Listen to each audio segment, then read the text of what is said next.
I mean, it's crashed twice for me. It's crashed 3 times for me. Wow, this is like the most amazing Quake-looking graveyard ever. This is a work of art right here. Holy shit.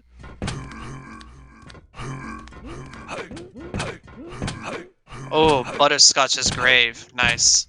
Mausoleum. Yeah. Alright, I got it after like 3 tries.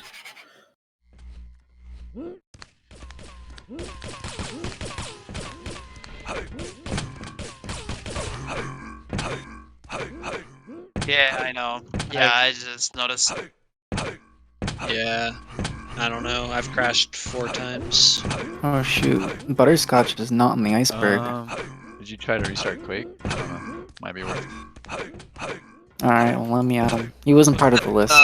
Who's this I think he was. mausoleum for that is here?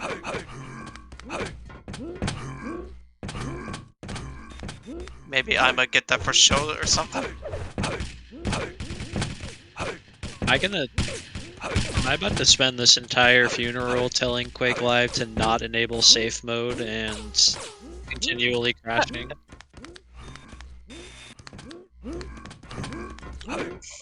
I was in, and then I did a vid restart and crashed.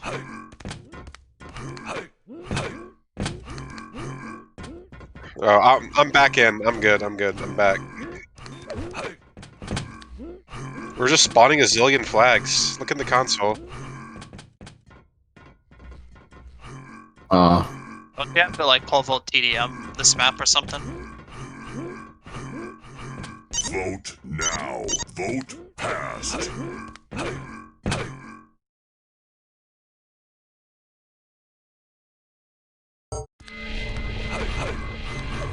There we go.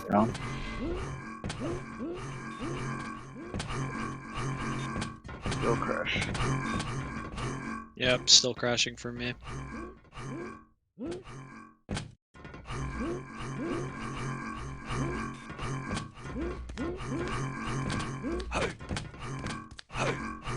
My console's fine. It's clean.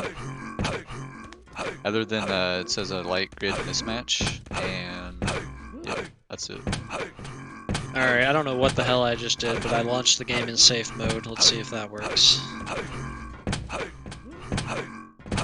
It did not. I think this is your punishment for playing a wipeout scrim.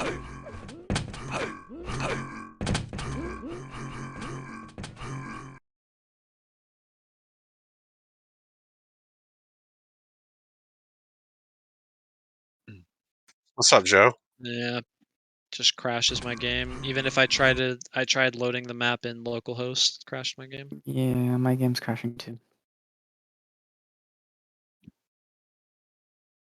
Did you bring some catnip for Butterscotch's shit, what is this thing called? Fuck. Yeah, the monster.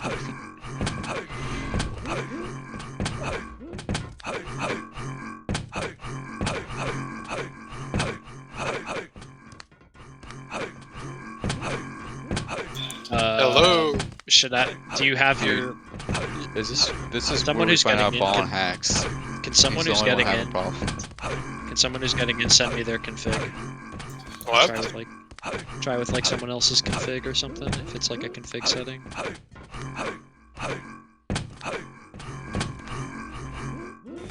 Yeah, let's just get it over with. Where's Get it over with. Yeah, What do you mean? fucking A, man. Pretty What do you mean? We're disrespectful. gonna take our time. Two cons here. What's up? Shit, Two-Con? I'm in the trees. I'm in the trees. No, I'm in the trees, man. Scorch, this stained glass looks There really it is. nice. All I need is auto hop. What the fuck are you guys doing behind the tree? We're in the trees, man. Yeah. What are you guys like the fucking? We're just in the trees. I don't know. Yeah, this is like the. Hey, leave us alone. We're in the what are you trees, doing okay? back there? Points up for polish. We're just chilling in the trees. How'd you get there? We're pressing P. Yeah, just auto P up here. Pressing P. Pressing P? I know that you don't push P if you're sitting there saying Push your pressing P. Jesus.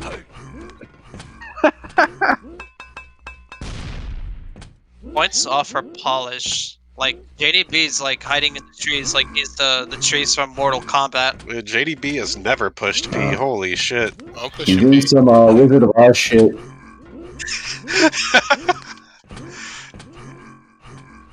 And pound P. Wait, how do I get out of here?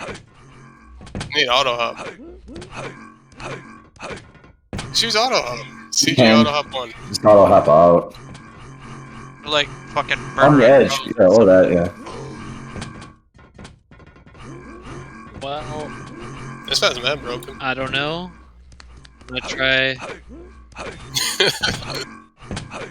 It's scuffed. I like it. Alright. Alright. You made it? It was something in my config causing the problem because I did a reset everything to default.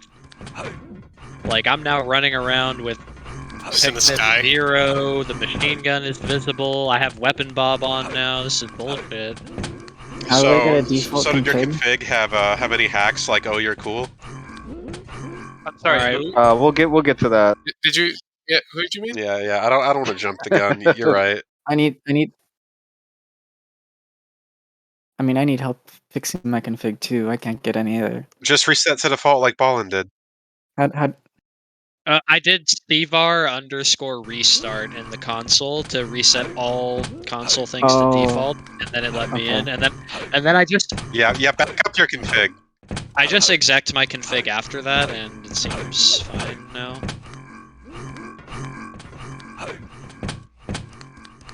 I'm ready. It's with a very somber heart that I declare that I'm ready.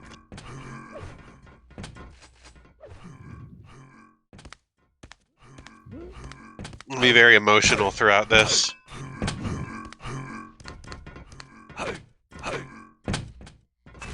Respect the grave. Why did you put grenades on the map, Yay. Scorch? If we're not... Oh my god, my sensitivity. Must be an Easter egg somewhere. Alright, I'll wait. I can't get in. Dude, I fell in. I'm stuck. Let me in. I was stuck behind the gate. JDB, you're an idiot. Why are you breaking the map? Like, holy shit. I gotta say, this Have map some looks respect. way better in person than it did on Scorch's fucking config, so... Can Push we your unlock key. the team size? I actually can't get out. Dude, you think any morons are gonna join the server in the middle of this? Oh, I might be able to get out. I got out. I'll be right back. What are you gonna go play a wipeout scrim? What do you mean you'll be right back?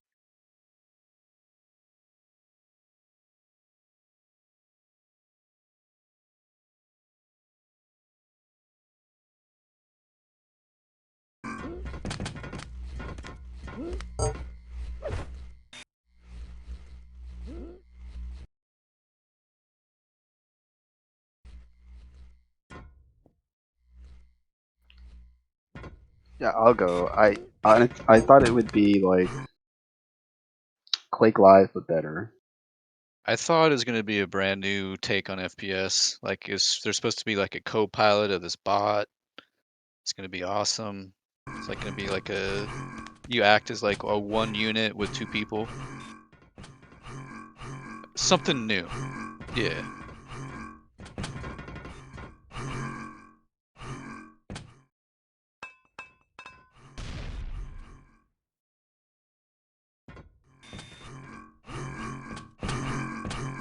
I think I probably expected there to be like a dual mode as well at some point, you know, but in Diabotical.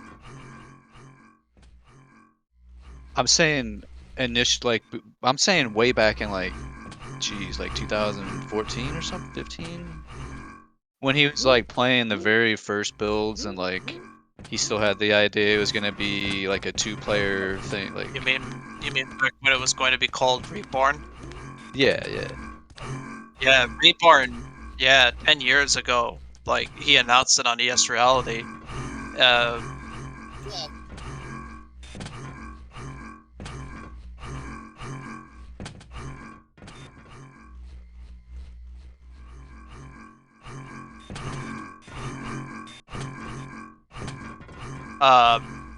No, but I've remember the very first time I read that article that he was making Reborn for the first time, and he was like giving up on Quake. And then months later, he showed off like some concept art about the robot, about how like you can customize the robot. This was like way back before Eggbot's were even a thing. Like, yeah. Like you had armored plates all around the robot. They looked more humanoid like, and he was talking about like implementing modes like Clan Arena and Capture the Flag and Team Deathmatch and things like that.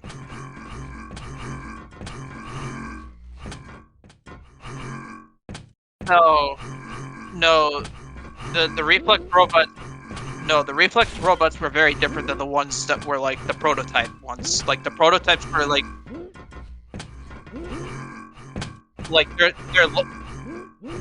like the bodies and the robot bodies and reflex looked like Clutch from Quake Champions, but the robots in Reborn or like whatever it was before Diabotical came around at the time were like they didn't had like funky legs or they just appeared more humanoid like.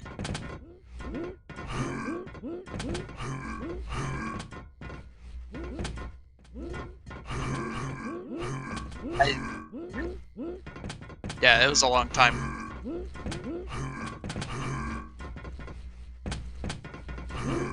You know, in hindsight, it's probably kind of like indicative, or however you say that word. Like, it changed so often, even in the beginning. Like there was red flags from the beginning, really, right?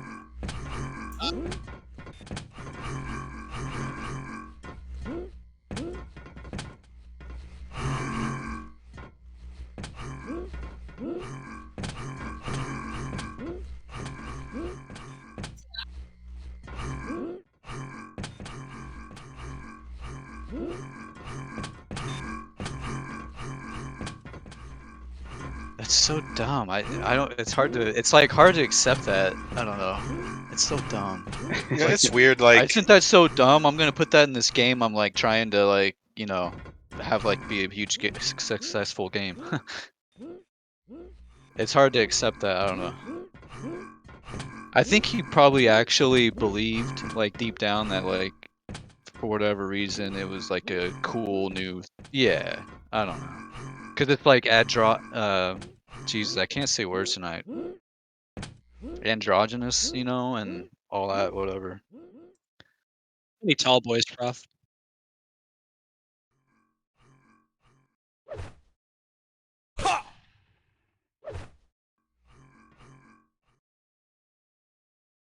A fully customizable, silly thing. It is like a tongue-in-cheek, like, fun. Like he kind of went with this fun. It was like a fun type theme. Like even the first like big. Yeah, let's stay back in the past. Hold on. Well, I see what you're saying. Yeah, I mean, in The hindsight, first trailer was like all about fun. Like if I'm remembering it right. But that ties in. Yeah, it ties in. I'm just like making a footnote for. well, I'm just saying, like in hindsight, you can look at some of the ideas that he had, and now that we know how it turned out, you can be like, yeah, like that was a bad idea. But at the time, I mean, I was like, Too Good is a longtime Quake player. Like he knows like what people like about Quake. He likes Quake. He knows what makes it good. Yeah, I was fully on board. I'm like, this dude's awesome. Yeah, that's what I'm saying. I What the was fuck really he's doing. optimistic. I'm like with Ray. I thought we were going to have a game that He was like an plays a lot actual. like Quake Live, which is a good Yeah. game, and I thought we were going to update it with, modern features like cosmetics, microtransaction, better graphics, like things that modern players want that Quake Live doesn't have.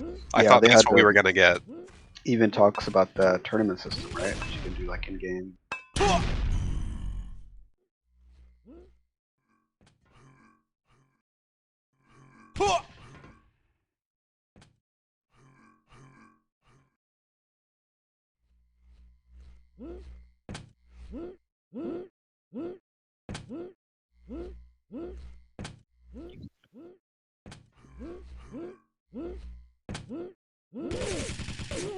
So I don't want to cut you off there, but before QC, like he had all of these ideas, like even like ideas that came out way before Overwatch and Quake Champions. So there were ideas like this was like way back in 2013, 2014 from like one of his blog videos where he said he wanted to implement a class-based system for like team modes or something, where it was like you had lights that could have like CPM movement, and then medium characters would have like vanilla Q3, and then heavies would be like Unreal Tournament movement. And that idea was scrapped, and look what happened with Quake Champions afterwards.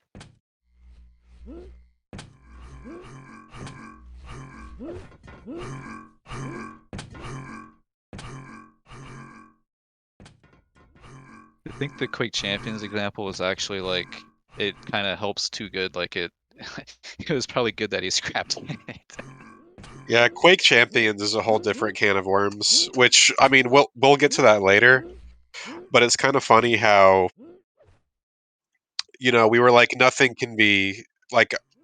I don't want to jump too far ahead, but it's kind of funny how we thought no matter how bad Diabotical is, it's going to be better than Quake Champions, and in the end, he ended up repeating a lot of the same mistakes that Quake Champions made, which is pretty funny. Although I still think it's better than Quake Champions for whatever that's worth. The speed run.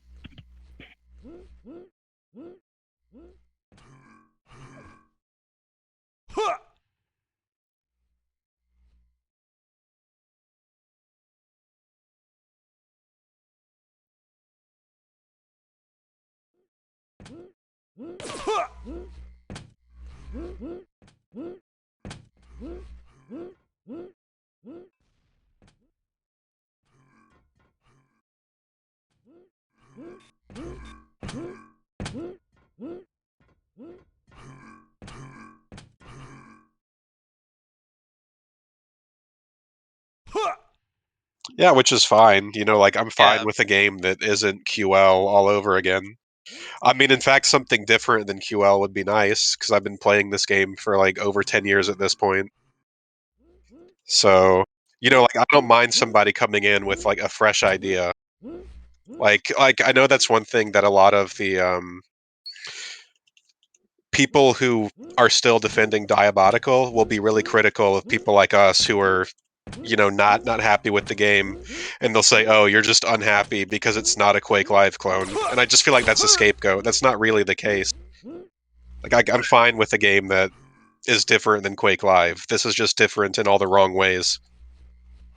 I'm not really critical about this game. Like, I don't know. Go ahead, Roland. Oh, I was just gonna say, like, I mean, being a clone of Quake Live isn't really a bad thing in the sense that Quake Live is like a really good game. The whole Quake Live with more modern features thing is not like that bad of an idea. Like you're starting from a pretty solid foundation, but I mean, there were definitely some holes in the foundation along the way, but yeah, I don't know. It's just like people like jump straight to that argument. I do agree.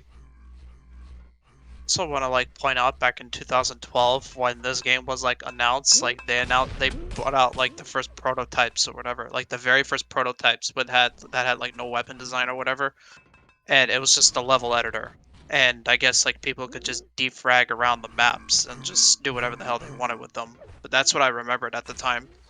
Like they just gave you the level editor. Yeah.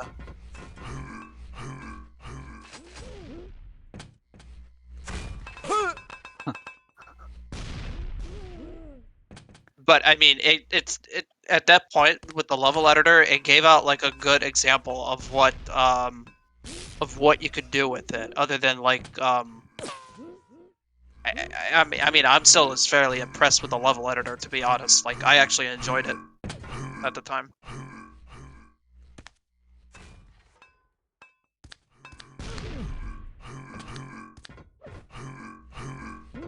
Who are you talking to?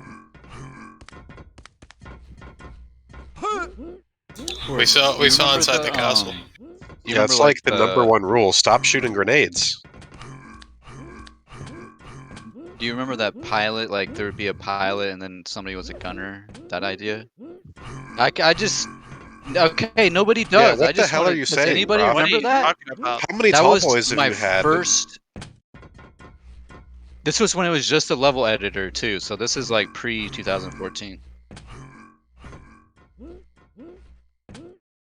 Obviously, it didn't. That idea didn't stick very long. But like when I first found out about it and tuned in and like listened and watched, like that was his idea.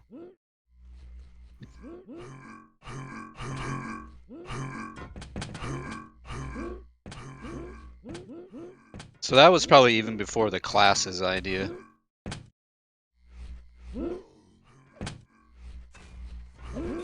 But that was my first impression of like what he was doing, and I was like, oh, that sounds awesome, because like nobody's ever done that before. Co-pilot? What are you talking about? Yeah, come on, Ray, use your fucking imagination.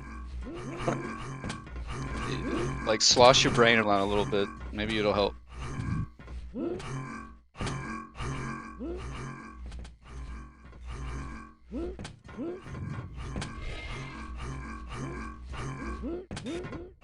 Yeah, exactly.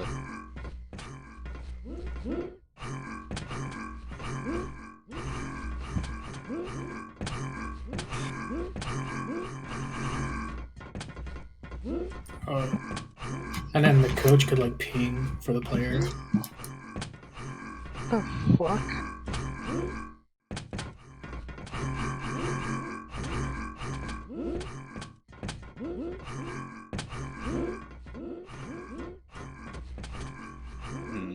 Interesting. It's like it's so long ago. That's like 10 years almost. That's some crazy shit, Prof. That was the idea. Like somebody would move around and somebody has to aim. Like somebody else aims. Like that's how you Yeah, I operate don't a even tank, remember right? how that Like worked, somebody honestly. has to like move it around and somebody else is operating the guns, you know?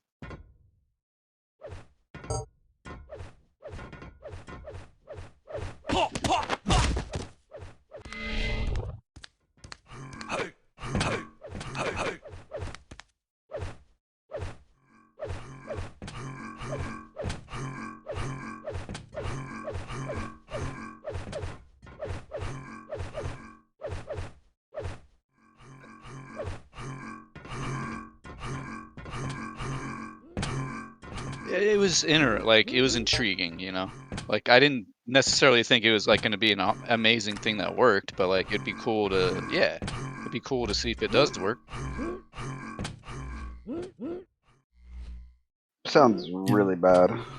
I remember it was for Duel, I think. And it was Yeah, kind of a TV2. can we just move on? This is But completely yeah, let's irrelevant. move on. We're just fleshing out like the very beginning of DBT. That's what you wanted, right?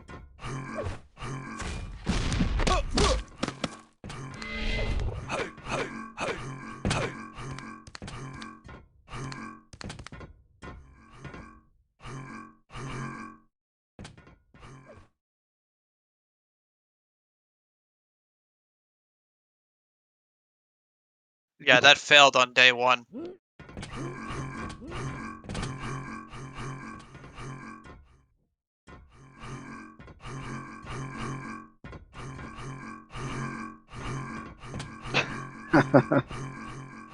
Yeah, for a game that yeah, for a I linked the I already video saw that the shows the ending. glitchy move. Okay, JDB, you asshole, shut the fuck up. I didn't say anything. Get off the roof. Now. Roof? Only Warden has seen it.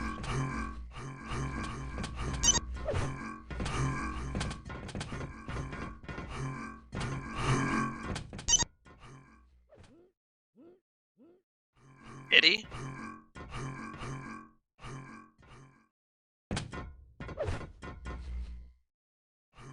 Why didn't everyone get the Vote reward? passed.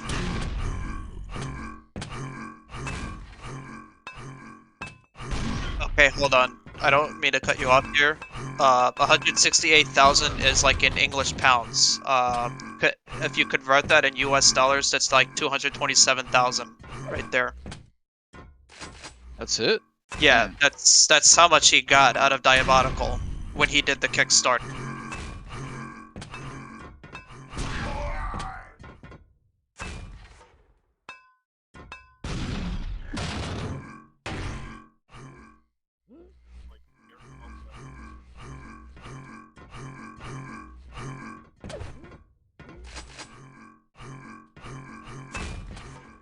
Yeah, it was like. You could name your Was it map. like spend 2 hours with somebody or something? Oh Like, yeah.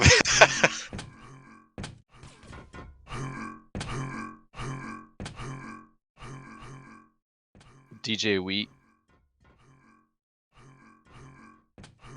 There was Slasher and Thorin, and was Fatality on there? Fatality might have been on I don't there. know if Fatality Probably was. Get out of here, boy. He only plays warm up, so it wouldn't he wouldn't have really got much out of that anyway. Yeah, but there were also some people who like weren't even related to AFPS. There were like Dota players because Too Good had connections from that. Like it was all kinds of people. Oh, that's so weird.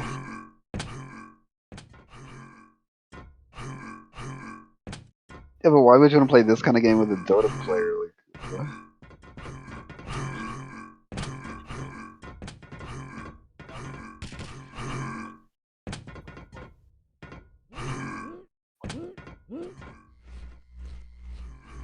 Yeah, I mean, Too Good.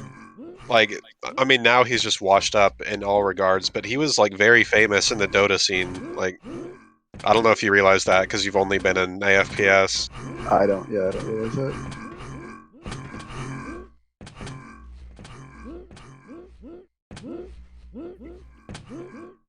You can actually still see the Kickstarter. You can see what the rewards were. Sorry, go ahead.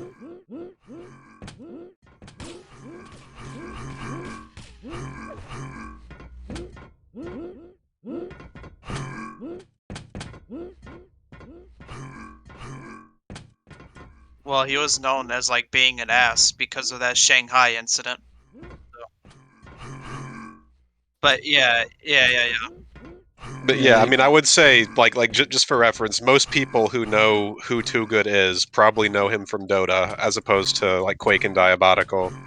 That's fair. Dude, these rewards are pretty wild. So if you pledged 135 pounds, you would get a physical copy of the 30-page full-color Diabotical comic chronicling the origins of the Eggbots.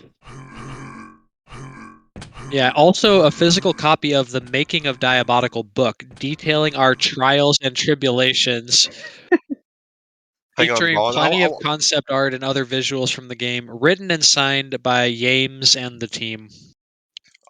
Oh, Vaughn, and a release party in Stockholm. Yeah. do you Sounds do you think that that comic book documented the Eggbot production facility as outlined by Tonti? Probably. And Did he get that idea from QC? they had a statue. You could get an Eggbot statue. Yeah. Yeah, but you could 3D. I'm pretty sure. Correct me if I'm wrong. I'm pretty sure the like highest paid tiers would be like go to Sweden and hang out with Too Good. I'm scrolling down to there right now. I'm scrolling past all the 8 million different people that you could pay to play 2 hours with, who I don't recognize like yeah, most of that was these a long names. list. Yeah. No, there's a lot of old DJ Quake related people, Forzen. but Wait, he had Forzen? Yeah. Holy shit.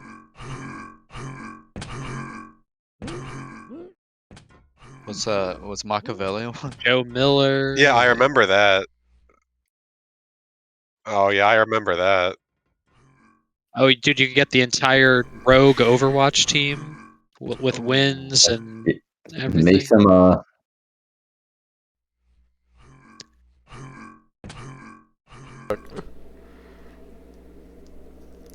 Dude, there are so many of these. You could play with DDK and James Bardolph. There you go.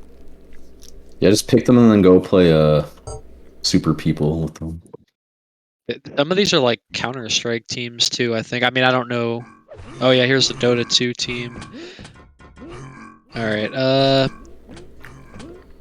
unique custom tag for your eggbot.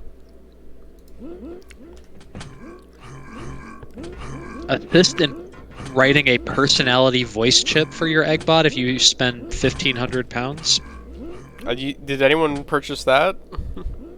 I almost did, one, actually. yeah, one backer. You think they ever got that, dude? For 3,000 pounds, you could make a weapon skin, and for 5,000 pounds, which they got 3 backers, you could. You get to visit the good studio in Stockholm. You have to pay for the travel, but they'll pay for your hotel. Yeah. Damn. Oh, and the one on the very bottom is you get to play games with Too Good for 2 hours. How much was that one? Oh, that's just 300 pounds. Oh, okay, gotcha. Yeah, and this Kickstarter was in 2016. Is that right? August 2016. Yeah. Damn. Yeah, he 6 people gave $750 to name a map. Only one of those that we know of actually got to name their map. It was Fisk House or whatever. Yeah, and the hilarious part of that is that map was really bad and was never played, like... Ever. As far as I know, it wasn't even played casually, but it definitely wasn't played in any tournament play at all. It got like a ton of art too. That's the crazy thing. It's like there was the original version, which was, I forget what it was called. It was like some industrial theme, and then he like completely redid that map, re-arted it. Like that must have taken a long time, and then yeah, nobody ever played it. And the original facility version actually was more fun, played better, didn't have all the shitty terrain. But you know, we're getting way ahead. Yeah. We're getting very far ahead. So six people gave $750 to name a map. Damn, only one of those 6, I guess, got the fucking map thing? That's... Well, only one that we know of, because it's an obvious name. You know, like, I don't know that somebody didn't choose the name Bioplant, you know what I mean? Well, I know people didn't choose the name Bioplant. I was there when they named Bioplant, but we're getting ahead of that. But yeah, I know what you mean. I don't think any of those other early names... Some of like the early dual map names were chosen by anybody that I know of, but whatever. Anyways, 3 people gave $5,000 to design a personal eggbot skin. They never got that. Tons of promised things. Oh, trash bots, double jump, bobbleheads. Release was supposed to be 2017. Oh man, how'd that work out for them? Yeah, that's funny because when we got into the alpha, it was 2019. yeah, the game. Yeah, 2 years after the scheduled release. Yeah. Dev stream number. Well, okay. Let's. I guess jumping up a little bit. I guess we go there. Yeah, dev stream number 1. So he did all these dev streams. I don't know if he did. I don't think it was every month. I think it was just like occasionally. Like he would sometimes do them every month, and then sometimes he would just kind of like every couple months. It didn't seem very planned. He promised to... What's up?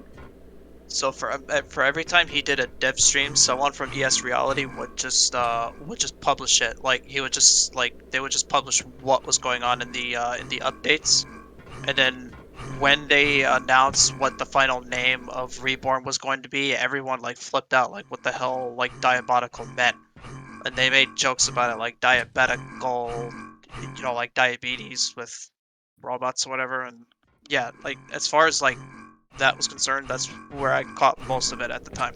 I think Diabotical was an okay name. Yeah, I'm sure honestly. Reborn was like probably no, because there was another game. Yeah, there was a game I was taken. So in this first dev stream, promise good tutorials with voice acting, collect coin puzzles to learn. What's up? Yeah, what's up? Wait a minute. Did you just say that Diabotical is a good name? I thought it was an okay name. It I was thought it was I fine. think you used the term. It was a good name, and I just okay, had to pause it right okay, there. well, whatever. I don't think it's I a just great want to name. clarify. I don't let's think. just- I don't. Prof, Prof, let's just like stop. you're fucking. Well, I don't know. I've never asked anybody if it is. I don't think. I think it's an okay name. I think it's an don't think okay it's a name. good I don't think name. it is at all. Cause yeah, You don't think so? It's Okay. when I've confusing mentioned with it to the people, word they're like, diabolical. "What?" Like they immediately don't confusing like with the name. diabolical. I could see It's that. it's a pun. It's like another meme. It's a pun on the word It's not. diabolical. Yeah, it's not It's like good at all. when you try to type it, it autocorrects it to diabolical. Okay, I do agree with that. That does happen Yeah, quite a bit. it's an alright. It's an alright name. I think Before we got to the first trailer or I think whatever, I think it's better than we're already past the. I think we're already past the first. I think trailer. I don't even know if it was better than Reborn, but well, Reborn is like a pretty common name. like that's like more catchy at least. Yeah, but it's extremely vague. Like I don't know. Reborn is. Yeah, I agree. Yeah, but I'm just comparing it to another like not. I mean, I think from the start, you know, after because there was videos before the dev streams, I think. Where at least with that, the idea was like FPS Reborn, right? Is that or something? Something like that. Yeah. So I mean, that's like a way better like leg up on the market. I don't know. That sounds kind of generic to me. I think Diabotical. Maybe they couldn't get a trademark or whatever for that. I think Diabotical at least it's like fine. kind of like an intimidating name. Or, at the very least, it's like not a dumb name. It fits the theme of what he was going for, of just like having a goofy like, okay, here's these robots, they're all like jumping around or whatever. Like, yeah, I think it's fine. Like I don't think Reborn would have like. I'm not saying it's the best name. Good, it's not good the best is not name, how I would but describe it, but I'm like for us it's fine, but I'm like trying to take the perspective of like just a perspective other gamer. Okay, that's, not, like, that's fair. in FPS. I think it kind of gives you an idea of what the game's about, maybe a little bit. I mean, you could say the same thing about Quake. It's just like Quake was like, I don't know. He just wanted like a catchy word. And it's like, oh, here's a good pun. It's like we're doing a robot thing. I think it's fine. I don't think it's like amazing, but it's like who cares? Yeah, good point. All right. Anyway. Anyway, I actually did a tutorial somewhat recently and it was really bad. Okay, well hold on. We're that's jumping way ahead. We're like this is all still pre-release stuff. We're just going through. Dev stream number 1 promises good tutorial with voice acting. Yeah, it's text to speech. Real good voice acting. Collect coin puzzles to learn movement. Do you remember all the coin collecting shit that was in the game? All the fucking like JDB. Yeah, it was completely pointless. Like I don't even think that was a bad idea, but it was just not fleshed out at all. Yeah, there was like it was that one crucial mode. for Instabo give. Yeah, thing. it was like there used to be like more modes that used it. Like I remember there was like some weird like Gold Rush that we're talking about. Yeah, Gold Rush or whatever. Yeah, that's still jumping way ahead though. Yeah. Oh my god. Well, I think early on. I mean, well, early on, the coins were used. Double jumps, only 4 core guns. That's kind of interesting. So this is like another thing. Before the game came out, that was like one of his big ideas that never like manifested in a meaningful way. It's like maybe you're just not as awesome at fragging. Like you can be good at collecting these coins. Maybe I don't know. Well, the Dr. coins. Kisses really enjoyed the coin collecting. Dr. Kisses. Did he really? And I'm pretty sure JDB is probably a huge fan of it. Oh, of course. But no, he originally used the coins in the hubs. Does anyone remember the community hubs? Yeah, I was excited for those. I thought that was cool. Yeah, that's pretty. I mean, Hyperscape did that too. Just like the idea of instead of sitting in the menus, you were kind of like in your own little like fortress or whatever, or like map, or like a community map, and you'd kind of just be running around with other people. I always thought that was never gonna take off, like the community hubs or whatever. Like it's just added more clutter. I guess you could say that into the game. Like buy a house with your coins, like turn it into like I don't know. RPG. Yeah. Yeah, Well, I knew that wasn't gonna take off. I kind of get what Like a he's little saying. club penguins. I get like where that idea comes from because people have spent like hours and hours, or at least I have, like just jumping around like QL maps, right? Just kind of like goofing off in voice and like jumping around a map or whatever for a few Kinda hours. like what we're doing right now. Yeah, like what we're doing right now. And so I This is definitely a community see. map. Yeah, exactly. And it's just like I see where that idea came from, but I don't think that works. Like I don't think it's a good use of your time if that makes any sense, right? It kind of. Well, like I said, they did it in Hyperscape, and I think people liked that. Although that game died in like 3 seconds. I was about to say, how's that game doing today, by the way? Yeah, but I mean that's what you do with like MMOs, right? You sit around in your fucking town and jerk each other off. Yeah, They have those on Warframe, and the game's pretty big. Well, Warframe's also more of like an RPG, though. That's something I'll say about like MMOs and Warframe is that those are like more RPGs, so it's kind of it makes sense to have like a town hub or whatever. Whereas in like a FPS, like a competitive FPS game, it's kind of like you can kind of accomplish the same thing by just running around regular maps.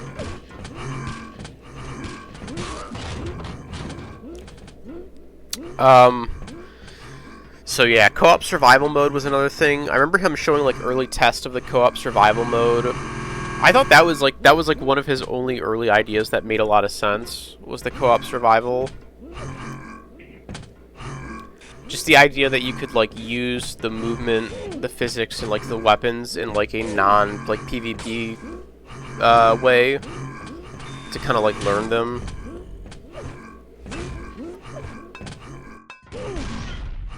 I mean, it sounded interesting, but we never.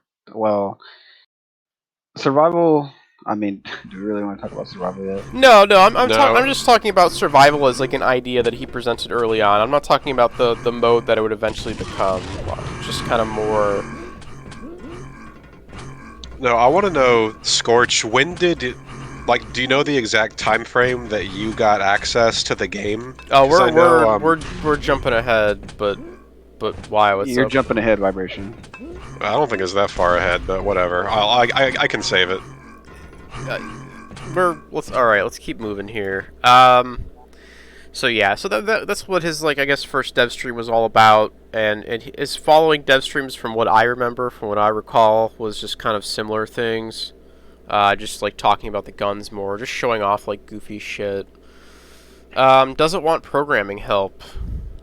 That'll become a point later. If you want to help, we need artwork, animations, sounds, etc. But everything in terms of code and tech, Firefrog wants to handle himself, including not only the gameplay, but the features I've designed, which are tournament system, social system, matchmaking, everything else.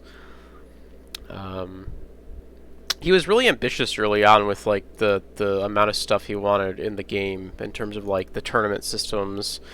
He wanted, like the big matchmaking, which I guess ended up being unreleased. The tournament system wasn't there, though, for a while. Passed. No mod support ended up, that was another big thing early on, is mod support. That never ended up manifesting in any way. Yeah, minus one. Too bad made Diabotical, because game devs didn't listen to his feedback when he was an esports gamer and commentator. And that's it. That's all I really have for notes here. Yeah, I mean, we knew that he would listen to feedback for this game, right? Oh yeah, he was definitely going to listen to feedback. Very open to feedback. Why wouldn't he? Very open. And not only was not only was he going to be open to feedback, but like all of the people he invited to the beta test were surely going to give constructive feedback and not just fucking parrot everything that Too Good already thought and try to score brownie points and suck his dick. Was anyone there for those like little meetings that they would have like in the channel? Yeah, I was there for yeah. There was like 30 people, and he's just like talking and talking and talking. Yeah, you do the same shit in the fucking. My God. Yeah. Dev Except it Discord. was worse, and they like. Yeah. I don't know. They were talking about the podcast. But yeah, it was way worse than that. I couldn't deal with that. Right. So part 2. Well, did we have anything else for part 1? Just kind of covering like the general lead up to the game, the state of FPS, which was fucking dog shit, same as it is now. I was pretty pumped. I was pretty pumped about it, to be honest. Like more than like Quake Champions. Yeah, I was pretty excited about. But I think probably all of us were more excited about this game. Yeah, I think that's a fair statement. I think we were all like pretty excited about Diabotical. Really looking forward to it. I think especially after like QC probably had the more hype. At one point. Not like for after, us. I don't. After the people got to play it at that one QuakeCon, like they hyped it up like. Nah, maybe QC, at the QuakeCon. QC had more hype because it was called Quake, but all you had to do was fucking play it once or twice, and you're like, okay, this is trash. Yeah, that was the tech big side, issue. QC had problems. The tech big side. problems really. on the tech side. I think I'm not also saying Diabotical is perfect on the tech side, but QC was like, well, like you play it and smoothly. you immediately realize there's issues. Yeah. Yeah. Well, yeah, that's what I'm saying. I Like agree. I mean, I didn't play it at QuakeCon, but like when I first played it, and that like I think it was that one alpha that like you couldn't stream or whatever. It was just like casual TDM. Yeah, everybody was in the NBA or whatever. Yeah, like I played that and I was just like, wow, this is fucking dog shit. I don't think there was a lot of hype for QC, at least in at least like maybe like in the mainstream, maybe if that's what prof means. I'm saying before anybody had played it at all. For anyone who and then that one QuakeCon happened, and then like a select few people like got to play it a bunch, and they like from there it was hyped. I'm just saying for me personally, I don't know. It was a small window though, like not as long of a window as Diabotical. I guess my thoughts on it, like I was super tentative on QC because like right off the bat you're already seeing like classes and abilities and shit. It just looks like some fucking because that was the craze. I'm at the saying time before with even that, like. Okay, well, I mean, before we even knew that, like. Well, we knew that right away though. That was like the reveal. Oh my god! Now we're getting into QC. I don't think we did. Yes, we can't get distracted by QC. No, every time we've gotten derailed, it's because of prof. Like, what the fuck? Hold on, let me just say this: the first trailer for QC ever showed off the classes. So I don't know what you mean that we didn't know about the classes, unless you're talking about when we thought QC was QL 2.0 and just some like ethereal, non-existent thing. But like, literally from the second we see, you're off on your timeline.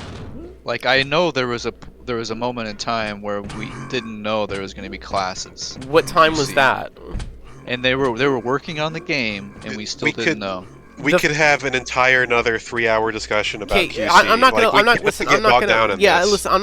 gonna linger. Champions, bro. I'm not gonna linger. I'm just like I don't. Never mind. Whatever. The first time I knew about QC was that E3 trailer, and they showed off the classes. You had Nyx turning invisible. You had fucking visor wall hacking. Yeah, that was like the reveal, right? That was the reveal trailer. And as far as so what the fuck is Prof? I don't know. Prof is nobody knows. Nobody Prof. has any idea what Prof's talking about. Spent too much time with Dr. Kaiser. Originally, they were trying to make a Quake Live mod or something with champions. Yeah, and they decided that wasn't out. Anyway, that wasn't announced until but whatever. My whole point there was that I feel like the hype wasn't really there for QC. I think most people were very tentative on QC, saying that it would be like a hero shooter compared to Diabotical, which was going to be more. What's up? You guys remember when Loveless was so triggered by the announcement of Quake Champions that he quit Quake Live? Quake Live? Yeah, I remember. You remember when he ended up playing QC, though, like a few months later?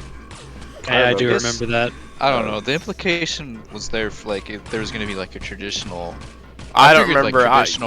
Maybe you're thinking of something else. But okay, well, that's my whole point is we're getting too bogged down on this. Diabotical, at least to me, was the traditional game. QC at the time was the like the untraditional, like the hero shooter thing, and I think that's why there wasn't a whole, at least like in the QL scene in the community, there wasn't a lot of hype. I do think like the general public there was probably a little bit of hype in a lot of those like esports like retards, you know, the kind I'm talking about, like the kind who are just like will just play anything. Yeah.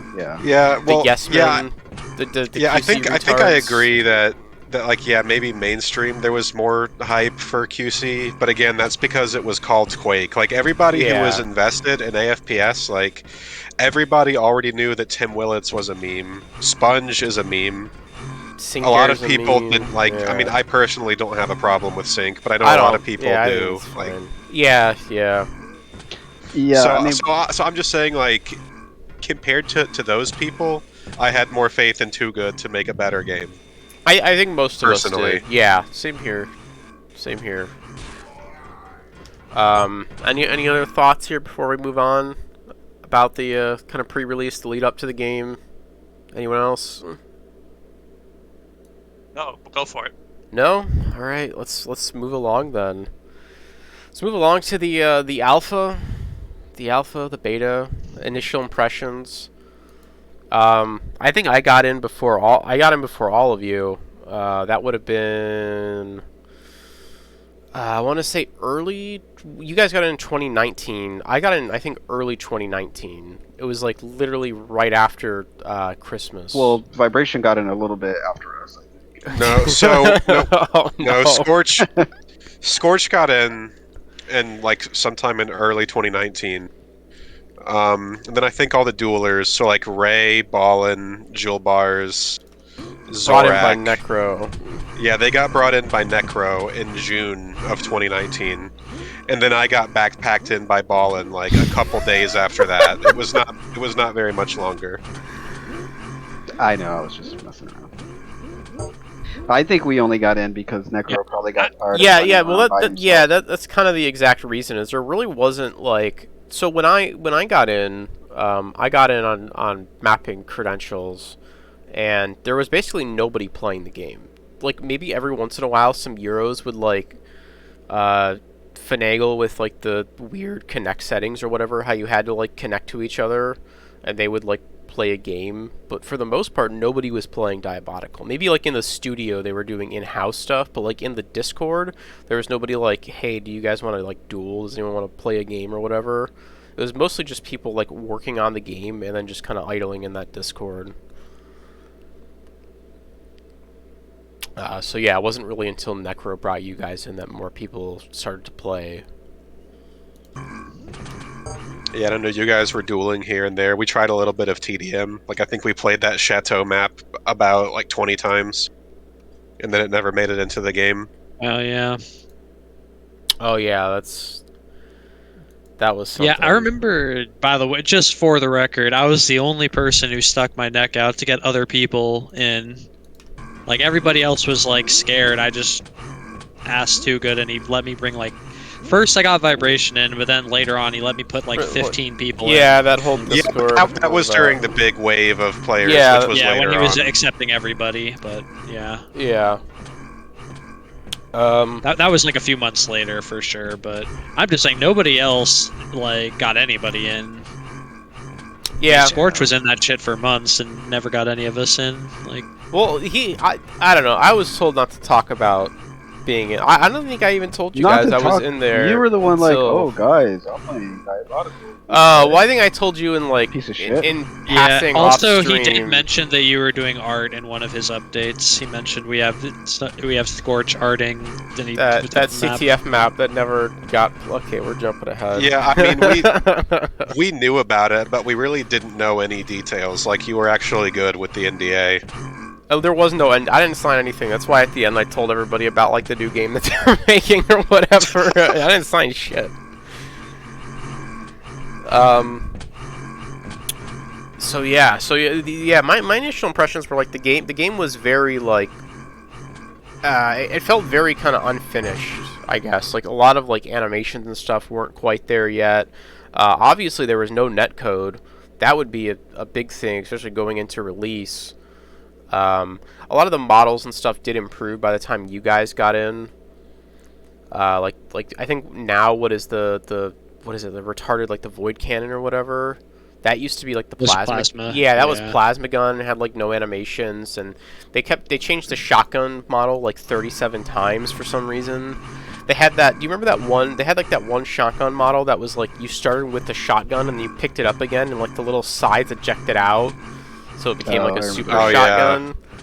There was like that. Oh yeah, I remember that. And the shotgun model that's in the game now was, I think, the flat cannon. There was a bunch of like additional. there was a bunch of like additional weapons that never really went anywhere, or maybe they're in the game now. I don't know. I don't play the game now. I haven't played it in a while. But like there was the flat cannon.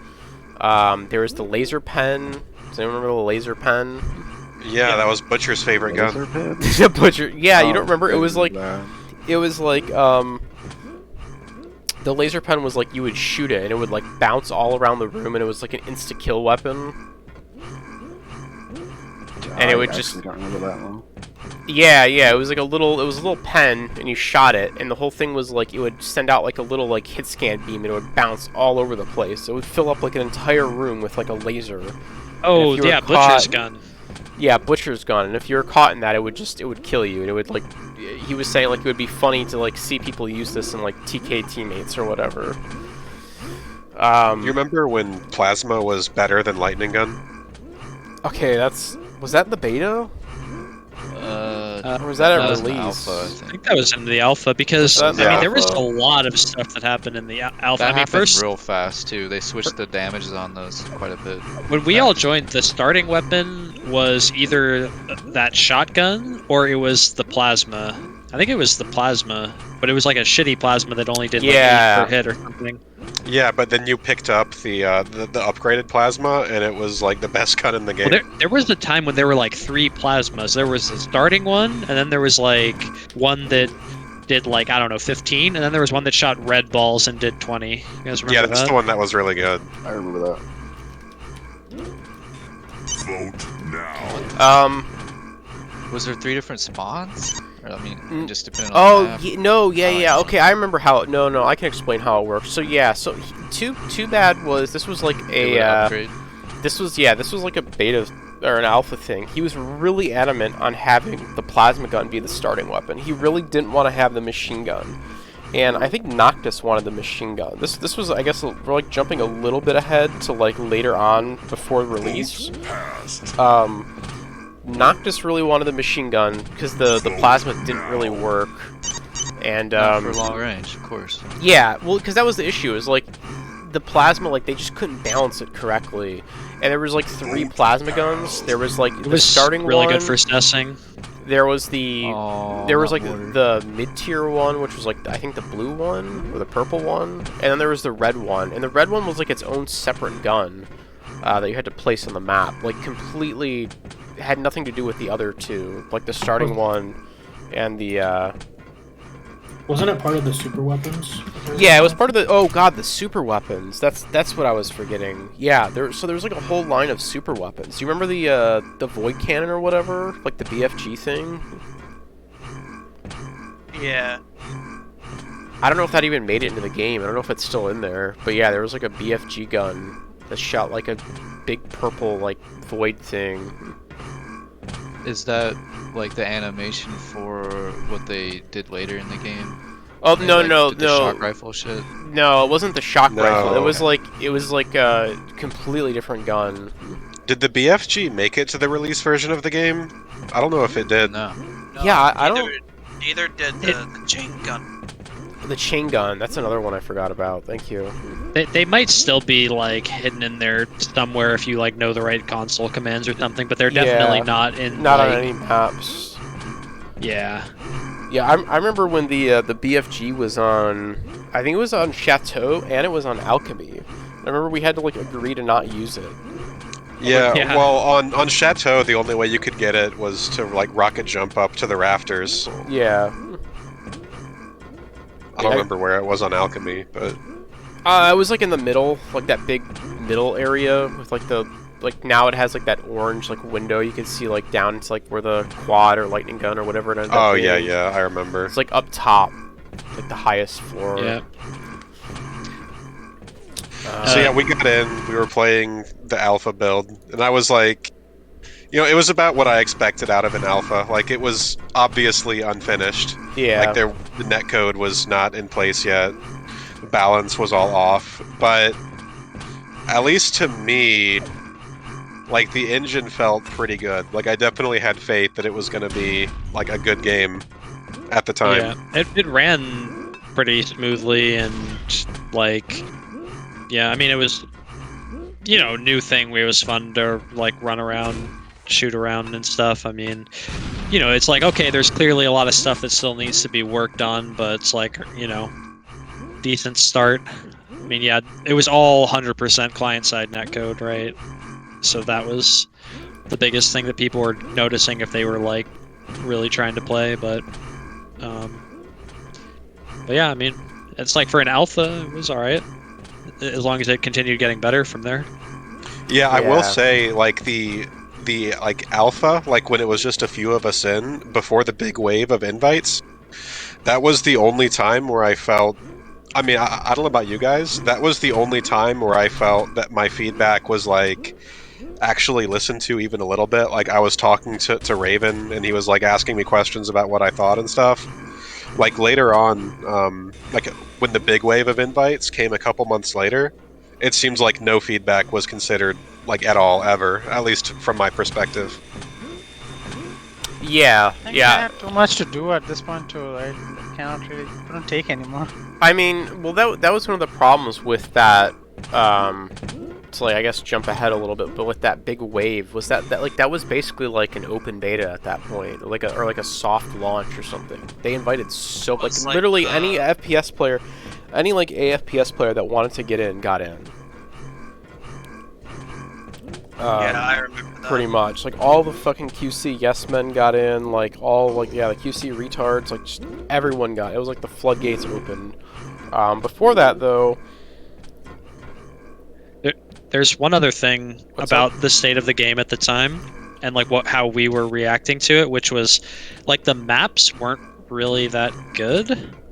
Like I'd actually say the dual maps were maybe okay, but the TDM maps and like team maps were pretty unfinished and stuff. But I totally remember us at the time. We were always saying like, hey, you know, the one thing that shouldn't be a problem for this game is maps, because they'll have like a map editor. Like people are just gonna. Oh, we're gonna get into the maps later for sure.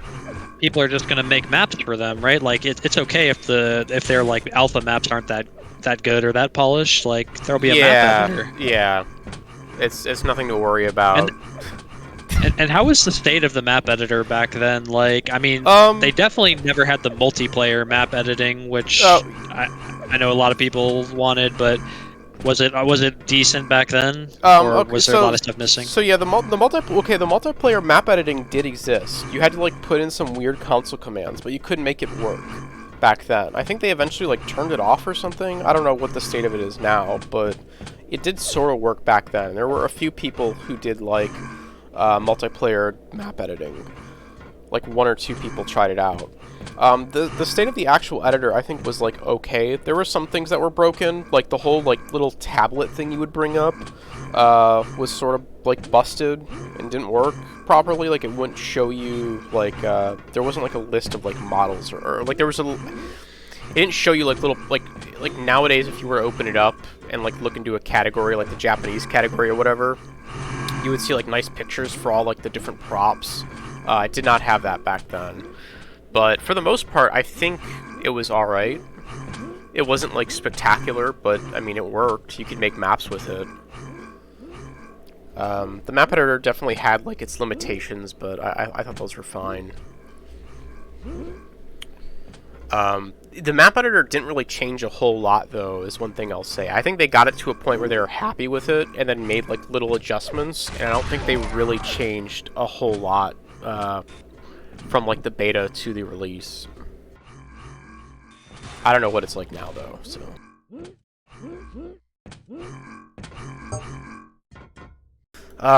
do we want to get into the yes men and like the flood of people who joined? Yeah, the early 2020 pre-pandemic flooding. Yeah, I mean, I just remember when we first started playing, we were like, okay, like we had some fun with it, and then we were like, all right, it needs maps and it needs netcode. Was there anything else that we thought of like first impressions at the time? That's how I remember it. I do want to bring up that Ray and Zorak were getting very, like, they didn't want to play it because they thought it was, like, really, really bad or whatever. Do you remember that? Yeah, Ray and Zorak were, like, really thinking that the balance was all fucked up. And, I really hate admitting that Ray was right. But, You know, at the time, I was like, I don't care about that because they're like gonna fix it. Like, this is literally alpha. Yeah. I mean, yeah, like there was some rough stuff, but it was like, all right, whatever. Like that can be fixed in like 2 seconds by just changing the whatever damage on the plasma from 8 to 7 or something. You know, like yeah. It should have been fixable. None of their complaints at the time really registered, I think, with the rest of us, just because like everything that they were mentioning could have been fixed. But I mean, I guess in the end they were right. Like I don't think people disagreed with the content. It was more just like it was more you're complaining like, about this something is that's pretty like fixable. Yeah, you're complaining about something that's like super fixable. Yeah, and then it later turned out that a lot of that stuff was not fixed. Yeah, I mean, well, the blaster start and the like busted starting shotgun stuff like that eventually got removed from the game, and they just switched back to machine gun. You guys remember when it was like in Duel, you would randomly sometimes spawn with a machine gun if you were losing? Oh, but only yeah. if you were losing? That was a weird mechanic. That was a weird idea. Yeah, and the machine gun was good too. It did a lot more damage. It was like a heavy machine gun from Quake Live. That's like Diabotical as a whole is just like a box of like random ideas that James has. That really can just like you could just describe the game like that. Like everything is just like some weird idea that he had at some point and then he tried. Like there were so many of those in Diabotical. But yeah, I think that about covers everything from like our time in the alpha. I was just doing mapping, and then we all kind of had about the same opinion of the game, that it was like a little bit rough, but it generally ran well. Like, and I want to emphasize that like the engine the game ran well. Like I think we all got pretty good frame rates, and like moving around compared to a game like QC didn't feel as sluggish. You know, the netcode obviously wasn't there, but like just moving around the map, shooting the guns, you know, like on your own didn't feel like shit like it did in QC, and I think that's where a lot of our hope Yeah, the movement was and still is actually really crisp, which is kind of why like the game is such a tragedy, is because it, you know, like you play QC for 1 hour and you're like, this shit is doomed. Like this cannot be a good game. I mean, feels like Diabotical had a lot of potential that was just squandered. The movement better feel good after like 8 years of too good running around empty maps in dev updates, right? I guess just to summarize it, I would just say, right, like the things that we were saying, like is it needs maps, it needs netcode, and it needs some like just some balance fixes and stuff, right? Yeah. So I guess let's move on to the yes men. So after we were in the, after like I had gotten in, then you guys had gotten in, Too Bad decided to just open the floodgates and let a shitload of people in. A lot of them were like QC retards, and from that scene, people who like their lifelong ambition is to like play esports or whatever, like those types of people were let in. Basically like almost anyone who was like sort of in the AFPS scene, regardless of like their skill level or anything like that, was just like let in if they wanted to be in. Because like I think isn't that when Ease got in? Ease 12K. Yeah. Yeah, and this was around when like wipeouts started being like driving focus, right? Yeah. So what happened was when this big wave of invites happened, you could play duel, you could play like free for all. TDM was, you could only play it like, I don't know, it was not finished. MacGuffin was not finished. Extinction didn't exist. So you could play duel, you could play wipeout, and you could play CTF. Those were pretty much the options, and wipeout was by far the most popular at that time. Probably also the most finished. Yeah, for sure. Yeah, I think like Wellspring like existed at the time, right? Wellspring and Furnace. Yeah, Wellspring was I think completely finished. I don't remember Furnace, or the state of Furnace, I mean. The yeah, I know MacGuffin like existed in the game, but there were no maps for it, or at least no maps that were even like the maps were all blockouts or something. Yeah, MacGuffin's a weird one. I should probably touch on that real quick. So MacGuffin at this point in the game, or like in the alpha, that was like an asymmetric, or that was like a like one flag CTF sort of situation, right? Where you had like the MacGuffin in the middle, and then it was just like a symmetrical map, like a small CTF map for 3v3. So you would go to the middle, get the MacGuffin, and then like bring it back to your base, and then it became like a attack and defense sort of situation. So completely different from what MacGuffin ended up being, which was just QC sacrifice. Yeah, QC sacrifice. It literally just became QC sacrifice. There was about Mr. H, I believe, made about like seven maps or so, like 6 maps. I think at one point I was going to art one of those, but then they just kind of like got put in the bin, and MacGuffin got kind of reworked a little bit later on, very hastily. Well, I don't even want to say reworked. It was literally just reverted back to QC sacrifice. But yeah, that's the MacGuffin. And wasn't one of the things like Rafa really liked QC sacrifice? That was like one of the driving things, I believe, behind that, as I remember it. Yeah, there was a whole discussion about what with Too Bad liking sacrifice. You mean? Yeah, Too Bad stated multiple times in different like dev streams that he really liked sacrifice for whatever reason. I don't understand like the appeal there. Like sacrifice kind of like fell on its face. Like QC abandoned that game mode pretty early on. I thought we heard that idea mostly came from Rafa though. Kind of what yeah, that's another thing. Oh man. So Too Bad stated multiple times that they put sacrifice in the game because the pros wanted it. And he kept referencing the pros. And it's like, what pros? Like, who the fuck wants sacrifice? And later, I would find out, through sources that I will not name, that the pros apparently were just Rafa. Rafa was like, I want sacrifice in this game, because he and Team Liquid spent a bunch of time practicing sacrifice or whatever. And so Too Bad put it in the game. That was my understanding of the situation, is Rafa was like, also, yeah, I think Too Good also maybe liked it when he played it in 2017 or whatever. That potentially that as well.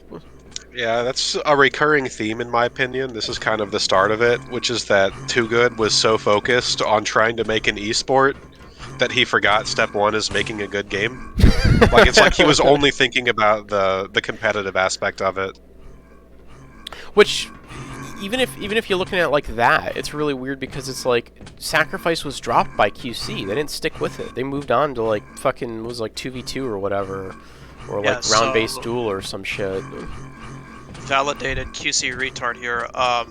Yeah, it was sacrificed at the start along with round-based duels, and then the year later they went with 2v2, which ended up being the most popular out of the bunch in Europe. But in North America, it was a complicated story. And then it was also paired with 2v2s at the time.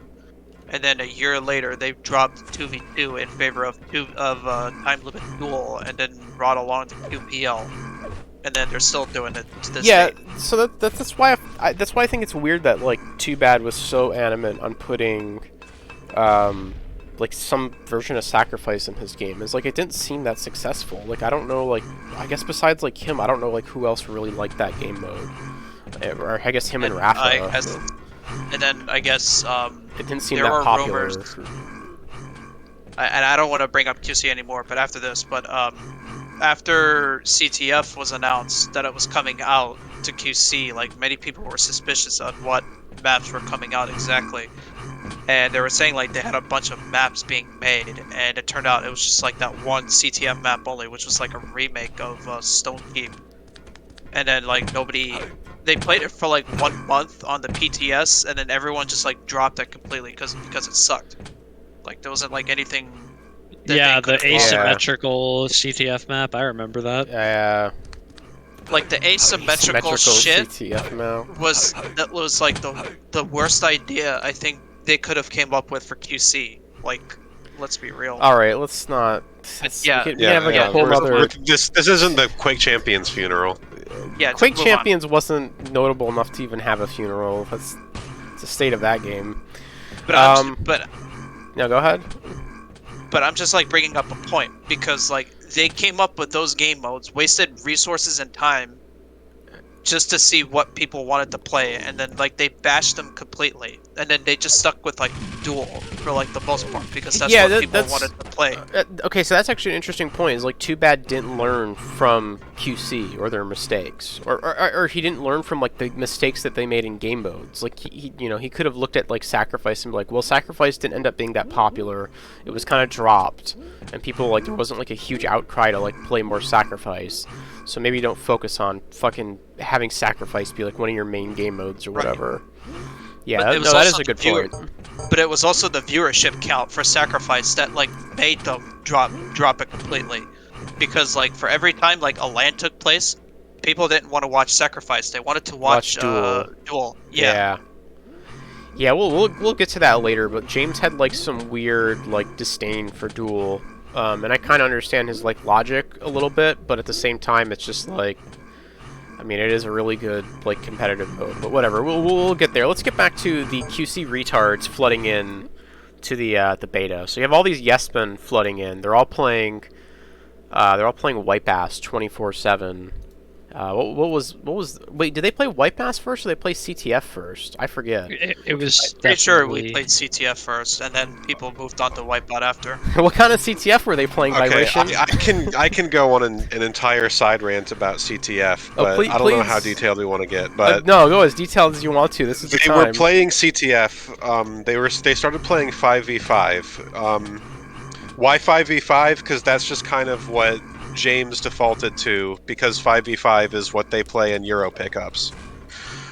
But the thing is, like, every competitive CTF tournament, like, at least in NA, and then, like, you know, globally at QuakeCon, has always been 4v4. So the competitive standard for CTF is 4v4. But these guys were playing 5v5 CTF, and, like, I have an open mind. I'll give it a try. Like, it's gonna be fine. And it was just, like, not good. And I was having a really hard time putting my finger on why it was bad, but it was basically just like the most defensive, most boring games I've ever played in my life. Like every game was 0-0, it goes into overtime, and then it's like 0-1 at the end. It was just awful. And I was like trying to like, because at this time I was still optimistic, trying to talk to the players like, alright guys, like what do we think the issue is? Like how do we make this better? And, like, every single one of them, these people who came from QC, they're just like, no, this is great. We're having a great time. This is perfect. And, like, they were basically treating me like I'm being an asshole, or, like, I'm just, you know, complaining I'm being, like, a negative influence on, like, their fun, good time. And I'm like, okay. So I did consider the possibility that, you know, maybe it is just me. Like, maybe this is a fun mode and they really love it. I now believe that they don't really love it because CTF was pretty much abandoned and was never played again, like after this beta period. But I don't know. This is going to get real long-winded. I can get into some numbers here. Keep going. I want to hear all about it because this is like. Hold on, let's cut you off for a second. But like, this is a good point. It's because it was like at this point, I don't really think the game had like a defined game mode of like what the main game mode was going to be. There was like Too Bad kept talking about this MacGuffin mode. We wouldn't really say what it was. You had Wipe Ass, which was like Too Bad's napkin idea of how to improve Clan Arena. We also saw how that went. And then you kind of had Duel was obviously a staple. TDM was there, but I think everyone kind of knew like TDM just wasn't really going to work. It just isn't. It's just too hard for people. And it didn't seem like Too Bad was making any strides to like improve it. So like CTF was like a prime candidate, at least in my mind, to be like because, the game mode. So CTF to this day, I mean, it's never going to overtake Clan Arena, but it is the second most popular team mode in Quake Live. Like the CTF Dutra tournament had, you know, 80 players in the league who signed up for a tournament that has literally no prize. That's more players than were in the Diabotical Wipeout League, for reference, and that had a prize of several $1,000s. So people like CTF. CTF, by all accounts, should have been popular in Diabotical, but it was just not good. And you had this flood of players in the beta who were just like claiming that they were having a great time and that it was perfect, which, you know, again, maybe that's their real opinion, but I don't think it was, as evidenced by the facts that they never played it again. But I was trying to get to the bottom of like, why does this not work? So I ran some numbers comparing it to Quake Live maps, because the game is, you know, pretty similar to Quake Live. So I found out that I took the 7 most popular Quake Live maps for CTF, which are Infinity, Ironworks, Spider, Japanese Castles, Troubled Pillbox, and Camper Crossings. So the average amount of armor, the average amount of armor on a Quake Live CTF map is 334. Because that's what I was thinking about Diabotical CTF. I was like, these maps have way too much armor. That's why it's defensive, and you can never do anything. But I found out the 2 maps which were available at the time, Dojo and Cathedral, have 300. Dojo has 350 armor, and Cathedral has 390. So, you know, that's like within like the standard range of a CTF map. It's not actually more armor that exists. So I was like, well, that's... Yeah, so I'm like, why does it feel like so much more armor when it really is not? So then I started... Sorry, go ahead. I'm sorry, I didn't mean to cut you off. Is that for like both sides of the map, or... That is the total amount of armor on the map. A Quake Live CTF map averages 334 total armor. Gotcha, okay. So then I was thinking, if the amount of armor between these games is roughly the same, then why does Diabotical CTF feel like it has so much more armor? So then I started thinking, okay, how much armor is available to the base D player? So in Quake Live, the average amount of armor that is available to the base defender every rotation, so every 25 seconds, the base defender in Quake Live has access to 75.5 armor. And I was actually being really generous with that estimate, because there's certain maps like Spider Crossings is hard to calculate because the timers are different, and then Infinity, you know, like, it's kind of weird because sometimes the base gets yellow, sometimes the base doesn't. So I was being really generous with my estimate to call it 75.5. In reality, it might be lower, it might be like 60-something. But anyway, the average base armor for the base defender in Quake Live is 75.5. In Diabotical, on Cathedral, there is 145 armor in the base, and in Dojo, there's 125. So it's way, way more armor. It's a huge amount more. And remember that this is not... you know, there's not more total armor on the map. It's just more armor for the base defender. On top of that, the amount of health bubbles that are in the base is roughly the same as Quake Live. But in Diabotical, the health bubbles spawn every 20 seconds, whereas in Quake Live, they spawn every 35 seconds. So what happens is you end up in a situation where even in 5v5 CTF, where there are 2 base defenders, there is so much armor and health available for both of them that it becomes an impenetrable wall of defense, and you can't do anything. And then if you take it and try to play 4v4, it's even worse, because now all that armor and health is just for one player. So, like, that's the kind of thing... You know, like, this is a legitimate complaint. I crunched the numbers. I figured out why I think it doesn't work. And none of these people in the beta will even give me the time of day, like, when it's obviously a massive difference compared to Quake Live. They just want to sit there saying it's fine as is, and I just need to get used to it and adjust to it. Which is really funny, because the entire point of a beta test is to figure out what needs to change. Like, this isn't a finished product where we just have to get used to it and adjust to it. So that's my CTF rant. Also, one quick note is one reason we think that this happened is because it used to be that the armors were the same values as Quake Live, or pretty similar, where red is 100, yellow is 50, and then blues were 25. And then at some point it changed so that during the alpha it changed where red was still 100, but then yellows were 75 and blues were 50. So that's why we think that it changed. Like, all the CTF maps were made before that and had armor from the old armor system. Yeah, with the original armor system, the numbers were much more in line with Quake Live, and then they changed the armor system, and it seems like they never changed the maps accordingly in Diabotical. Yeah, and doesn't the armor also round up in Diabotical? They didn't change a lot of the maps in Diabotical, like despite that armor change. I don't know if you remember that, but like there was like a long period where a lot of maps were broken because of that, like including like dual maps. Just like completely busted because of that fucking that armor. Yeah, and another point I want to touch on real quick, because that was pretty long-winded and detailed. I remember in the first funeral, one thing that a lot of like people who watched it were complaining about was that like, okay, noobs don't care about this shit. Like, why are you getting into like balance details? Like, that's not why noobs don't like the game. And I would contend that actually is a big part of why noobs don't like the game. They just don't know it. You know what I mean? Like, you know, noobs don't care about specific armor values and map balance, but if the game feels bad, they know it feels bad. And like the armor distribution on CTF, in my opinion, actively contributed to noobs not enjoying CTF. Especially because if you think about like AFPS games are really harsh for beginners. So like even in Quake Live, if you have a bunch of noobs and one player who knows how to time and collect armor, that player is just completely unkillable.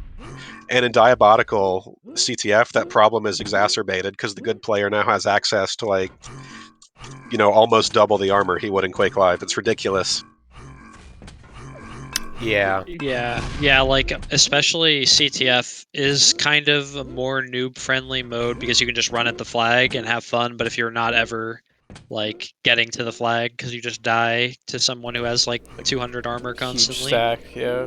And also you need like the more hardcore players to like be playing CTF to even make CTF work. So CTF was kind of just like abandoned like from then on. Like after that 1 month of people playing it in the alpha and saying that it was great in 5v5.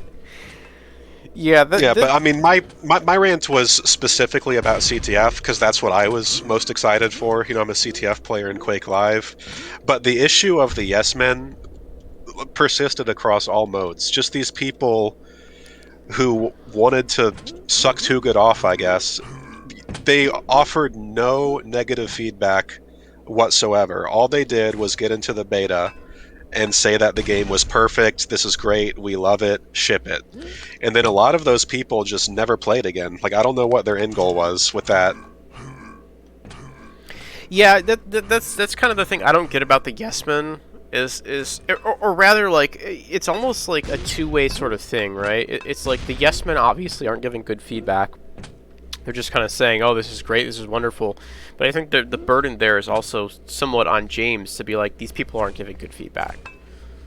Holy shit, who's fucking firing grenades still? Jesus Christ, knock it off. There's I don't know. I feel like he has to bear some of the responsibility for that, for not like realizing that these people are just kind of agreeing to it.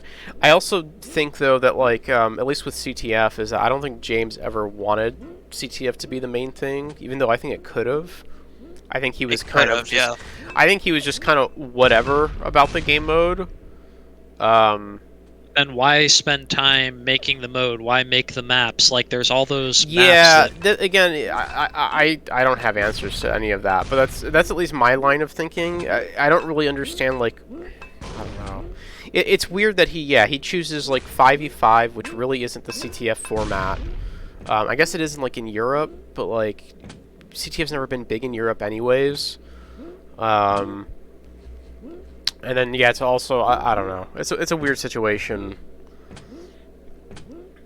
But, is there anything else on CTF that we had?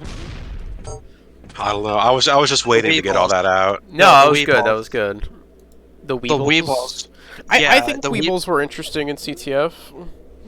So, now that I look back at the Weebles in CTF, like, I can understand what they were trying to go with this. Like, for every Weeball you selected at the start of the game, it specifically gave you much of a role to play in. Like, even if it was like 5v5 or 4v4, you literally had to pick one Weeball out, and then you had to, like, use it for whatever position you were playing at the time. Like, if you were gonna go like smoke, you would use that smoke to like smoke out mid and then get the quad or the Vindicator or anything like that, whatever it was at the time.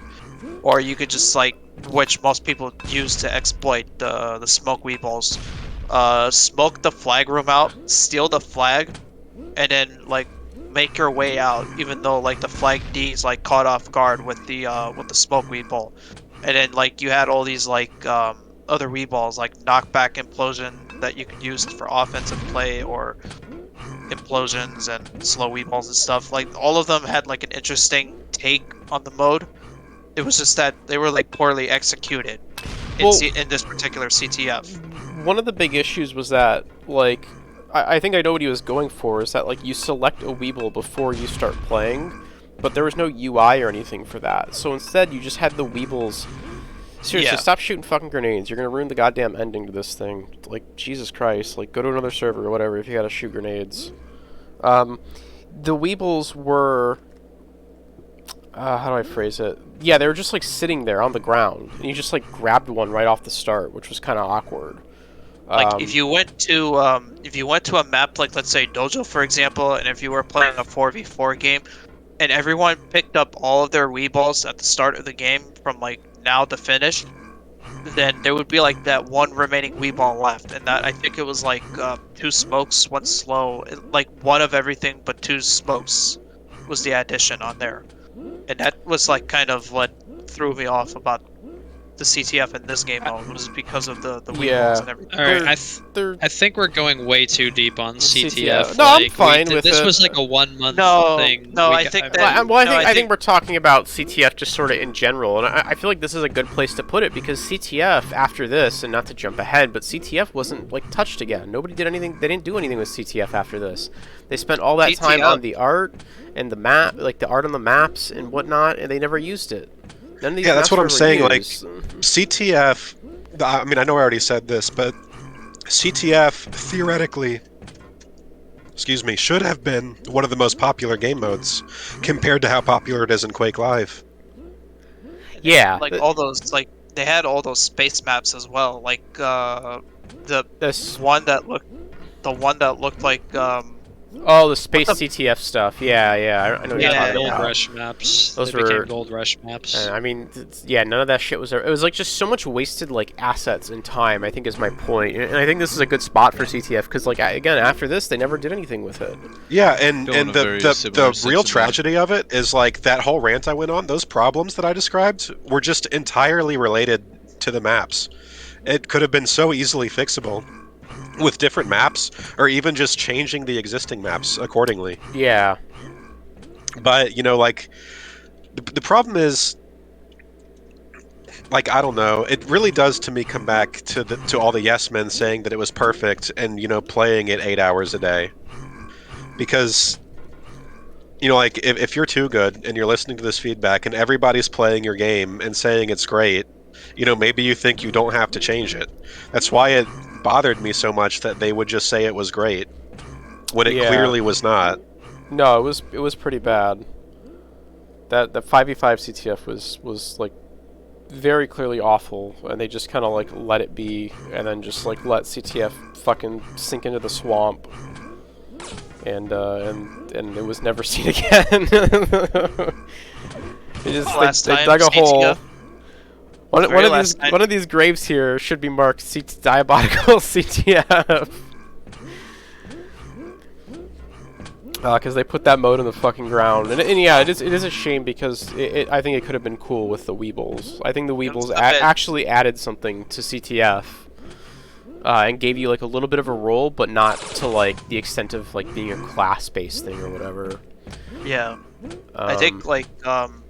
I think it was like poorly executed with the Weeballs in CTF in general, but I mean, CTF is sort of like history right now, so so I can't really like comment on what the state of it would be at this point. But DBT is dead. Nobody plays that shit. They only play they only play Wipeout, which was also, as far as I know, I could be wrong on this. I don't think, well, this is jumping ahead, but I don't think Wipeout was ever intended to be one of the competitive game modes. I think it was just a casual thing. But like after all the yes men got in and abandoned CTF, despite saying that it was great, all they did was play Wipeout like 24 hours a day. And they also said that was fantastic, but they actually stuck with that one, so maybe they actually like it for some reason. I don't know. All right, so I think we've set our piece on we've set our piece on CTF here. Obviously, we've gone over yes men giving no constructive feedback. Too bad, ignoring anyone who doesn't agree with him. That was also something kind of prevalent. So I did in this beta period, I did actually have like a what I would almost call a one-on-one. This was like the shitnip incident. Almost a one-on-one with when Too he was Bad. talking about the Quake World shotgun. Yeah. So initially, it was me, a friend of mine, and a friend of his were in that Discord. I was like mapping, and they were playing like, I don't know what they were doing, like some like 1v1 like Anthe eye-to-eye rocket thing or whatever. And I was just kind of fucking stop shooting, Jesus Christ, you guys are like retarded. I was just mapping. Like the three of us were hanging out in there, and I think at some point, James joined the channel. He was in the other channel listening to the Wipeout people. And he joined our channel. It was real awkward, and we were just kind of hanging out, and we're talking, and it was interesting how, like, he had a certain way of thinking, and if anyone tried to, like, offer him, like, an idea or something, instead of, like, taking said idea into consideration, he would always, and this is not Shitnip, this was, like, before Shitnip joined the channel, he sort of just, like, had his own, like, you could tell that, like, he would discard other people's ideas. Like, he just was not interested in hearing what other people had to say. He just kind of had his own way of thinking and his own ideas. And yeah, I don't know. That's all I got. And plenty of yes men to agree with everything. Yeah, plenty of yes men, of course, in that Discord to agree with the shit that he's saying. But my point there is that it isn't just the yes men. It's also like James has to at some point also be like, you know, maybe what I'm saying isn't correct or whatever. Like, so the onus isn't just on the yes men. It is also him not recognizing that, like, you know, his ideas aren't perfect. They're not the best.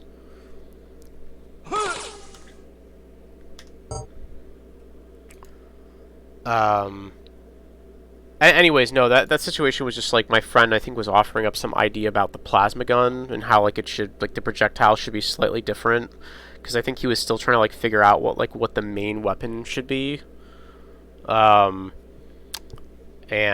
he was just kind of, like, deflecting very nicely, I guess, but he was still just, like, deflecting all of his ideas and being like, well, here's my ideas. I don't really care about your ideas.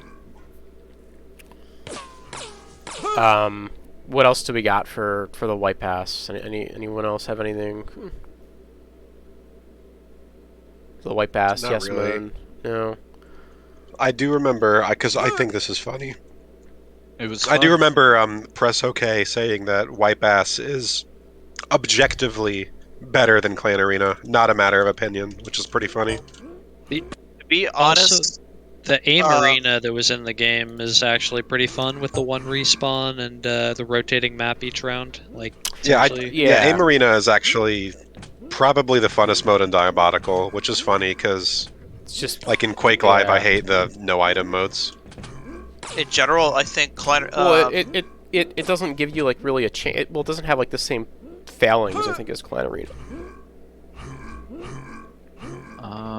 I thought Aim Arena was a lot better than both Wipeout and Clan Arena. You have 2 lives, I guess that's the biggest difference. Yeah, another difference is the maps are made so that you can't really like run away and plus back too much. I think it's mostly having, like, the rotating maps and not just having the same, like, we're gonna go to the exact same spot for, like, the next 20 minutes or whatever, or 15 minutes. Like, not having that, having really the refreshing. having, like, the maps that rotate was, like, an excellent idea. Yeah, that's my favorite part. Like, even though it's like, all right, you play the same 5 maps, but at least it rotates so it's something different each round. Like, it's not. you know, and then the one respawn is like, you know, some you could take it, you could That's leave it. Some interesting. stuff No, comes down to spawn I luck liked or it. whatever. But yeah, I mean, I think it's a fun like wrinkle. But I mean, that one's more debatable. But I think the +1 life was a great idea. I think it makes interesting moments where it's like, well, the other guy killed you, and now you have 1 life, and it's exciting to like clutch that out, right? And yeah, knock them down 2 times when you only got 1 life or whatever. Yeah, and in 2v2 there were also like some good moments where like if you could kill the person who was on their second life, you would then be able to double team the last guy. Even if he was still on first life, you'd just do 2 double teams on him. Like there was, I'm not saying it was the most strategic mode ever, but it's like there was a little bit, you know, a little bit more than what's going on a little in bit to it. CA. That's for sure. Yeah, it was a pretty fun mode, but Wipeout just completely took over from it. Yeah, I never quite understood White Pass's like, I guess, popularity. I guess it's just like so ultra casual. It's not. The thing I don't think ultra casual is necessarily a good phrase. Well, the whole problem with Clan Arena is that it's like in that middle ground where it's like it's casual to people who play the game a lot, but it's like that competitive play it casually. well, no, but it's like competitive enough that noobs just get destroyed in it and then get kicked off the servers. Like, right? Like that's where Quake Live Clan Arena is. Like I know a noob can go to like Madhouse and play like 8v8, but like if you try to play the 4v4, you'll just get kicked off the server if you're a noob, because like people are taking it like seriously enough that they want to win and are like, oh, you have to go top, you have to like go bridge, but you then have to 1v1 every time in the same spot. Yeah, don't bait your teammates, all that. But then, but it's not what like I call the world, like the Revolutionary War type battle. It's not like a competitive like mode though, with like comms and you know. You die? Wedding and yeah. On me? So, no, there's. It's like a weird middle ground. White Pass, you mean, correct? Well, that and Clan Arena. And both. Clan Arena, yeah. They're yeah. the same in a way, right? I mean, I would say White Pass is just like a worse Clan Arena. I think on paper the idea of like the slow respawns is interesting, but I just in like practice, I agree like, it is worse in moments, but it's like better too in moments. Like there's a give and take. I will say it. Okay, so I mean, I've obviously been playing it more of late, really, you know, for that league or whatever. But the thing that I will say about it, one, it was on the maps that we had, it was very bad in 3v3 because those maps are just way too big and it was all hiding. Like, yeah, too easy to hide. The entire concept of okay, hiding is now rewarded in Clan Arena is like not really the best idea in my opinion. Like you can literally be punished for staying, like you can be punished for like if you just don't close out the other team before they all respawn. So it's not really my favorite concept, but I will say like in 4v4 those maps feel a lot more full, and like if you're the last guy you actually have to be worried about getting 4v1'd, you know, whereas when it was only 3 it was like you could just hide forever. Plus specking and hiding and Wipeout made camping troll more irrelevant in that game, in my own opinion. Like camping troll was like the camping master. I don't remember. In fucking shitty CA. Diabotical? No, he wasn't in Diabotical though. Let's see. All right, so I will say also the like there is a little bit more variation to the situations than okay, I'm doing the exact same fight at like Campgrounds Bridge for the like 1000th time. There's a little bit more variation to it than that, so at least it breaks that up a little bit. But yeah. I prefer that over CA. To the note. So this is all a little bit muddled because we're still on, just like looking at these notes, we're still on just kind of the yes men and them all playing White Pass. I guess there's not much more to say on that. But it did open up a whole conversation about why not many people like both CTF and Wipeout, from both like the yes men and I guess in here as well. Well, yeah. I mean, we'll probably touch on White Pass a little bit more later because that's sort of prevalent throughout all of this. CTF I think deserved a little bit more time, just because that mode did not really make it past. No, it got like 30 minutes. It felt like it's good. Yeah. It didn't even get played for so like. Let's see. When did so one of you might Extinction was after release though. Was yeah? Well, my God. hold on. Was I thought Extinction was in the open beta though? I don't think so. It was No, after Extinction release? didn't exist until the tournament series. Okay, Yeah. somebody fucked up just- these. It was all- hooked up it's for just like- TTS. All right. one. We'll get to that later. Dash changes. Does anyone know about dash changes in the beta? You want to talk about dash Yeah, changes? It Go used to ahead. be you could Oh, dash that's sad. in the middle of fighting. Yeah. I mean, there was also like an open beta in March There was no around this restriction time. Yeah, to it, that so you the could the open beta came after, because like if I recall correctly, the timeline of things here was you had the closed alpha that I was in, or beta, or whatever you want to call it. Or, yeah, I guess closed alpha, whatever. Then you guys got in, then the Yes Men got in, and then didn't it become like an open thing for a little while, and then they shut it down? There was like an open. Yeah, they were like open weekends for like weekends. 3 Oh, or yeah, 4 yeah. weeks in a row in March of 2020. And also, the dash was still like you could use it in combat during those times, but then sometime after that, it got changed to the current state where it's like if you get shot, it disables it. Yeah, So- the dash in combat was it was extremely strong because what you would do was you would just like fire a rocket and then dash directly at your opponent while you are reloading the rocket and then like rocket them again point blank. Like yeah, it probably like honestly like I don't know about the dash now because I don't play the game anymore, but it had to be changed. Like that shit was fucked up. It was way too strong. Dash. Yeah, Dash it was kind of like, fun though. So well, I mean, Dash's for duel role. it's different, but for like Wipeout, it was great.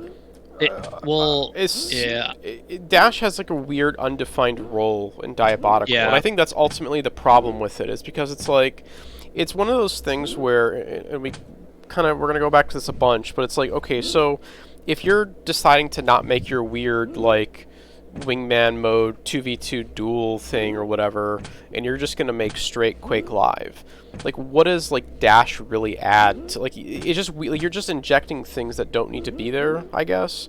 And I think Dash is one of those things where it's just sort of like this undefined thing. It doesn't have like a clear purpose. And I remember like I think it's dodge. It's not dash, it's dodge. Right? I Well, don't it care. went We by a all- lot of Trying to things. inject Yeah, we dodge. went by a. The purpose is for like ults. 6 dodges. It's called dodge. Well, okay, that's what I'm getting to. Let me finish. Alright. What I'm getting at here is that it's like, okay, so the original idea is like, well, if it's to like help you move faster around the map and help you dodge things, sure, but then you change it so that like when you get hit, you can't, dash. So then it's like, well, you're not really dodging anymore, like with it, right? I think it's Yeah. like proposed purpose at that point was to help like new players or some weird thing. Yeah. Well, That's exactly why they did yeah. that. Yeah. I think at first Just some it was people were too good with it, and others weren't. It was like at first I think the base reason was okay, new players don't know how to circle jump. We need some way to help them go fast. So let's have a one button circle jump. And then also it's like a thing for the Unreal Tournament players, like they know what this is, like they can do it, right? Yeah. So and then it was like okay, sort of like an Unreal Tournament, you could just dash in any direction at any time and like but then that when you were actually playing it was really good and probably like could have been toned down somehow, but then it was like okay, we're going to disable it when you get shot at, but now a new player like can't even use it half the time. So it's like what was the point of this whole thing, like Yeah. It went from they succeeded in balancing it, but it's like what the it's purpose so, of it it's was so kind of neutered lost. now. It's just like, why do you have this thing in the game? Because I think still used. Don't get me wrong, but yeah. I know Raid never liked the dash, but I thought it was like an interesting addition to the game of just like, even if it was just sort of like a free circle jump or whatever, it's still like it increased the pace of duel, which I think like Too Good's like one of his original like mission statements.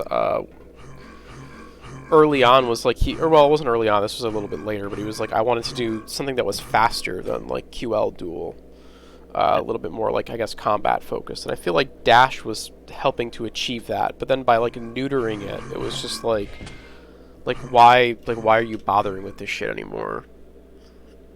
Yeah, and also it just like feels awkward, like you don't know when it's up for you and stuff like that. It's like it doesn't like fit in with the rest of everything in my opinion. Like that solution definitely helped balance it because it was really good. You remember there was an update stream where Too Good was talking about, I think FaZe or somebody would like every time Too Good hit him with a rocket, FaZe would like use that momentum and dash away to instantly get like a bunch of distance to LG and rail him. And he was like, "Oh, this is making rockets terrible." And it's like that is kind of true. Like, I mean, at the time, LG was like the strongest gun in the game for sure, and rail was close behind, and then rockets were not so good. And it's like the complete opposite now. But yeah. Well, at the time, that had a lot to do with the netcode as well. Yeah, that is true. It was You know, client side, yeah. and the only way to use rockets was to use that ape rush tactic where you like dodge at them too. Like that was like the best way to rocket. But yeah, it's one of those things where like I understand why it was like done for balancing, why it was like nerfed, but I just don't feel like it really fit the like original purpose anymore after that. After the change, yeah, it was Like, it's not neuter to the point newbie-friendly. of. It was just That- neuter to the it's point of just like doesn't down need to constantly. be there. Yeah, exactly. It just doesn't need to be in the game at that point. Like, just take it out. Like, it doesn't serve a purpose. Yeah, it's you can't find a rhythm to using it anymore. It's like it's distracting at that point. Yeah, exactly. So I guess we're at the beta weekends. Kind of around that period, they kind of shut down the open alpha. They started running beta weekends instead. At this time, I was then put into that one like dev Discord. So they made a separate Discord because the original quote unquote dev Discord was just flooded with idiots and like yes men and like people who aren't like there to actually forward the game. So they made like a totally different quote unquote like secret Discord. And they moved kind of all the people who were actually doing like mapping and art and like working on the game. They moved them all to that Discord. And let's see. Pad the LG instead of fixing the hitbox. Was that a beta thing? I don't remember that being a big deal. I think Nicky Dobb added that to the notes here.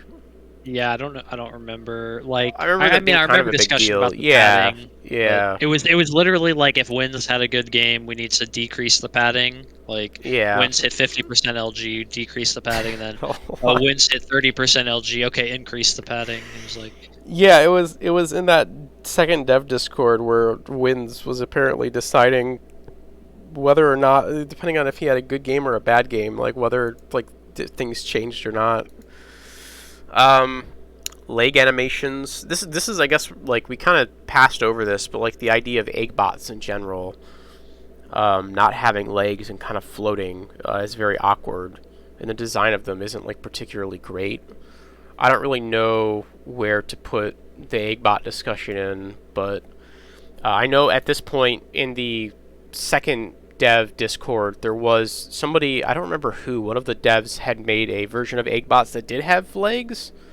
They were kind of like, if you know what Mega Man's boots look like he looked like had these giant like Mega Man like legs. They were very weird looking, but at least they were legs.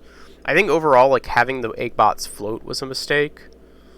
I get why they did it, to like kind of increase the height, because otherwise they were too short, but they needed to figure out a solution then to that. Just because like the hovering, make them taller. Yeah, I get to make them taller or do something, because like having them not walk and hover, like you get rid of and again, this is like jumping ahead a little bit to sound stuff, but you get rid of like having feedback of like footsteps, right? Like in QL, you can kind of hear footsteps. It's like, oh, I hear someone's walking on like wood above me or whatever. And you kind of don't have that with like the hover sound effect. Everything just kind of sounds the same. So spatially, it was like difficult to discern where people were. At least I thought so. So are you saying that like when one of the reasons egg bots were chosen is because they have like a very clear hitbox, and then they were made to like not follow that hitbox at all? You're telling me that didn't make sense? What didn't make? Wait. We're talking about I'm talking about move sounds. Well, yeah, but like it's all related to the whole Oh, eggbot yeah. from the beginning, right? Yeah. Eggbots are just a complete disaster. One of the biggest mistakes, I think, in the end for this game. I think there was a moment where, when Diabotical, like the release trailer, was making the rounds. I think it was like that Dr. Disrespect guy. He watched the trailer and he stopped it when there was like an eggbot in the screen. He's like, "What the hell is that?" It's just like I don't think the eggbots like really click with people. Yeah. They just seem like a meme, and I know like the people who are like really into DB probably like the eggbots. Are like, "Oh, this is my meme. I think eggbots are funny," and it's just like it doesn't. You're right about. It doesn't have that wide appeal though. They should have just used a fucking generic like humanoid robot. That would have been way better than eggbots. Disrespect was digging it. He was enjoying it until he saw the model and he's like, well, like I can't play that game. Yeah, it's just like I think that's like pretty much what the video was. Yeah, it's just like He's what like, is this looks that? sick. The fighting's great and everything, but yeah. Yeah, the music, the art looks good, and he's just like, I don't know what the fuck that thing is. Like what am I shooting at? I think Go ahead. Too Good liked it for the customization though, and for esports, kind of a little bit. I mean, so the that they could put, like stickers, their logos and stuff like that. Yeah, but like there's ways around that. I mean, I think he had ideas to customize the more humanoid robots as well. I don't think the eggbots were like the end all be all. Like I'm like, if you find the stream, I'm sure Nicky Dobb probably knows exactly the timestamp or whatever. It's not like they're struggling to figure out how to customize like the Fortnite characters or like. I've asked all my casual like IRL friends, and none of them. They were all like, "No, that's bad." The eggbots. Yeah. Yeah, no, 100%. None of them thought it was like it's had not anything good to say, basically. It's like it's not funny. Like I don't know. I don't know who it was for, or why they decided to go with eggbots. They didn't work. What are you, Uncle Taunty? You want to talk about Taunty? Okay, I mean, I don't know if Taunty's worth talking about, but I mean, Taunty. the G meter. Okay, hold on. Let's talk about the iceberg. Yeah, oh god, let's talk about eggbots first. Let's finish the iceberg is going to have to be a different thing. This is going to run long. We're on like part 2 still. We got a ways to go. Anyways, yeah. Well, all I'm saying is Taunty's on the iceberg. There's like so 6 parts to this. We'll get to him later. We got a long ways to go, boys. Well, Phrase will get on eventually. We'll be up still. It does kind of go back to, I mean, even if we just want to talk about Taunty really quickly, it's like there were all these ideas to like make things kind of new player friendly, like, oh, you can just like dash, you don't have to learn how to circle jump, and like oh, we'll have like a G meter to teach you how to strafe jump and stuff, and that all just like eventually got taken out of the game. I mean, G meter caused performance problems and they just never fixed it or brought it back because they got like them and Taunty got mad at each other or whatever. So by divine right, couldn't put that G meter in the game. But yeah, I think eggbots were. I mean, we'll probably talk about eggbots again later, so I don't want to dwell on it too long. But I do think they were a mistake. Just like hitbox, the sounds of them, like having them float, like everything about the eggbots was just like not a good idea. It's a funny meme, but like. Go ahead. So then moving it along, it's like, all right, so that was going on, and we're now basically at like the March beta, and there was still a lot of hype, and but we were still kind of like, all right, they still need to do all the stuff that we said from like 6 months ago, like maps, netcode. Well, map. I think we kind of knew that maps would.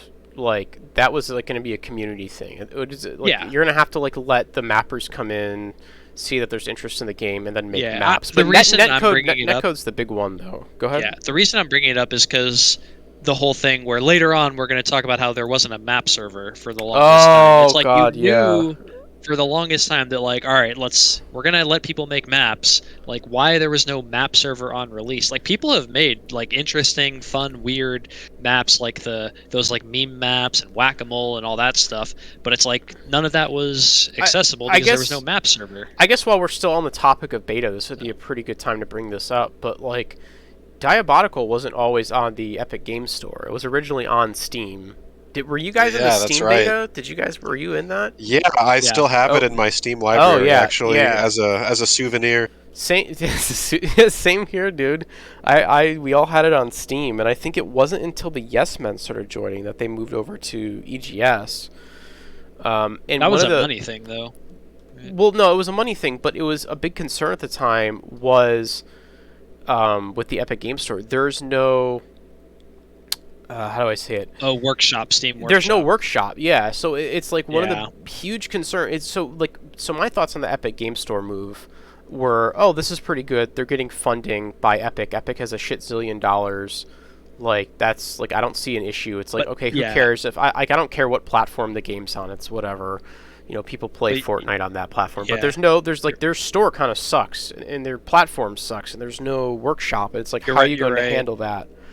And like it's just Steam Workshop would have been their map server for them, and they suddenly had to like scramble to make a map server. Yeah, and rather than putting that as a high priority, because remember the mapping tool is like a big feature of this game. Most modern games don't have mapping tools. They don't have even if you go digging in like files or whatever, they don't have mapping tools. That's like reserved. Like Call of Duty games don't have mapping. Like you can't make a Call of Duty, Modern Warfare map or whatever. Like whatever the new COD is, you can't do that. That's not a thing that they do anymore. So having a mapping, it's kind of like the Forge in Halo, right? And to have like one of your front and center like selling points is like you got this map maker, very accessible, very easy to use and understand by people, and then to not have a way for people to easily upload their map, or not even or to not jump ahead, but like to not even be thinking about like in scrambling and be like, okay, we got to get on this map server thing immediately because we lost the Steam Workshop. To not even be doing that is just like... Yeah, so that's what I'm saying. Like going into the March beta, it's like I would have still said, okay, the priority items should be like, all right, maps, including like getting that map server, whatever, and then the netcode. Because the netcode was client side for that entire March beta, and that was like the high point of their hype. Like I assume this is a Nicky Dobb thing, but they had 43,000 like Twitch viewership for that beta. Which is a lot for an indie game, and it's like impressive. So that was all your hype, but you had no netcode. It was all still client side at that time. That's one thing that always amazed me is that how they like from the time that I was in all the way till that beta, or like I guess till launch, they had no netcode, or they had like some shitty netcode at launch. But it was like not having a netcode for that long is just like I don't know. I don't know like what they were doing during that time. Like I have no idea what was being worked on. Yeah, that's one thing that I remember being very confused about was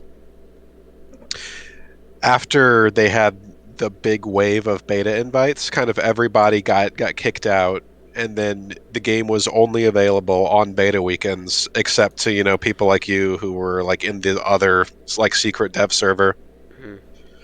But then, like, after 3 months of that, when we all got access to the game again, it seems like they didn't do anything. Like, it was the same as it was before. So I guess that's, like, the last part of this beta discussion is kind of the final, that dev Discord and what happened in there. And that's where, like, Fat Palm starts coming into the picture. And that's, like, its own thing. I don't want to go too deep into that right now, but... that was where like Fat Palm was in there.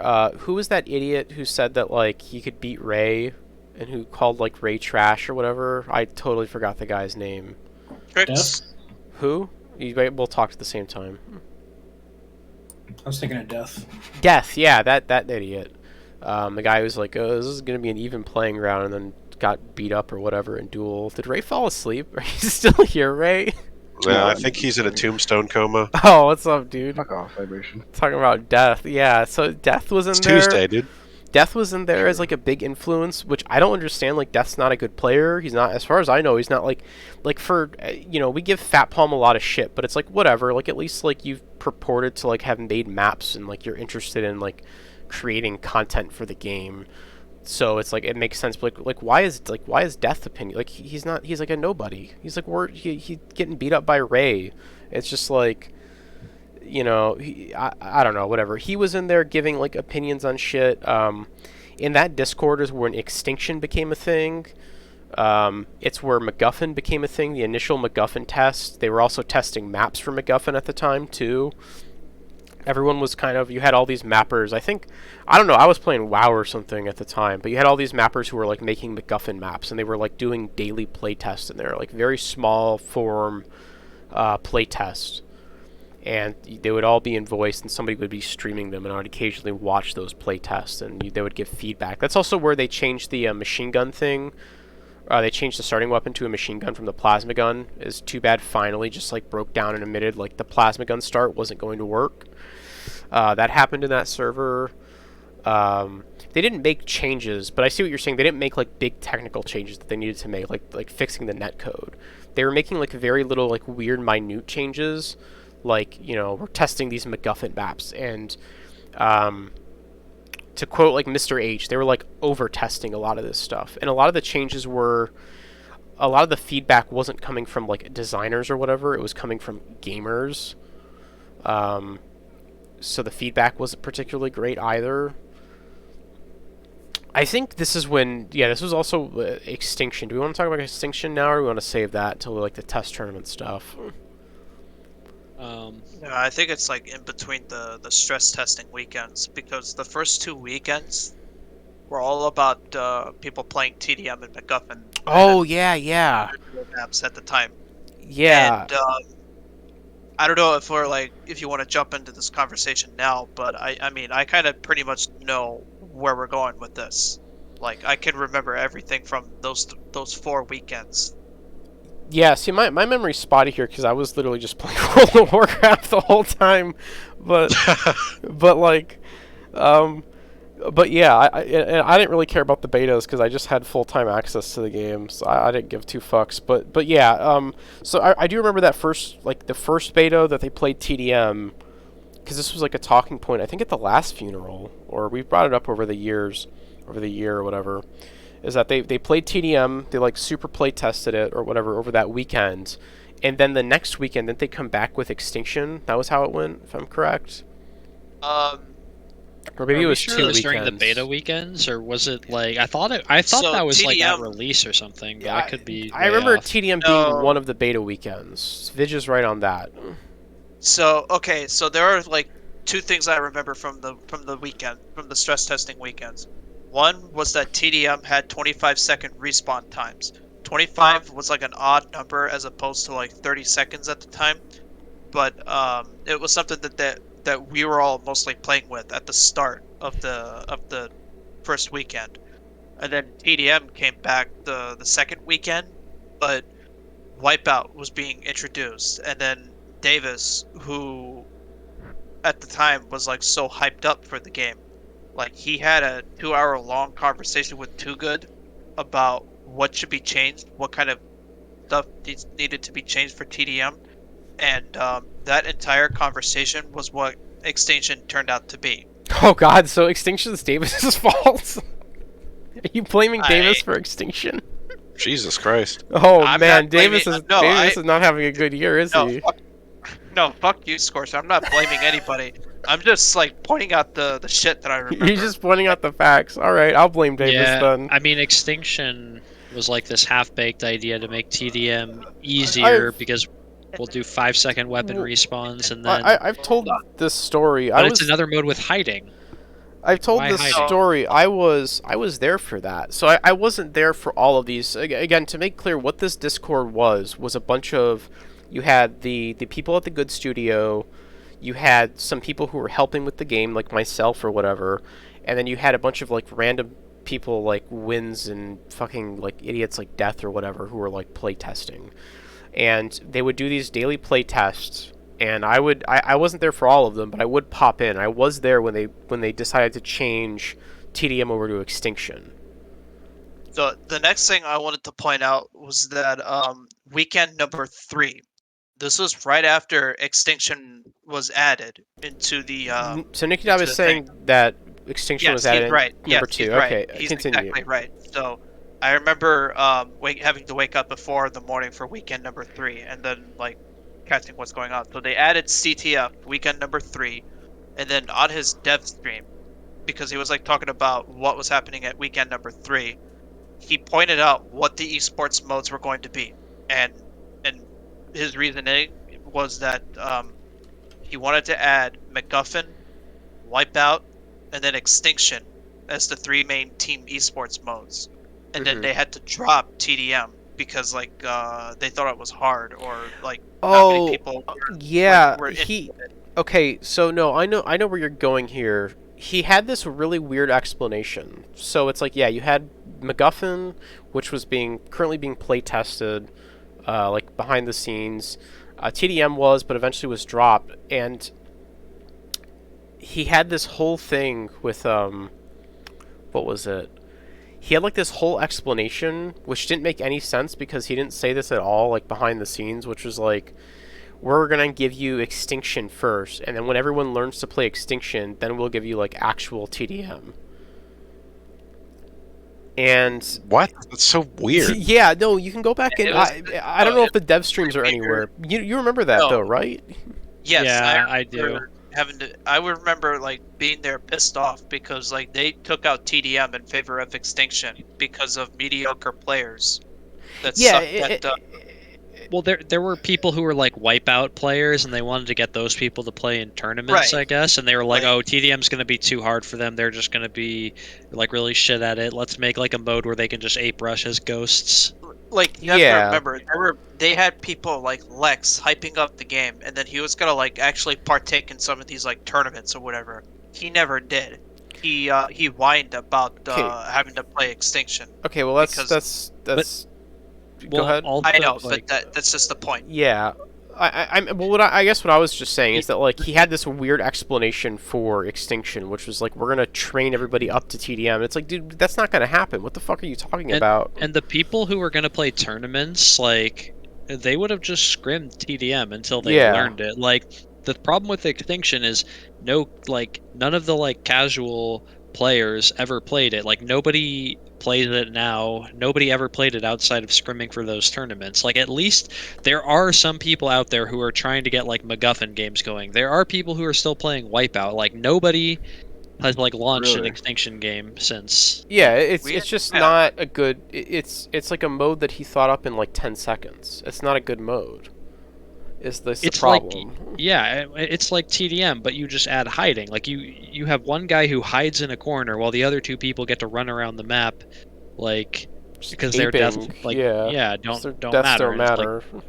It's like just hiding is not that interesting of a mechanic to add. Like people would have learned TDM, at least the tournament people. Like if you're gonna, I mean, the whole thing of having 3 modes was already kind of weird. A lot if you want you wanted to get casuals, like. Yeah, I don't understand, and I guess this is jumping ahead again a little too much, but I don't understand the point of having those 3 modes. You should have just like committed to one. I think that just like confuses people. I get it. I think he was trying to do like an Overwatch thing. Somebody once described, and again jumping ahead, but somebody once described the way that he set up his queue, his matchmaking queue when the game initially released, as like he set it up as if he was like getting millions of players like Overwatch. And I feel like he looked at Overwatch a lot and tried to do some things that they were doing, but it doesn't really work. Because like, you know, Overwatch has like the different game modes, but they're all the same. You just stand on the thing. Right? Every single Overwatch game mode is the exact same. It's like you stand on the thing in the middle, you stand on the point and then stand on the next point, or you stand on the moving point. They're all the same. Like there's no different game. There's no CTF. There's no TDM in that game. It's all just stand on the thing. I feel like the multiple modes, it could work if you have like 3 modes that are really good that everybody likes. Like Halo, I think can maybe get away with it because those modes are like polished or whatever. But yeah, I mean, one of them being a mode that was cooked up in like 5 minutes. It's just also like there's like no casuals playing it. Like I think it's okay maybe to have like a casual mode and a hardcore mode, but like then you can't like split it even more by having some other hardcore mode that nobody at all wants to play outside of scrims. Like it's just very strange. But anyway, so go ahead. It all goes back to what Vibration was saying about this was really the time where they were like trying to make an esport and maybe not making enough of like a game. Yeah, there was definitely because this goes into the 3v3 thing as well. Yeah, the 3v3 thing is that's 3v3 was the reason that we couldn't have CTF as a Like if it were if it were Wipeout, TDM, and CTF or something, like I guess that's maybe why that he did drop. could have like worked because everybody understands those modes as I like don't. a rotation or When whatever. did they announce 3v? They announced, I guess, 3v3. Pretty. I guess we should talk about that now, right? Because that was like my a beta understanding, thing. you probably know more about this, Scorch, but my understanding from the very beginning, like when we got into the alpha, was that esports was going to be 3v3. It was like non-negotiable. Like any feedback that suggested 4v4 was better would be ignored because they were just like hell-bent on having 3v3. Yeah. So that people could get like signed to esports orgs and tournaments would be easier to run because it's 3v3 instead of 4v4. Well, it wasn't. It was signed to esports. It wasn't just signed to esports orgs. It was sending people to LAN. I think was the big thing, and having LANs. Like having those 2 extra people, apparently just like cost like they fucking crunched the numbers, and it was just like way too much money. Like no orgs would like run a team and send them to like a Diabotical LAN if there was a 4-man team. Now, again, this is jumping a little ahead, but he did this during a time when the entire planet was like shut down and it didn't matter at all. So, maybe we should just bring that up during the test tournament stuff. Any other thoughts on the beta here to kind of like wrap this up? The one other thing, because I know there's some things that we can. I know there's like some things like Extinction we could talk more on. The 3v3 thing we could talk more on. Is there anything else though, like specific to any of the betas? The one other thing that's should probably be mentioned real quick that's here when I scroll down, but was in the beta too, was the lack of damage feedback when you get shot.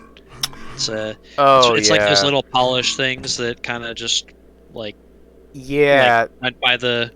went by the wayside, I guess. I mean, I think they were polishing other stuff, but like probably way too much was going into like esports testing MacGuffin. Do you remember? Yeah, fixing. Okay, so on the feedback. topic of sound, do you remember when they hired the Blizzard guy, and he can only make like one sound every like 3 months or whatever?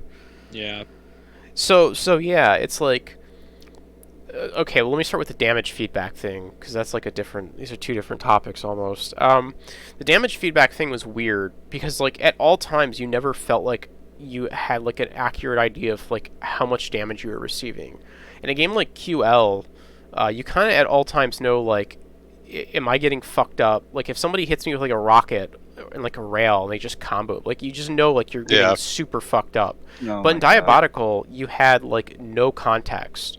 Like, I would just die and just be like, how did I die? And then it'd be like, oh, well, I had, like, 10 health. And I had no idea.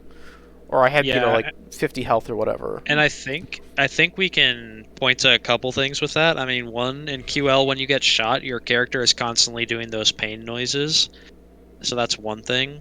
Another thing is, like, the way the knockback is. Something like in QL, it, like, sort of rubber bands you back to, like, getting knocked back, whereas in Diabotical, a lot more of your own, like, movement just overrides the knockback, so you don't even realize that you got knocked back sometimes.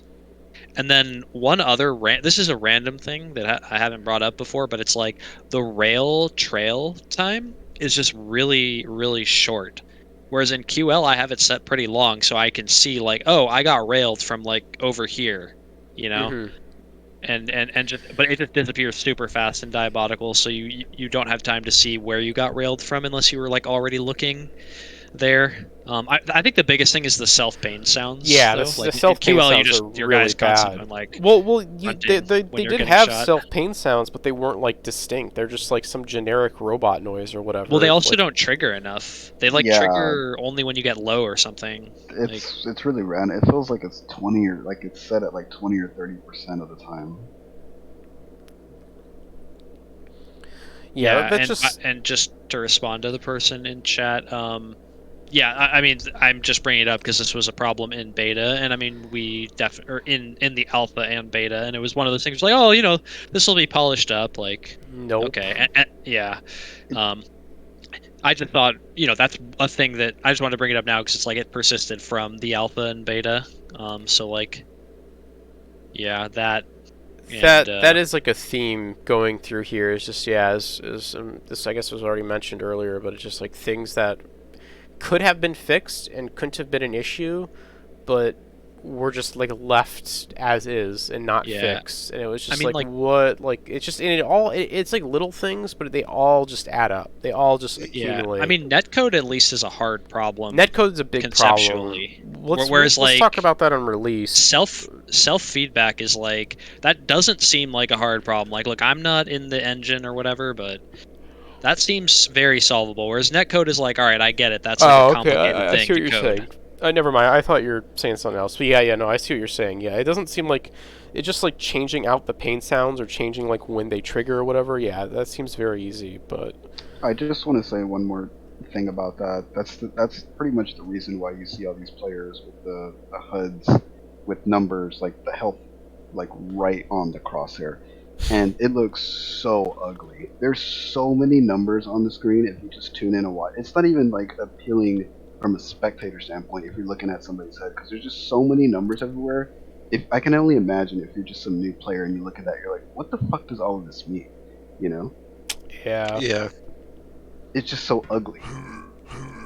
Yeah, but it's so funny. Like, a lot of these things that were problems like that in the beta were things that I was just completely unconcerned about, because I'm like, these are fixable issues.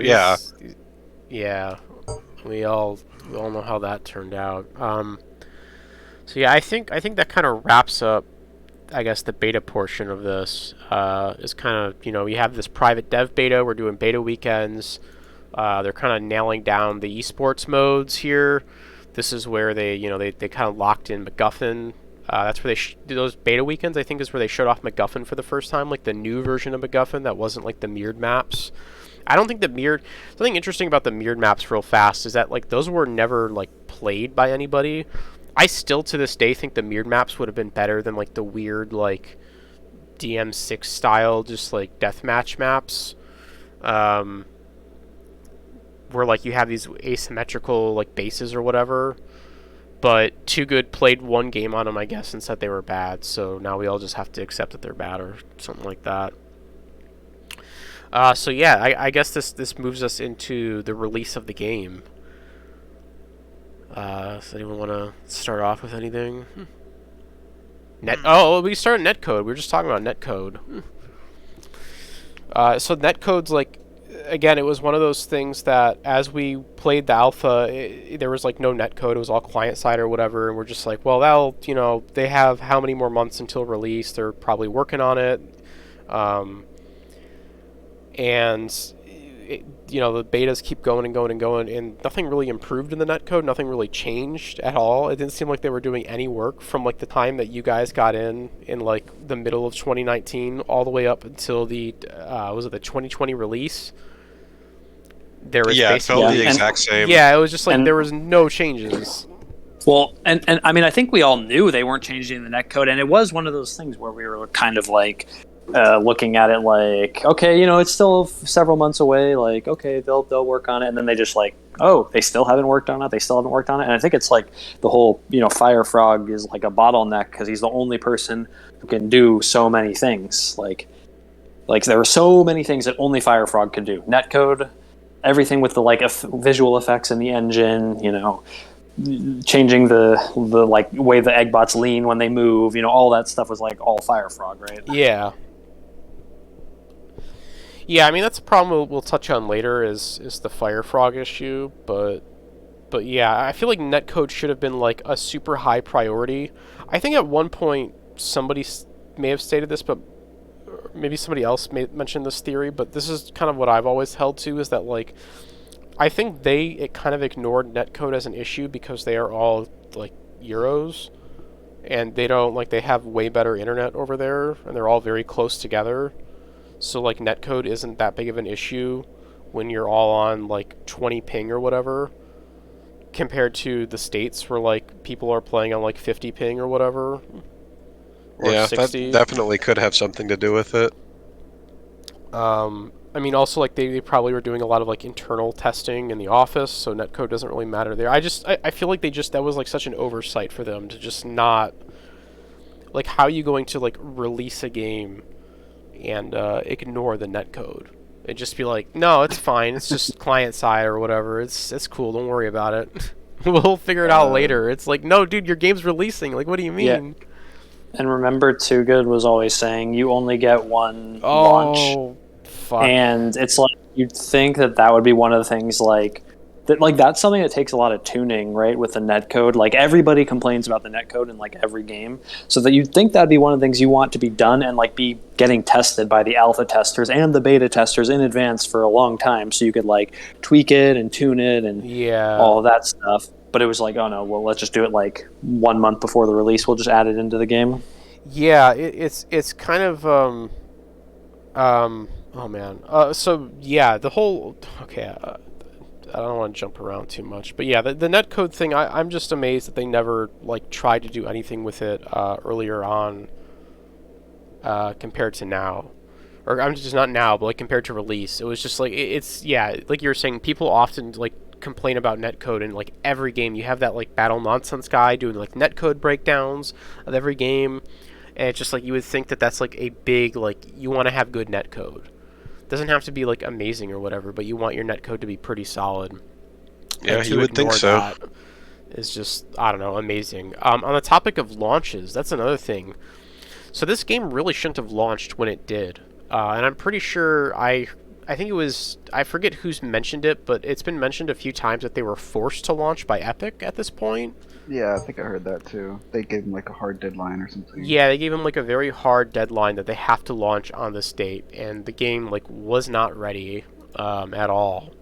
I mean, not at all, but it was still in like a very beta state, and I don't understand why they didn't just like. I don't get why they didn't do like an early access or just be like it's an open beta or something like that. I know this is another example of Too Bad just like making a meme out of everything. He tried to like spin it like they're releasing before QC or whatever because that game is still in beta. Well, also it was like beta, and then suddenly he was just like, "Oh yeah, we're launching next week." You remember that? Yeah, yeah, it was something like very that. haphazard. Like, yeah, there wasn't a lot of build up or I guess like hype or whatever. Well, after months, multiple occasions, he has said on stream that like you only get one launch of your game, and it's super important that you get it right. And then he just kind of like tossed it out there.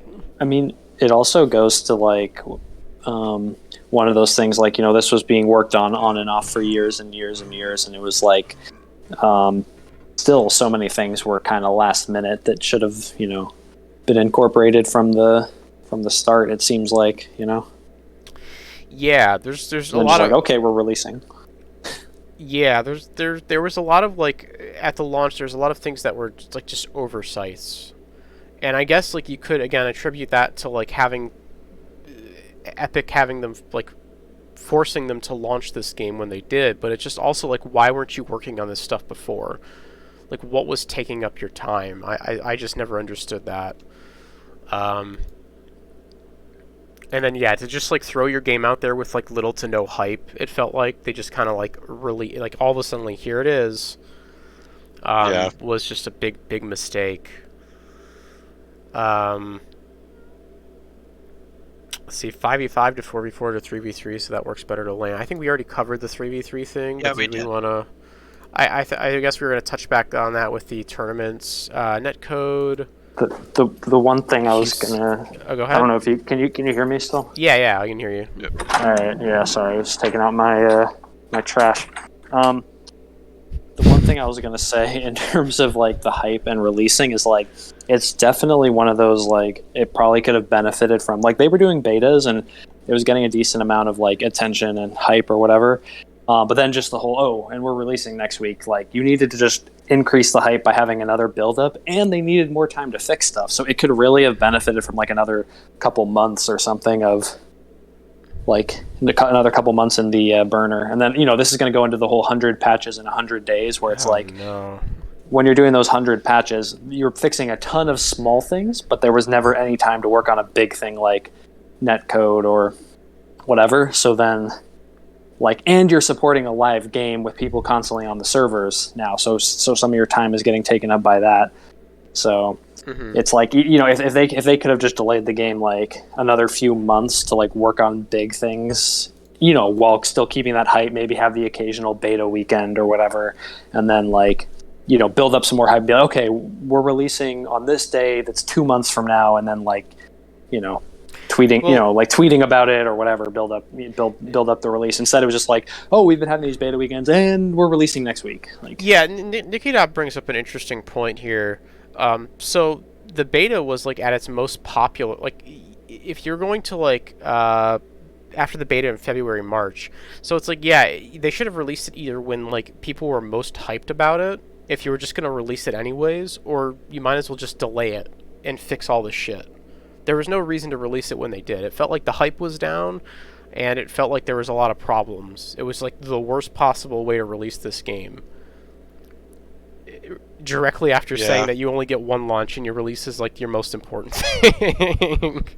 I mean, but if Epic doesn't give them that deadline, who knows when this game would even come out? I mean, but like you could also just do, I don't know, like an open beta situation would have been better, like some early access thing, or just more beta weekends would have been more interesting. I don't know. I do agree that like eventually the game had to come out, but like it had some serious problems, like things that just like weren't finished or polished or whatever. Yeah. You want to talk about the queue system, matchmaking? Did anyone play the queue system with the matchmaking and shit? I didn't play. I didn't play any of that. But I know there was like a ton of modes. Yeah. Yeah. Queue system is constantly changing. Is Yeah. the node way too has many here. modes for sure. Everybody always complained about the queue system, and then this goes back to like during the stress testing weekends when they were testing like so many different things with the queue system. It was like they put out the 3v3 ranked mode, and then everyone played it. And then there was like one weekend where it was like they were testing a 3v3 pickup mode because players like quote unquote effortless was like exploiting the queue system for like to gain high ELO and things like that, based on what I remember. And they just kept on like changing the queue system and the ranking system, and then like, you know, it just they couldn't figure out what to do with the queue system, honestly. Yeah. Go ahead.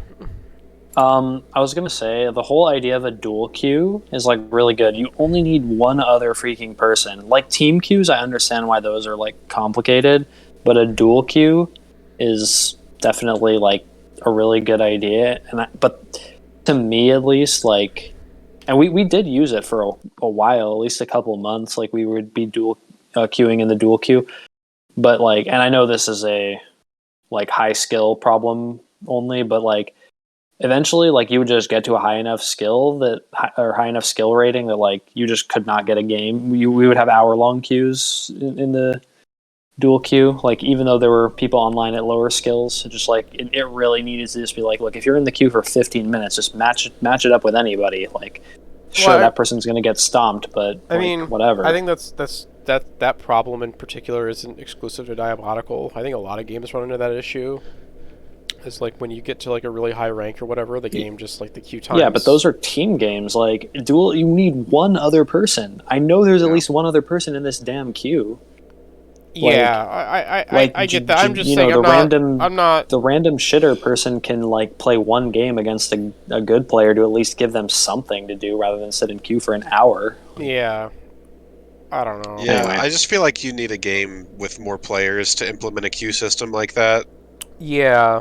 Well, I mean that's kind of the that's another thing I think that none of us I don't think any of us really bothered with. Like I didn't play any of the matchmaking.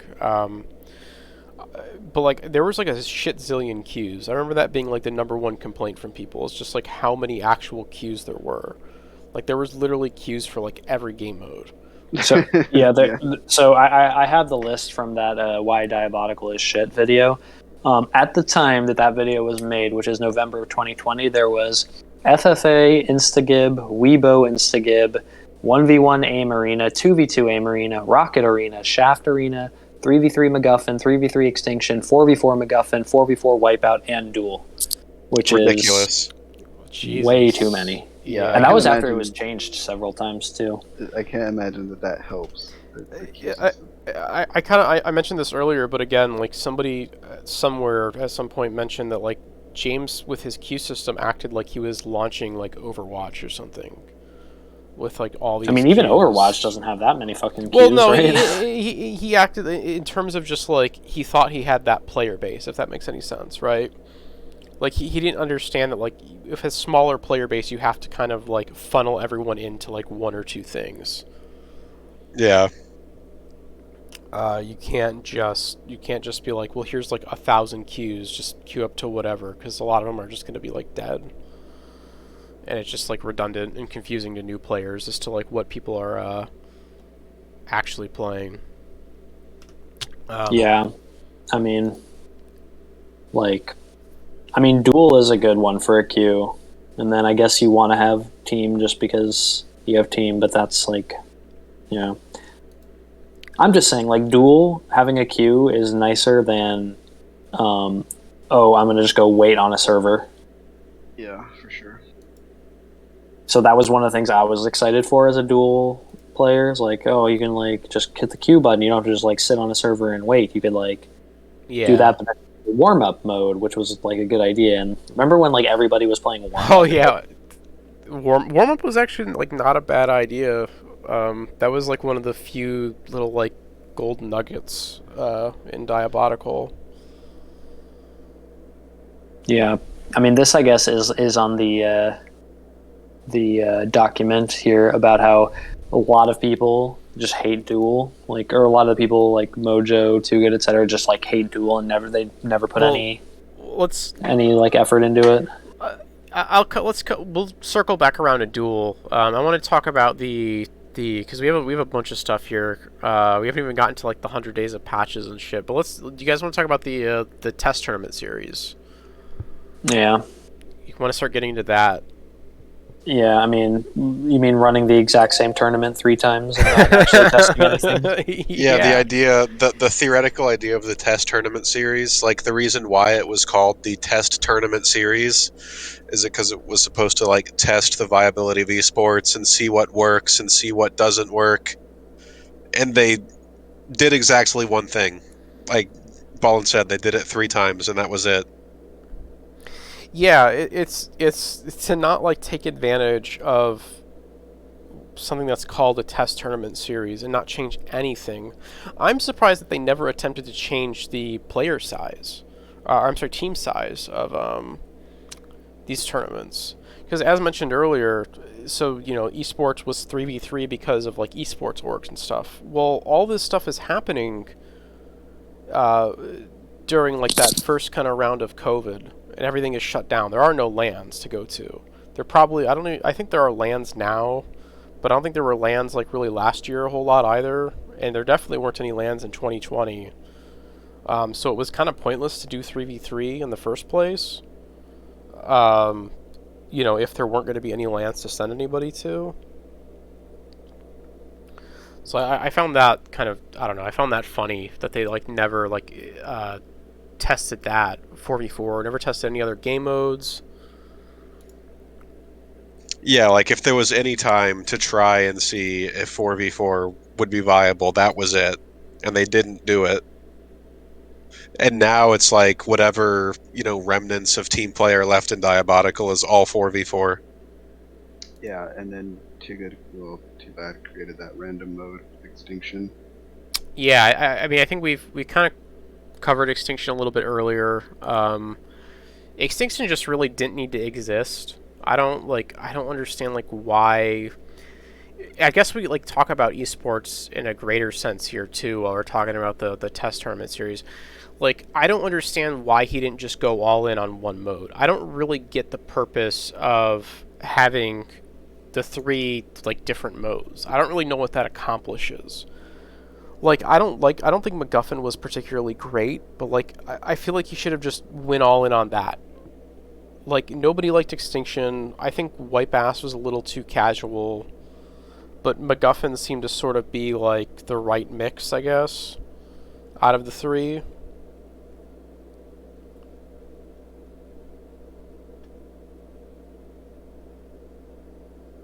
Yeah, I mean, we kind of talked about that a bit already.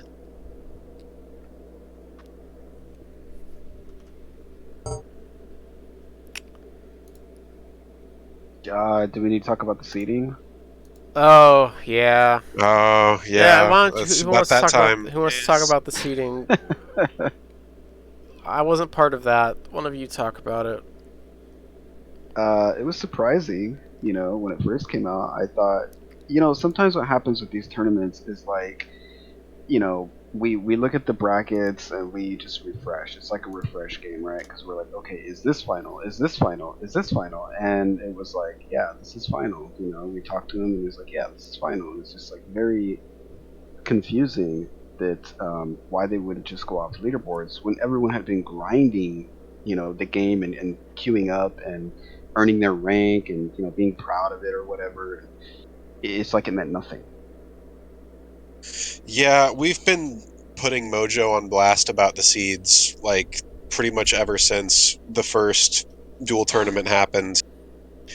Because the seeds were really, really bad. And it's like, at this point, nobody even cares about the seeds anymore. It's whatever, like, game's dead. Like, it was forever ago.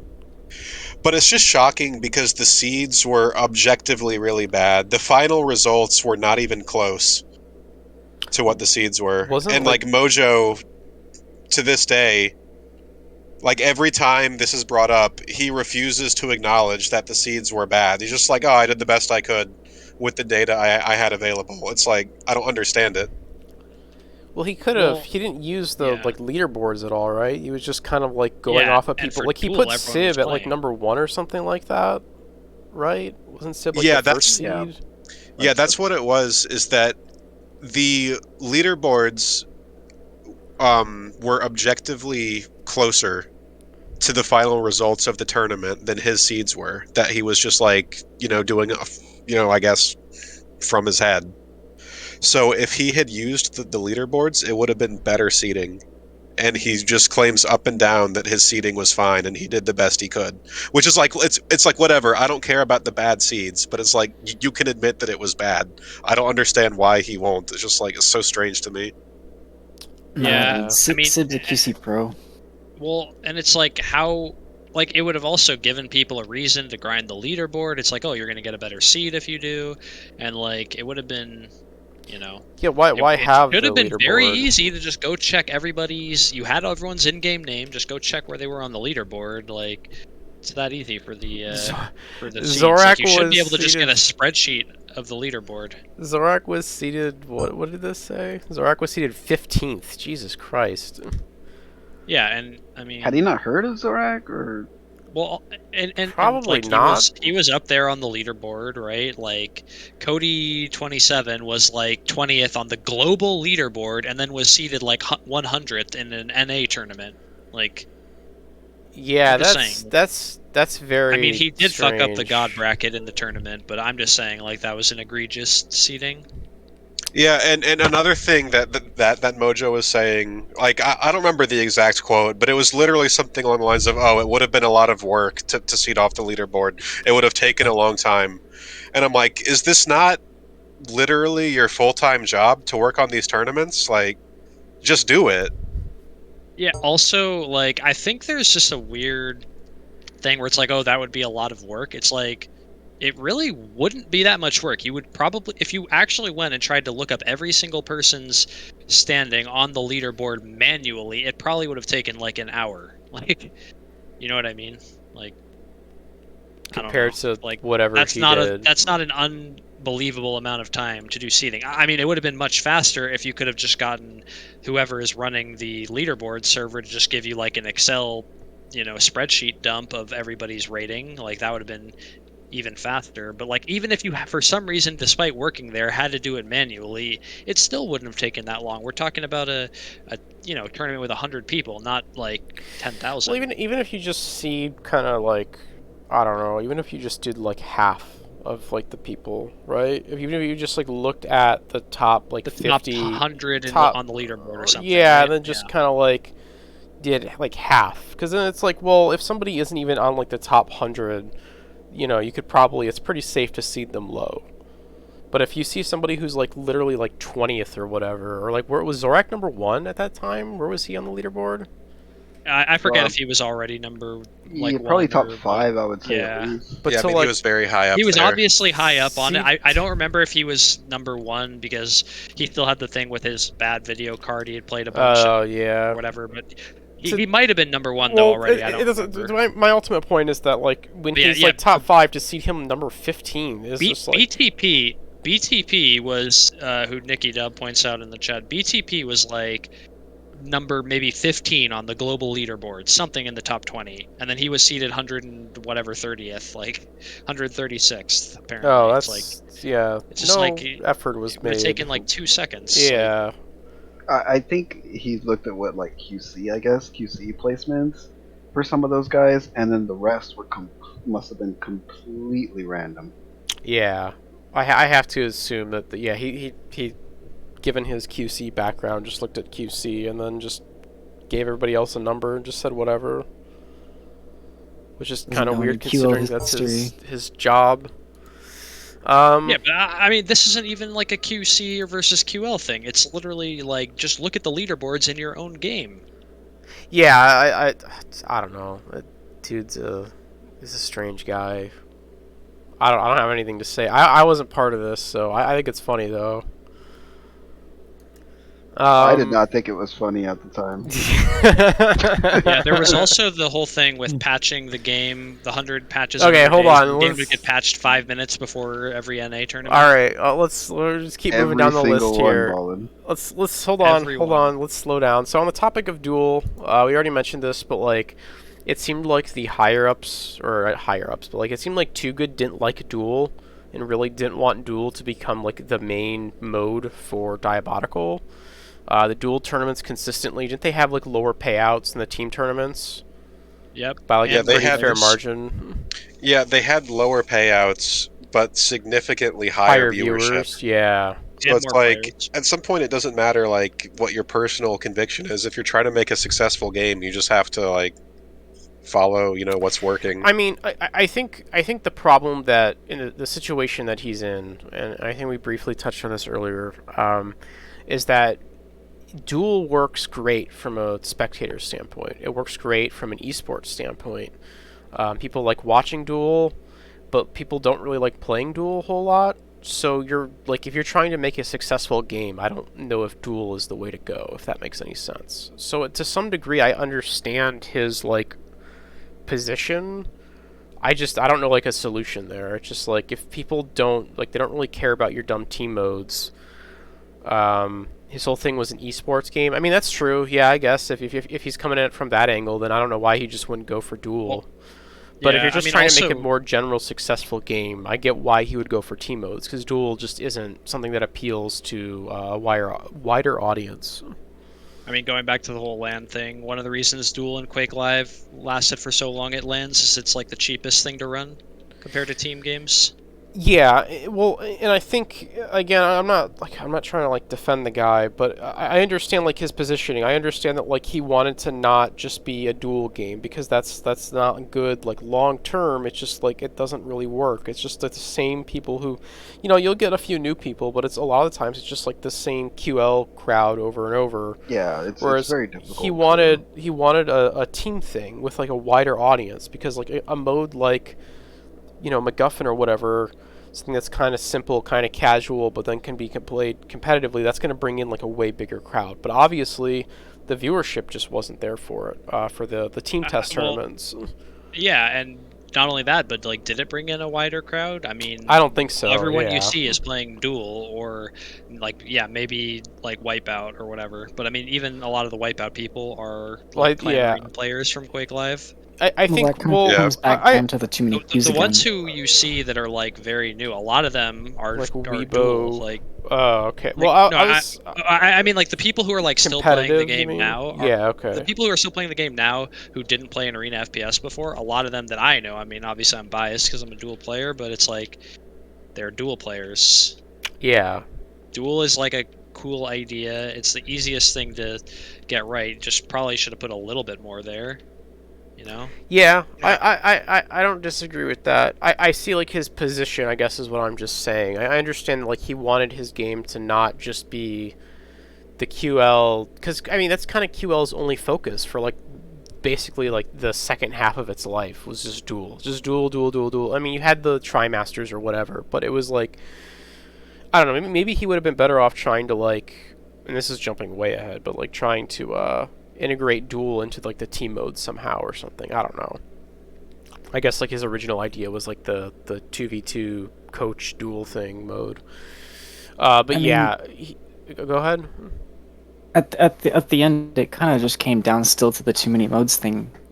You really just needed one team mode to focus on, where it was like, this is the mainstay of the game. This is like, your Overwatch, go to the point, do that thing. It's the team mode that everybody understands, and it's that only one queue that everybody goes to because it's fun casually and fun competitively. And then you can maybe have duel on the side as being like a side thing. Yeah, I think we've mentioned this a lot before. Go ahead. Well, it's basically, you have duel on the side that still gets a lot of viewership, but because the team mode is well done and it's popular and it's kind of got that mainstay attraction to it, and it's the only queue you can queue into. It wouldn't get cut, like its wind wouldn't get cut as much from duel, I think, in that sense. But I would agree with that. I mean, that's definitely the way to do it. I've never said that like you can't not have duel or anything like that, but I guess all I'm saying is I see like his position to some extent. I see what he was going for. I don't think it necessarily worked, and I think that like he should have maybe pivoted a little bit better to like what was popular and what was working. But I don't know. It is weird that like he just totally seemed to ignore duel and just try to keep pushing his like shitty game modes that clearly weren't working. I think that was a mistake. Yeah. What else do we have here? Cody27 slow weebling himself and messing up the god bracket. Ballin already mentioned it, but I figured I'd bring it up again. Yeah, it really has nothing to do with the death of Diabotical, but it's really funny, so... Well, F's in chat because Cody27 is in the basement of a pawn shop right now, chained up in a GIMP outfit. Yep. And we're probably never going to see Cody27 ever again. Only Bruce Willis could save him. Yeah, only Bruce Willis. If anybody wants to donate like $1 million so we can get Bruce Willis for like an hour to go in and save him, I'd appreciate that. Yeah, he's too busy making Netflix movies.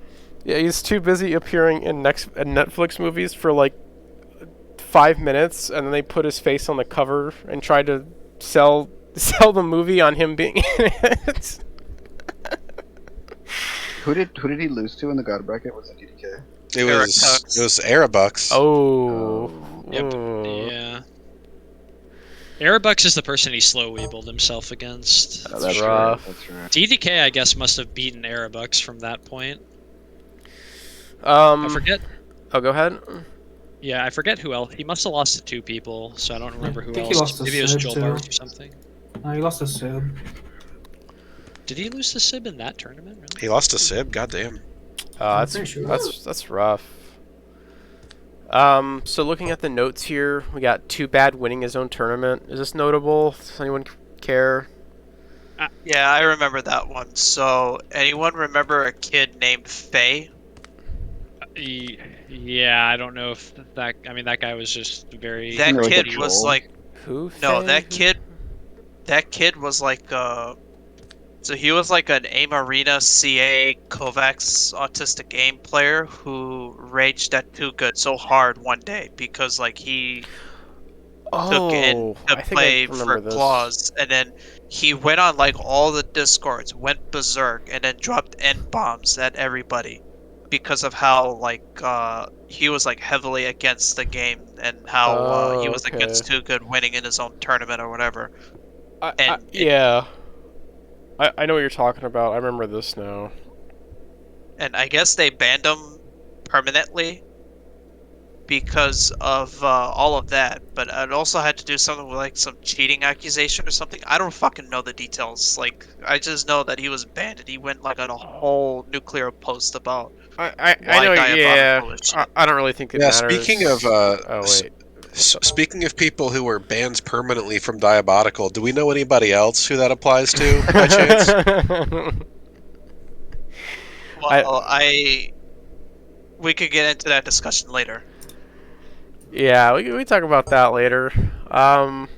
So yeah, I guess too bad. The whole winning his own tournament thing was like I don't think he actually like he was on the team as a sub for like one game, because I think Claus was like he had, like, he an did Apex. play the play the entire final? in the entire first tournament he played. But Oh, okay. I just don't think it's that big of a deal. Yeah, I don't think it's a big deal at all. It's like, who cares? Oh yeah, okay. So I guess we can get into this. 100 days of patches, constantly patching things the day of tournament, adding a memory leak, the day of tournament, leading to BTB killing Ray, or killing a lagged out Ray. Very dishonorable, by the way. Extremely dishonorable. And then there's a thing about Void Cannon. We'll talk about Void Cannon later. But yeah, let's talk about 100 days of patches and patching before tournaments. What are your thoughts on that? Well, the patching before tournaments is bad, but like to me the biggest problem is just like when you're doing a patch every day, it has to be small things, so they weren't able to fix big things like at all. Yeah. It was all tiny quality of life things if you looked at those patch notes. Yeah, I honestly can't tell. Could never tell the difference. So. Yeah, the 100 days of like patches thing was like a good like meme, but it didn't really like solve, because at this point like the netcode was still busted, right? Needed work or something. Well, the delayed knockback of the netcode is like something that still exists now, right? So. Yeah, although it is better than it was. It used to be horrendous. Well, my point is like time could have been spent working on the netcode, or like figuring out like pane feedback issues, or basically anything else besides like these little quality of life changes that they were just constantly making every day. Yeah. Yeah, it almost just seems like another meme. Like most of those patches didn't accomplish anything. It's just they got to say, "Look, we did 100 patches in 100 days." Like that's crazy. 100 days of Firefrog's ego. Great way to ensure burnout and nothing big fixed. Yeah, I would agree with that, Nikki Dobb. I guess there's not much else to say about that. It just wasn't a great idea. Yeah. It's a good meme. Maybe if you had like a bigger team. I think, and I don't want to jump ahead because this is kind of something more for the end, but like, I think if you just have one guy, and he's your bottleneck for everything you do, doing 100 patches in 100 days is like a really, really awful idea. Yeah. Because it's just, it's like that dude has to do everything. So yeah, not great. And go ahead. I was gonna say, like, yeah, most of the patches, like Ballin said, were completely inconsequential, but the ones that weren't inconsequential were actually like really annoying. Like the one that caused a memory leak on tournament day, or the one where they nerfed the void cannon like an hour before the tournament when people had been practicing with void cannon because it was really strong. Yeah, I mean, I will say void cannon was busted. Like it was. Yeah, it was completely busted. But about one day before the tournament, it was just like suddenly nerfed. Just like. I mean, well, let's see. That wasn't in the 100 days of patches. I don't think that was like after, but yeah. Okay, well, we'll get to the void, because the void cannon's an interesting, interesting topic to discuss. I want to touch on survival mode real quick. Survival mode was like that kind of like, I guess, what's the game? I forget the game. I don't like it. It's like a holdout game with zombies. I can't think of it at the moment. Call of Duty Zombies. I guess it was similar to that. There's another one I'm thinking of. It's the one where you play as a bunch of like British men. But whatever. Killing Floor? Killing Floor, thank you. It was similar to like Killing Floor or whatever, right? What are you doing? It was similar to Killing Floor, where it was kind of just like you like held out against waves or whatever and collected coins. It seemed to be a success though. A lot of people seem to like it. Any thoughts here? So I think this was a mode that, because I think this was part of like the Halloween update, right? And the Halloween update, of course, came in like November or something. But when I first played it, I mean, it's fun. You know, it doesn't really resemble, and it's not like a first-person shooter that I'm accustomed to, but it's different and it's fun and it's casual, I guess, if you're going for that. So I just didn't think. Well, what I heard later on was that they were going to.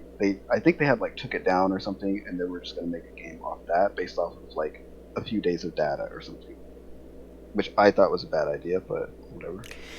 Yeah, that was. They said they got a big player spike from it, actually, right? Yeah. People really liked the survival mode. I think it was like a great addition to the game because it sort of goes all the way back to like one of the things that he had mentioned in those early dev streams with the survival mode, where it's a good way to introduce new casual players to the movement and the weapons in a way where they're not like directly facing other like human players.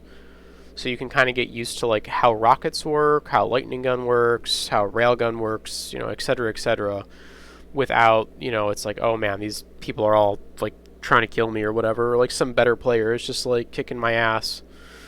But then it was also just like a fun mode too.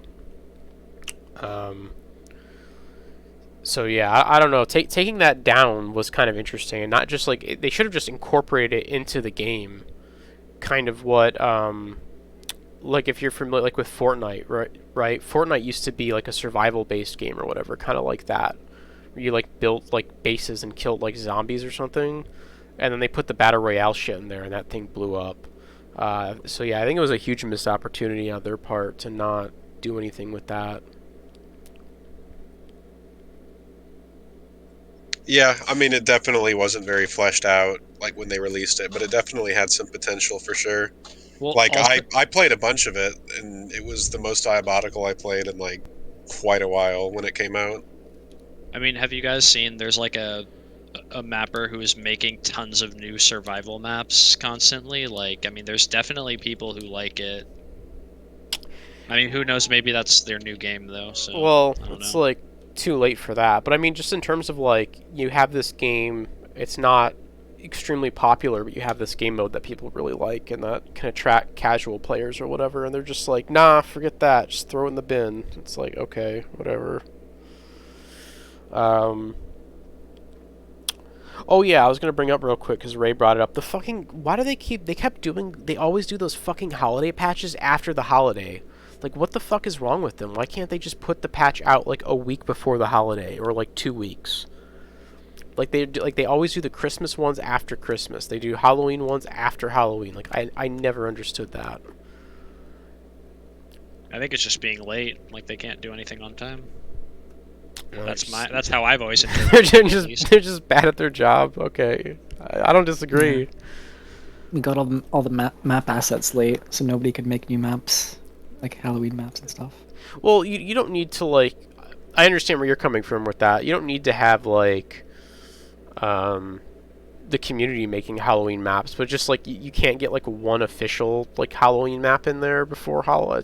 I don't know, whatever. I don't know what the fuck they're doing. August 34 release of the game, famously late. Yeah. Void Cannon. So I've never used the Void. Yeah. That was a big moment. Yeah. Isn't there the whole big stuff though before the Void Cannon? What do we miss? I mean, I don't know if we want to go over it again. I guess we covered it pretty well in the first funeral. But what are we going over though? Jabba's palace. Oh, that's its own. No, that's its own. Like Yeah, that's an entire section. Yeah, bring up the doc. There's that's its own. You're getting way ahead of yourself. Yeah, dude. There's part 4. We're on part 3 still. We gotta keep moving. Okay. No, I know, but the Void Cannon happened after. Some of us gotta we're not going in. Like. Okay, listen. It's fine. It's fine. We're going to the Void Cannon. We'll don't worry. We'll cover the palace. We have a lot to talk about there.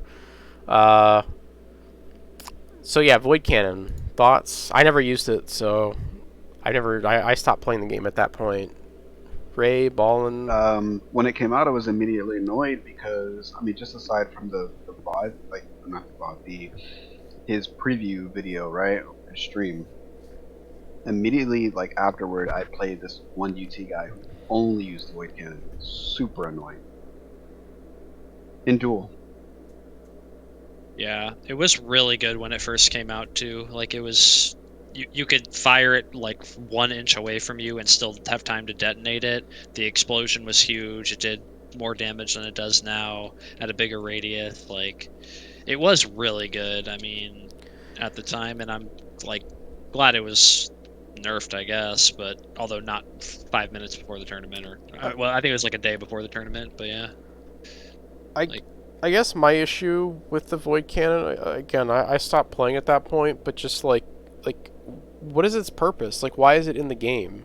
Is what I like don't understand.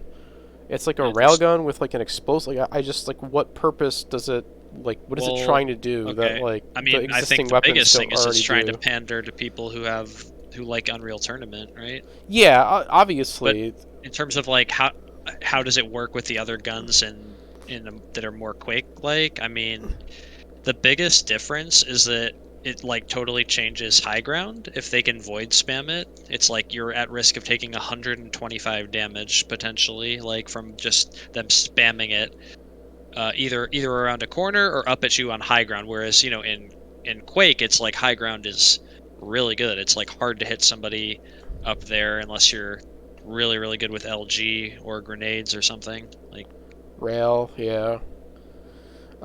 Yeah. I guess my problem is like it just doesn't fit into the design of this game. This is sort of the similar issue that I have to Dash, right?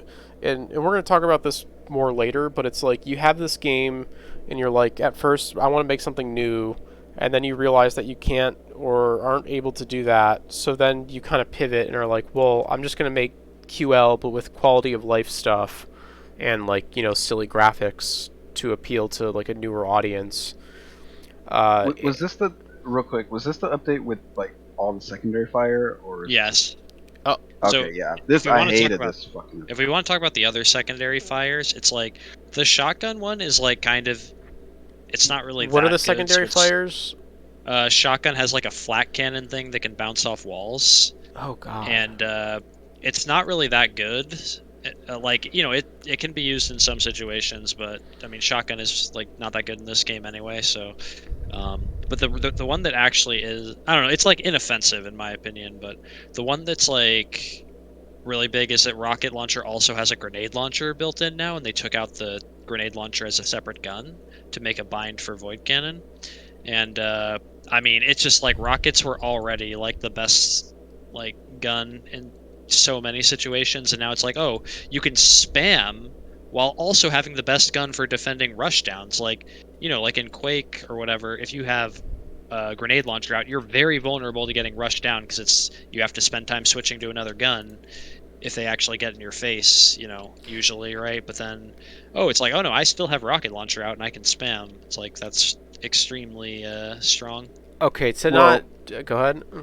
Okay, not only that, but the sound is pretty bad. So sometimes you can just get hit with a nade, and there's no sound cue for that. Not only that, but I've already tested this because it annoys me that much.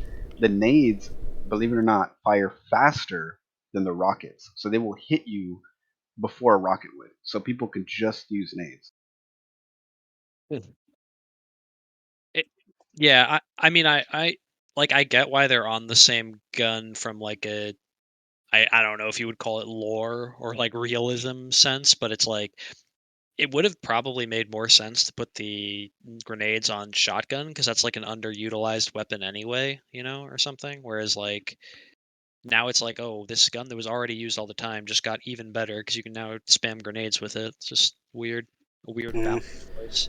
Well, I guess again, my point here is like I don't understand like why would you add any of it? Like none of this has like a place in the game that you're creating. Like his design, just more UT stuff. Yeah, again, I'm jumping way ahead to like part 6 here, but like he's just like these design decisions are flying off the fucking rails. Like you do not know what the fuck you're doing with this game at this point, do you? Like why would you add any of this stuff if you're just making like Quake Live or like Quake 3 but with like Igbots or whatever? That's fine, but like what is this stuff? Like you have to, again, he doesn't, like, he's like an idiot, he doesn't know what he's doing.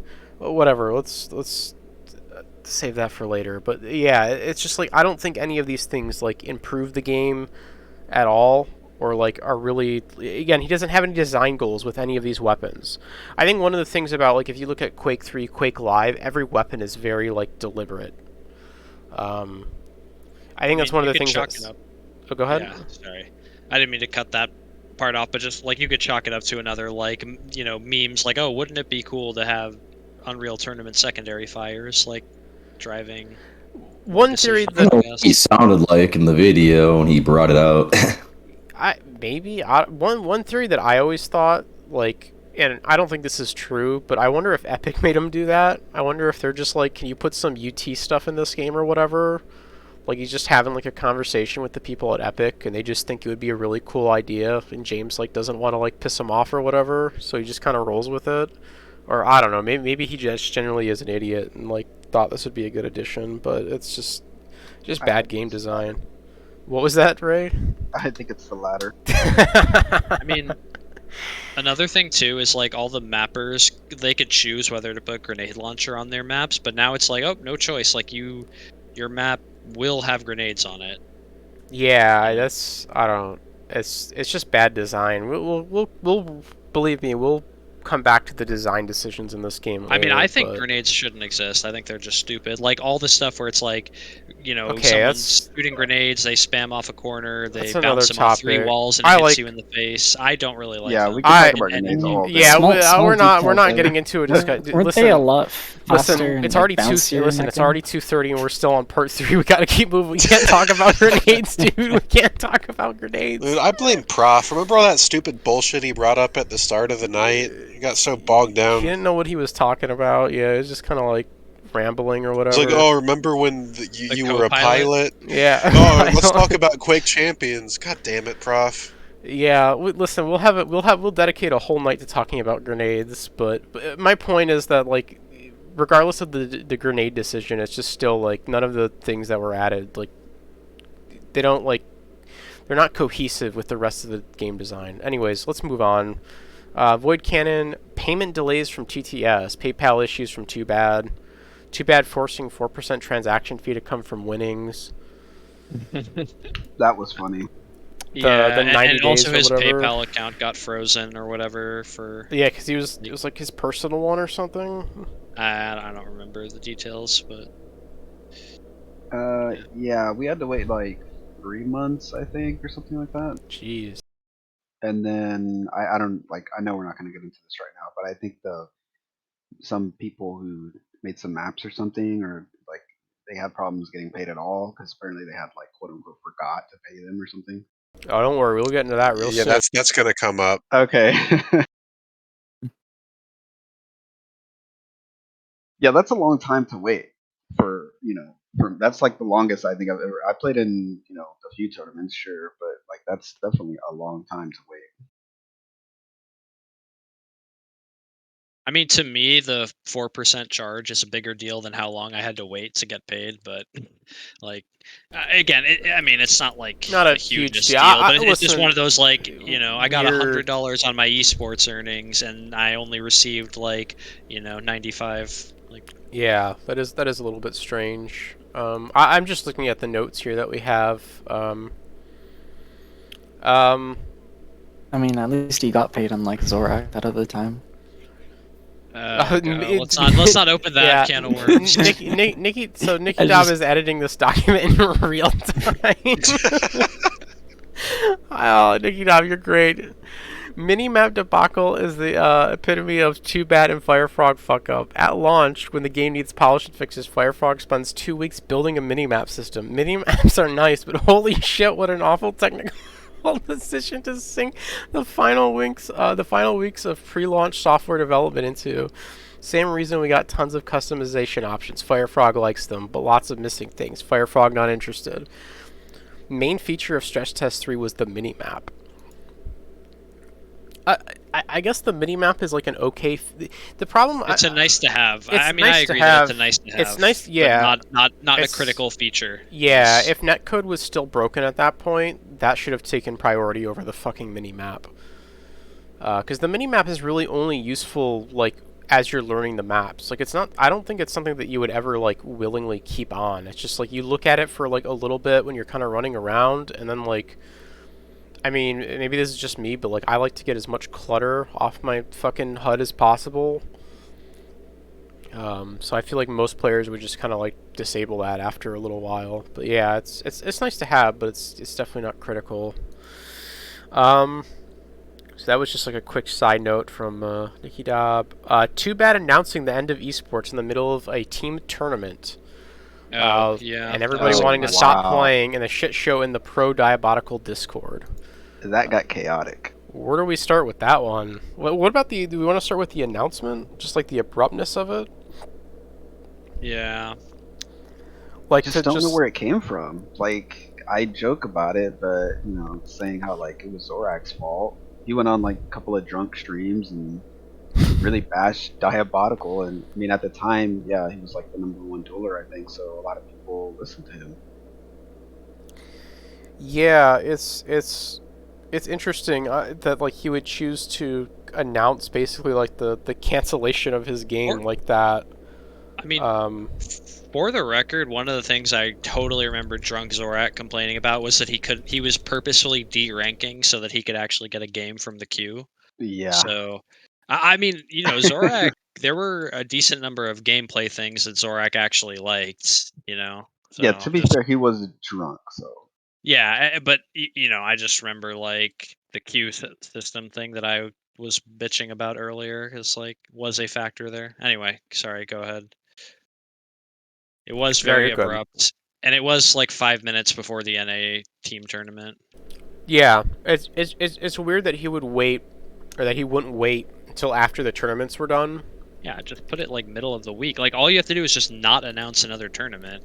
I mean, the whole thing also like. Or that too, yeah. Why were there just 3? If you're gonna do test tournaments, why were there just 3 huge like tournaments where you blew all your money instead of just having weekly like smaller cups where you can actually test things out? You can test different maps. You can like. You know. He didn't. Okay, this is where we jump ahead a little bit again, but he didn't blow all his money as the thing. I mean, he spent a lot of money on the test tournament series and the mapping contest and all that, but they were given like I forget the exact number, but it was like 250,000 for esports or something like that. Like it was a lot of money for esports winnings.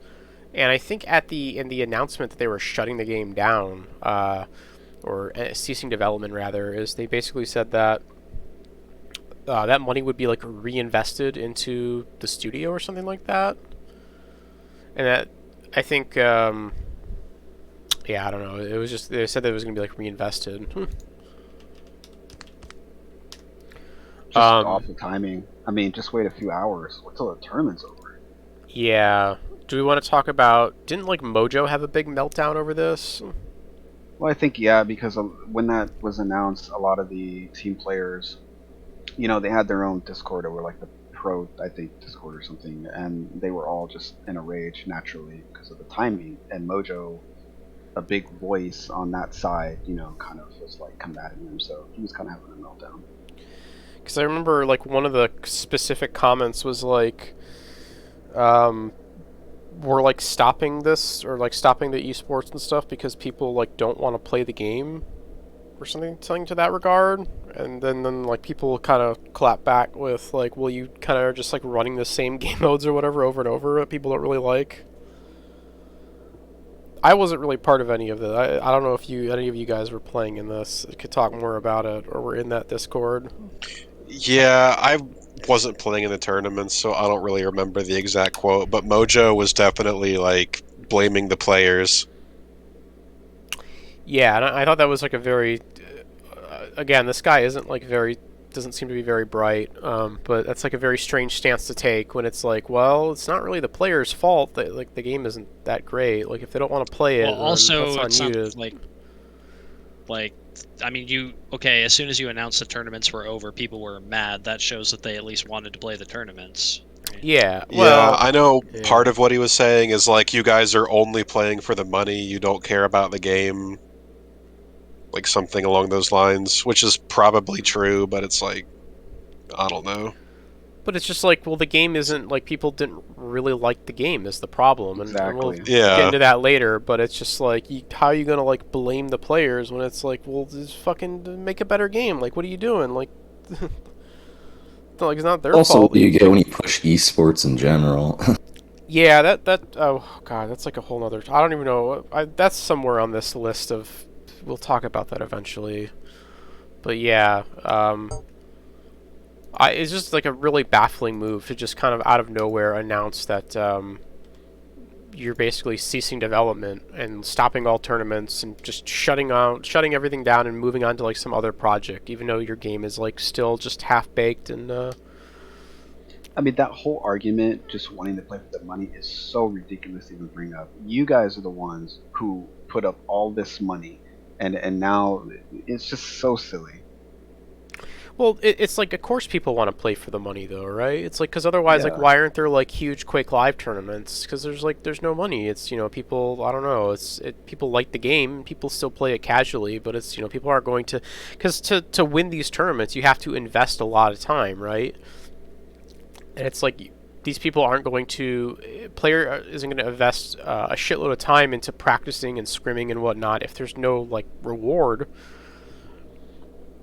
There's no prize. I mean, it's the same thing. Like you see the opposite, and to kind of prove that point, you see in the Dutra leagues and in like the KGB league is a weird example, but the Dutra leagues, nobody really scrims in those leagues. People just kind of show up for the matches or whatever, right? And they play some pickups. Yeah.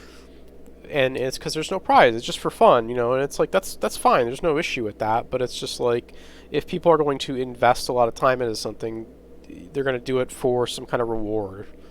In this case, it was the prize money. Yeah, and it's weird because there's this dichotomy where we're talking about, like, it seems like they're only interested in esports, like, they don't care so much about the casual players, and then they turn around and are upset when people are only playing for esports and, like, don't want to play the game otherwise. Yeah, I mean, there's definitely something fun about like playing in tournaments. Like it's just like, I mean, I like the whole not no excuses or no saying like, oh, I wasn't trying or blah blah blah. It's like you do your best and you see how it turns out. Like I don't know, it's just like something fun. It makes it more competitive. Even if the tournament is for $20, or something like it's rare that you'll have somebody saying like, okay, like I didn't try at all when they had a chance to win even like $1. Yeah. I don't know. Nikki Dava amended the document again and put the actual screenshot in there. Oh my god, Nikki Dava, you're too good, dude. This conversation is literally why esports is canceled. This is a quote from Mojo, by the way. People don't want to play more than 2 matches.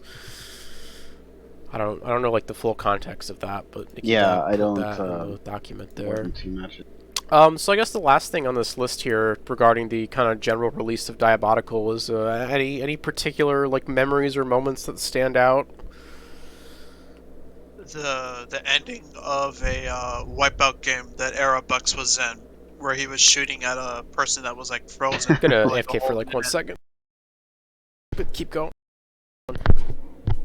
No, that was it.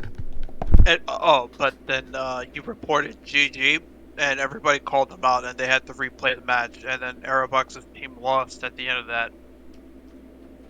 Yeah, we definitely got some good memes out of everything. Like so many good memes, just like funny clips and stuff. For sure.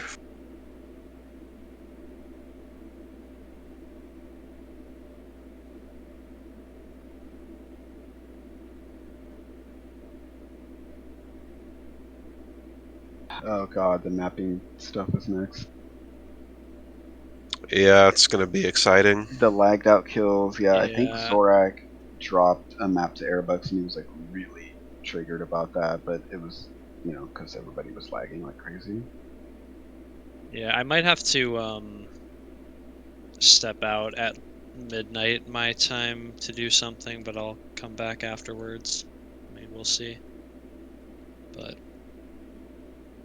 yeah, I mean, I'm down to start talking about the map contest, which it's hard to find information on given that everything was deleted about it.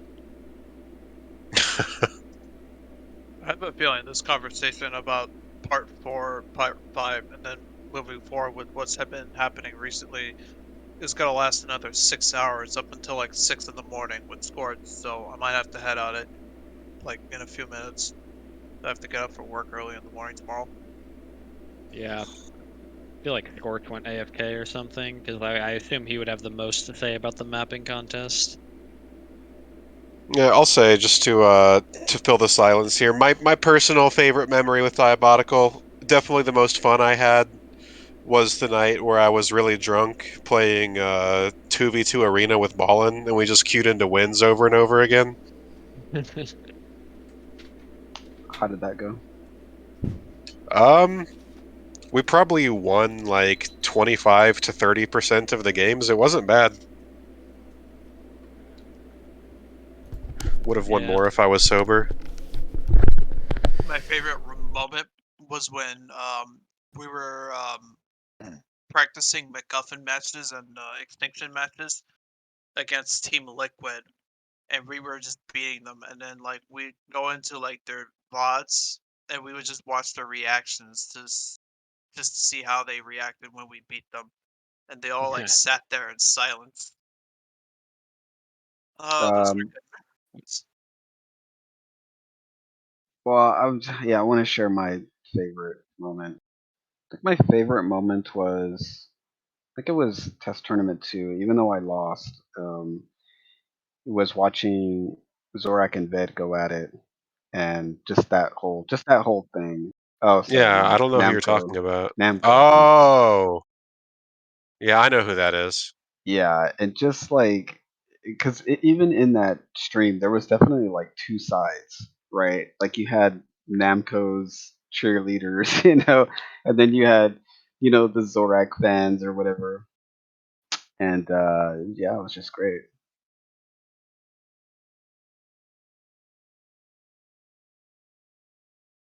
Yeah, what? Yeah. It was a best of 7. He just won 4 maps. I'm pretty sure that's what it It was was. best of 5, but well, Oh, it was best of 5 twice, or it was like he won a best of 3 in upper bracket. Wait, it was all best of 5, I think, and he won like 3-0, 3-0, or maybe he Yeah, went 2-0 and then 3-0 in the final or something. I think it was 2-0 and then 3-0. So He did Namco have a really never. nice comeback too on Frontier. I remember that he was down like 8 points and came back.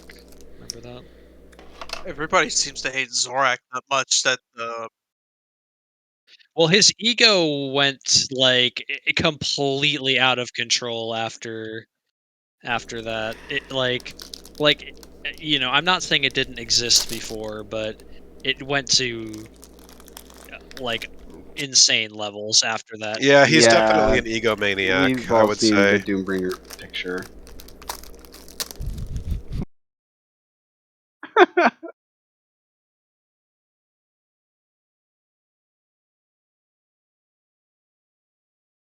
All right, let's not go too deep onto another The topic art. here. But yeah, that I will say it was a good moment, but there was a price to pay for it as well. Yeah. For best moment, from those like early days. Well, I guess I would say the best. Like, I mean, I just remember the team tournament where like me, Zorak, and Pitt got third place, and it was kind of unexpected. I mean, that was good. Um, Zorak did melee somebody off the map on Wellspring. That was pretty funny. That was like in like a clutch moment. That was pretty like a 1v3. That was pretty good. Warden, do you have a best moment? Yeah, I guess during the test tournament too, knocking out Ballin. That's that's your best moment. Okay. I didn't have too many best moments, but if to point to one, I guess it would have to be. Um, I mean, for one, like, yeah, I did manage to hit 2K elo, which I liked a lot because I like to duel a lot. And I did get to beat wins in a random duel game Wow, just nice. once on one map. Nice. That was probably my I biggest win. I have a I actually have another favorite moment that involves Shitnip, which is the clip where it was on Bazaar playing 2v2 Aim Arena against Sane and Death, and I baited him from the like top of that ring on the old Bazaar for the entire round and won it. That was the That was craziest bait I've ever seen. I remember that. yeah, that was that was a good one. Oh yeah, I mean It's just a funny like 1 minute clip of like one aim arena round in 2v2, but I also had a good time playing 2v2 with Carnage. We had like a handful of games that happened at some point. I brought him down with me though. I was a boat anchoring a little bit.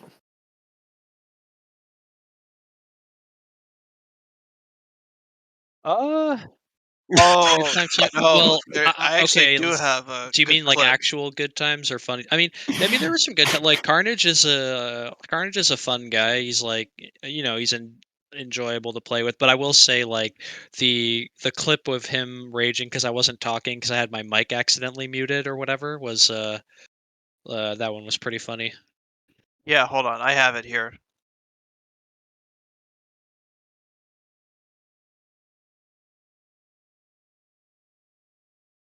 We're going to the map contest. We're opening that can of worms. I mean, what if we postponed it next night as like a part 2? But I don't know if I that'd don't. be Can worth we it. actually get everybody? Like, should we split it?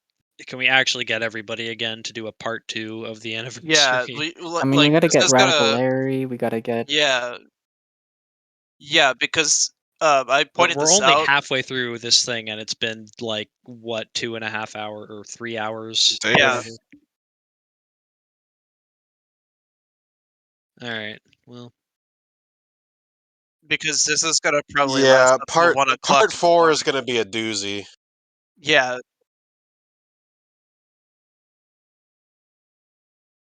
Like we should just like try to schedule a part 2, like either like on a Saturday or something. Like I don't know.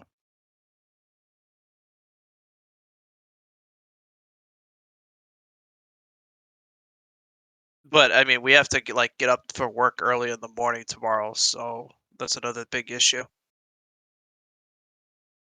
Gotta call in.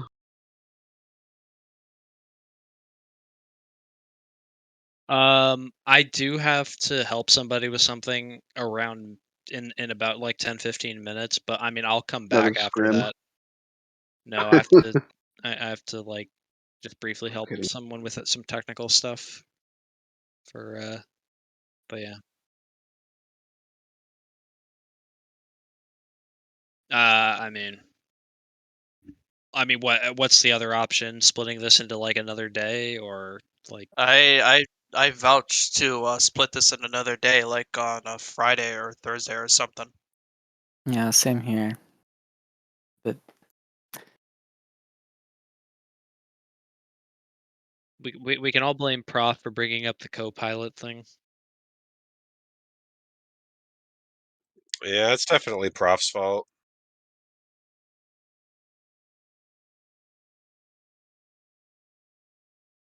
I mean, I'm down to go, but I'm down to continue all night, but I don't know.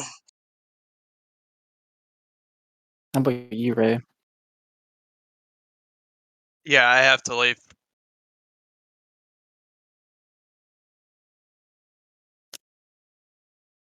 I mean, I wouldn't contribute much of value, so I guess it doesn't matter so much if I leave.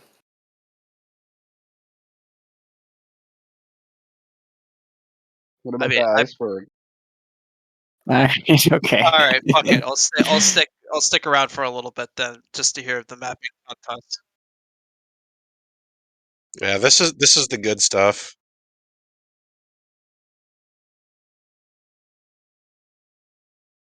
Well, I think we should first clarify the terminology of why we began referring to it as Jabba's Palace.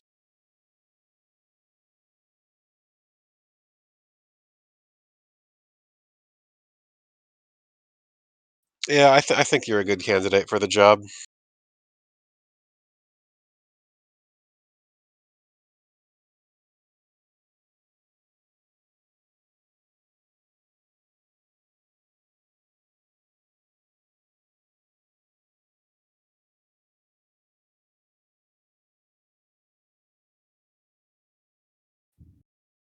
No, you know what it was? It was I found, well, I didn't find it, but somebody linked an old ESR thread from like 2002 where people were bitching about napalm and somebody called him Fat Palm, and I thought it was really funny.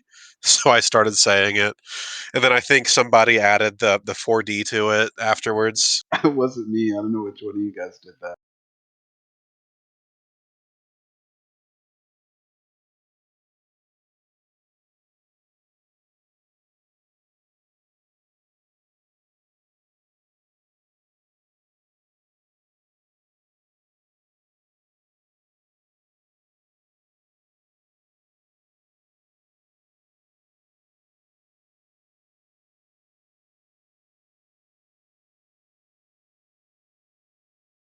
You're saying he was one of the yes men.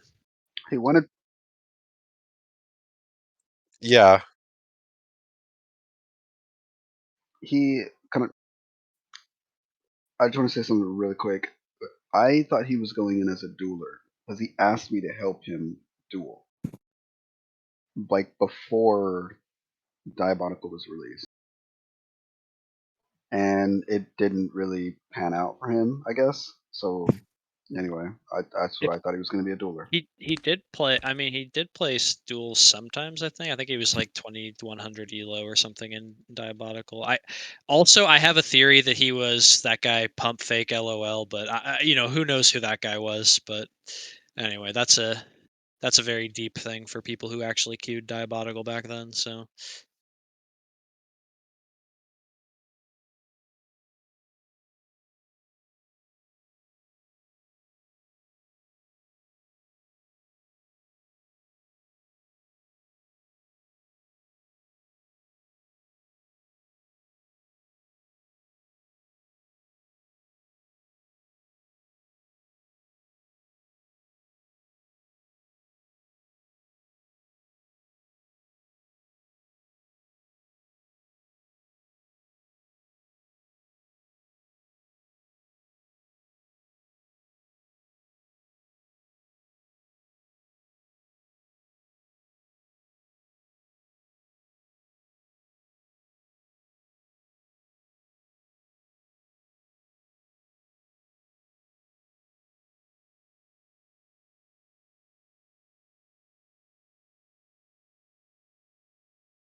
Yeah, I don't know. He's somehow pretty good at like getting into things. Like, I don't know. I can get more into it because I've had beef with him in the past. But I know when I still played Quake Champions, um, he was being like a giant asshole like one day to me for like pretty much no reason, and I was bitching about it.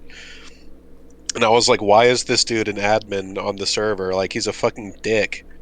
And it turns out that, like, I was one of many people who had complained about it. So Effortless removed his admin privileges, and then apparently Fat Palm, like, bullied Effortless into giving his admin privileges back, and now he's still an admin in that Discord. And as far as I know, like, people still have, like, issues with him all the time. So it's like I don't know, somehow he always winds up in these like positions of authority, I guess. And it's just weird to me because it's like, yeah, I'm biased against the guy because we've had beef, but it's not just me. Like, you can go back. There are like threads on ESR that are 20 years old where people are like bitching about this guy. So it's like, even my personal feelings aside, I just feel like if you look at that history, like James putting him in that position was a mistake. Especially like we can't see the Discord logs anymore because the barge got nuked, which we'll get to later.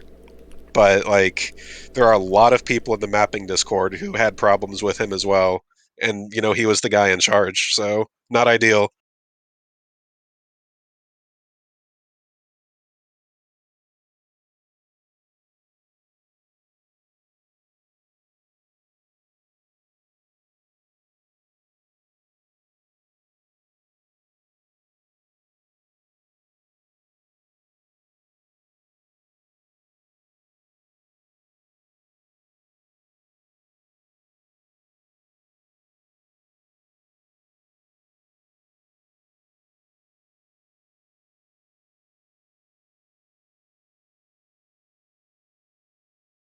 Yeah, I mean, I don't mind, like, if someone wants to make maps for you, sure. I mean, let them make maps, but like, yeah, putting somebody in this like judging position, and also it was like it turned out they were the ones who did all of the initial cut judging, apparently. So yeah, and running the mapping Discord, running the yeah.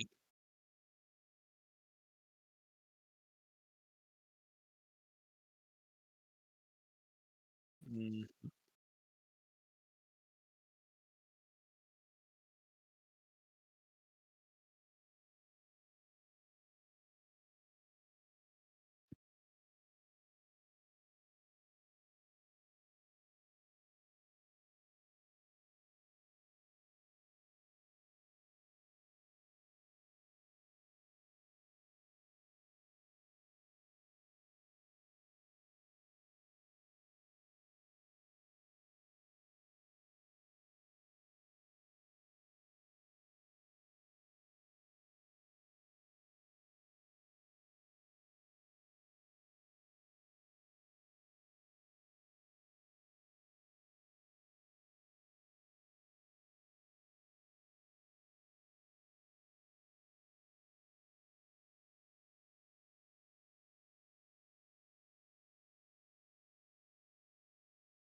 Oh, I was just gonna say, like, on the whole topic of a mapping contest, like, the first question is just why have a mapping contest? Like, okay, you want maps, right? And goes back to something that I know is going to get brought up, and I got to just get it in before I have to drop off for like 20 minutes. But uh, like, why is there like, oh, first prize gets like $4,000, second prize gets like 3,000? It's like this huge gap between the prizes, instead of just doing, all right, anyone who makes a good map gets paid like $500. Or if you really want to make it a contest, make it like, okay, first prize gets like 600, second prize gets like 500, like very small differences to just get a bunch of good maps. Like, why is it a contest in the first place? Just like ask for maps and say we'll pay money for them. Why do we need a contest? Anyway, that's I just had to get that out.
Grumix.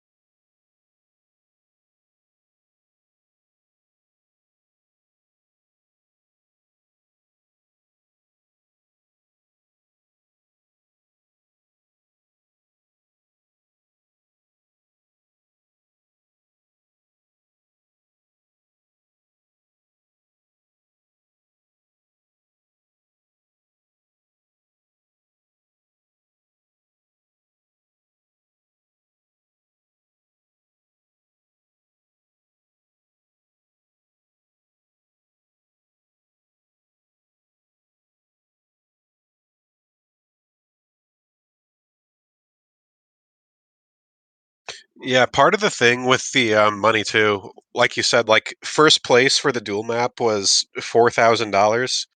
Second place was like 2,700. Like it was a big drop off, and I don't know what third was, but again, it was substantially lower. So there was this thing that was happening, which sounds like it sounds like a joke, but I mean, I heard from people who were like, no, this is actually happening. There were mappers who were outright refusing to like help other mappers or give advice, or in some cases, intentionally giving bad advice to try to like sabotage them. And like I don't know if that would have been happening if the prize wasn't so lopsided. Like it actively was harming the integrity of the tournament, or not the integrity, but the quality of the maps.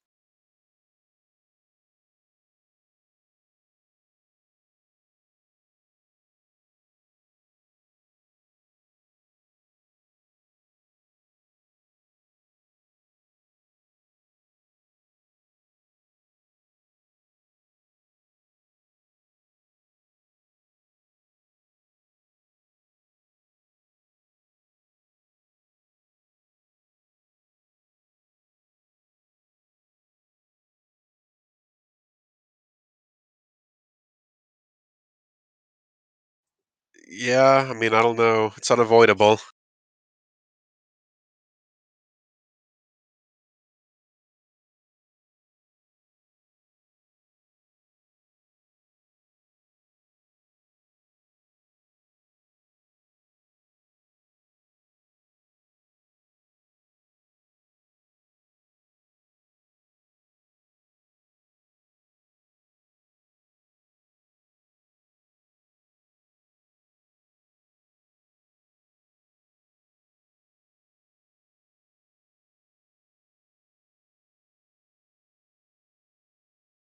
Weird roundabout way to kind of play these maps.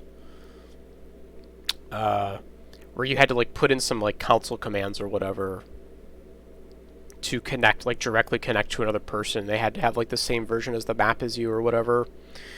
But before that, you couldn't, like, you're having this whole mapping contest and there's no way to test or play these maps at all. You're just like hoping for the best.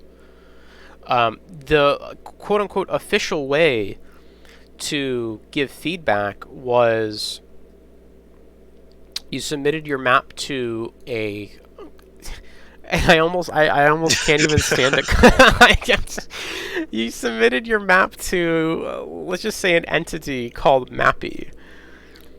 Now, there's no evidence of who Mappy was, but it's very clear that Mappy was not a bot, because on Discord, when you have a Discord bot, the bots have a little, like, bot flag on them, right?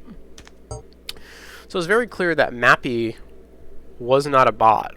It was, like, somebody's account. And you submitted your maps to Mappy, and then you would get, like, this very dry, generic feedback back from Mappy. Now there's no, again, there's there's no there's no evidence to support who Mappy was. But if I had to take an educated guess, I would say Mappy was probably Fat Palm on an alt account, which is very strange. Like, this whole system is very fucking bizarre, that you would submit your map to supposedly Fat Palm on another account, and he would give you a dry thing of feedback. And it's weird because it's like, first of all, what qualifies him to give you feedback? Again, it's like, again, this kind of goes back to my original statement. This guy, as far as I know, he didn't have any prior mapping experience. It's fine to have him maybe in like a community, like, you know, I'm gonna kind of help the mappers out, maybe if they need help like loading the editor up or whatever position, but it's like why are you, like, what qualifies you to judge that? Like, why is like City not judging this tournament? Somebody who's like a known, experienced mapper, or I think Nikki Dab pointed here in the chat, like Bubkiss, who, I mean, he wasn't like a particularly great Diabotical mapper, but he was an accomplished like CSGO mapper. He was a professional. You know, he maybe didn't understand quite how Diabotical played and wasn't able to make the best maps for it, but his art was great.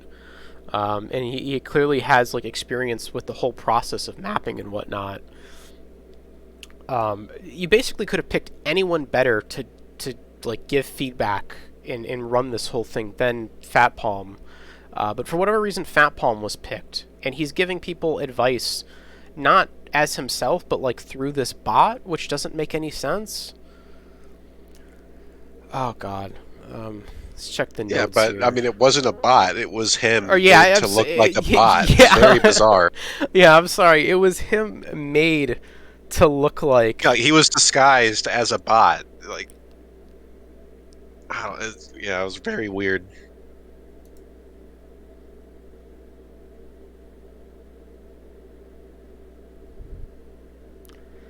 But yeah, they had this like mapping test group where. Oh, the test group. Okay. Yeah. I wish Ballin was still here because I know that Ballin and Zorak both reached out to Fat Palm, being like, "Hey, we're experienced duelers. You know, we're willing to like test out these maps and give feedback for the contest." I think Zorak wanted to judge, and they like shut that down. Like, no, you're not going to be a judge, but he was at least willing to play test the maps. So Zorak and Ballin entered the Discord and got a special role to like play test the maps, and then I'll have to ask Ballin for clarification when he gets back. But I'm pretty sure that both he and Zorak were just abruptly removed from that role, and their access to the maps was revoked with no warning, and they were never told why. It's just like Fat Palm had like an iron fist over the entire thing for some reason. Okay, well, yeah. So let's talk about the test group, and that kind of goes into the way like this contest is ran so weird. So again, using the old okay, there's a weird side note, but like QL had a few mapping contests ran by Maverick game servers back in the day, and the way those contests were ran were on their forums, and you basically made a forum thread for your map, and you could post as much or as little as you wanted to in there about what you were making. The weird thing with this contest is like a lot of people were encouraged to not like show their maps and to like keep them private, again from this weird issue, this weird idea of just like, and I remember Fat Palm mentioning this in the private dev Discord, and I think somebody else thought it was really silly, but it was just the idea that like somebody is going to give you bad feedback on purpose or like try to sabotage your map, which like just doesn't make any sense. And I guess if you look at it from the perspective of, well, there's a lot of money on the line here, I guess I could maybe see that, but like even then it's just like, if that's what's going to happen when you put that much money up for this mapping contest, is that people are going to like start intentionally like sabotaging each other or whatever, then like you probably should restructure the contest a little bit differently. But as far as I know, there was no evidence of anyone sabotaging each other. That was just something Fat Palm said specifically. Was that people were going to or were giving bad feedback. I didn't, and maybe Ball, when he comes back, can attest to that happening, but I've never seen that happening or even heard anyone mention that happening besides Fat Palm. So basically you send maps to Mappy, and there's like this private playtest group, and I don't know who all was in the group. Ball and Zorak had gotten in, and that's where like all the entries for the mapping contests were. We went through them at some point. The ones that Ballin had, and it was like nothing crazy. It was just like people's like blockouts and stuff that they had already like submitted for feedback. I don't think you could even playtest at the time when Ballin and Zorak were in. I don't know if they knew about that weird console command that let you connect to other players with the and play custom maps. I think the feedback group was just for like looking at maps and being like, well, here's what I think about this map. But the playtest group, like, I don't know, like Fat Palm was on some kind of ego trip. Like, I know that they started referring to the mapping Discord as, or not the Discord. We were the ones calling it the Palace, but he had like a group of cronies, and they were the ones like judging the maps, and they called it like his council. It was like him and Death and Salacious Crumb, aka Stick Flip. Yeah, I'm sorry, go ahead. Yeah, and I don't know who else, but like these are the guys who were just like in the mapping playtest group. They're the ones who were supposedly like playtesting all the maps and giving feedback to all the mappers.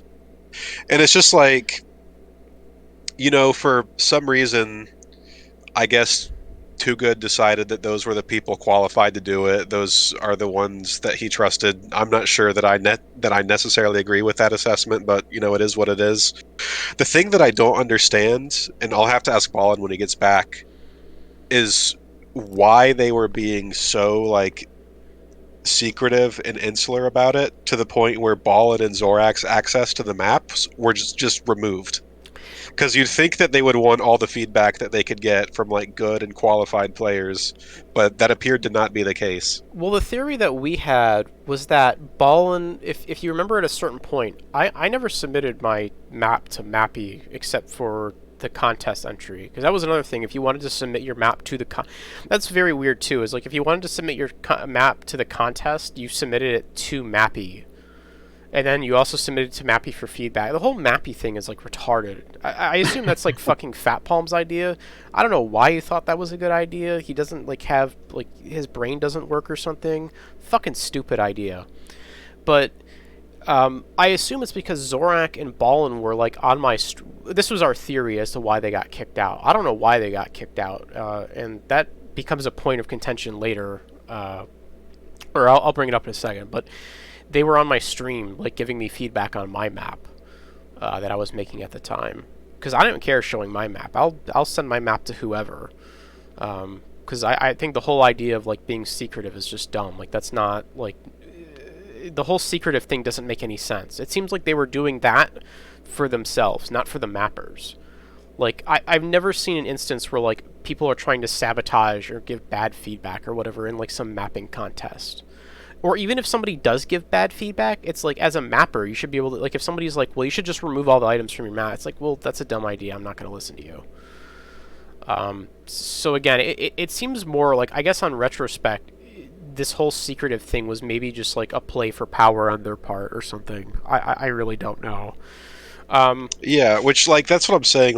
I feel talking about this, it sounds really ridiculous. We're talking about he was on an ego trip and went mad with power over some mapping contest, but that's really how it was. I think it sounds silly, but yeah, that's actually what was happening. It's pretty weird. I think it sounds legit.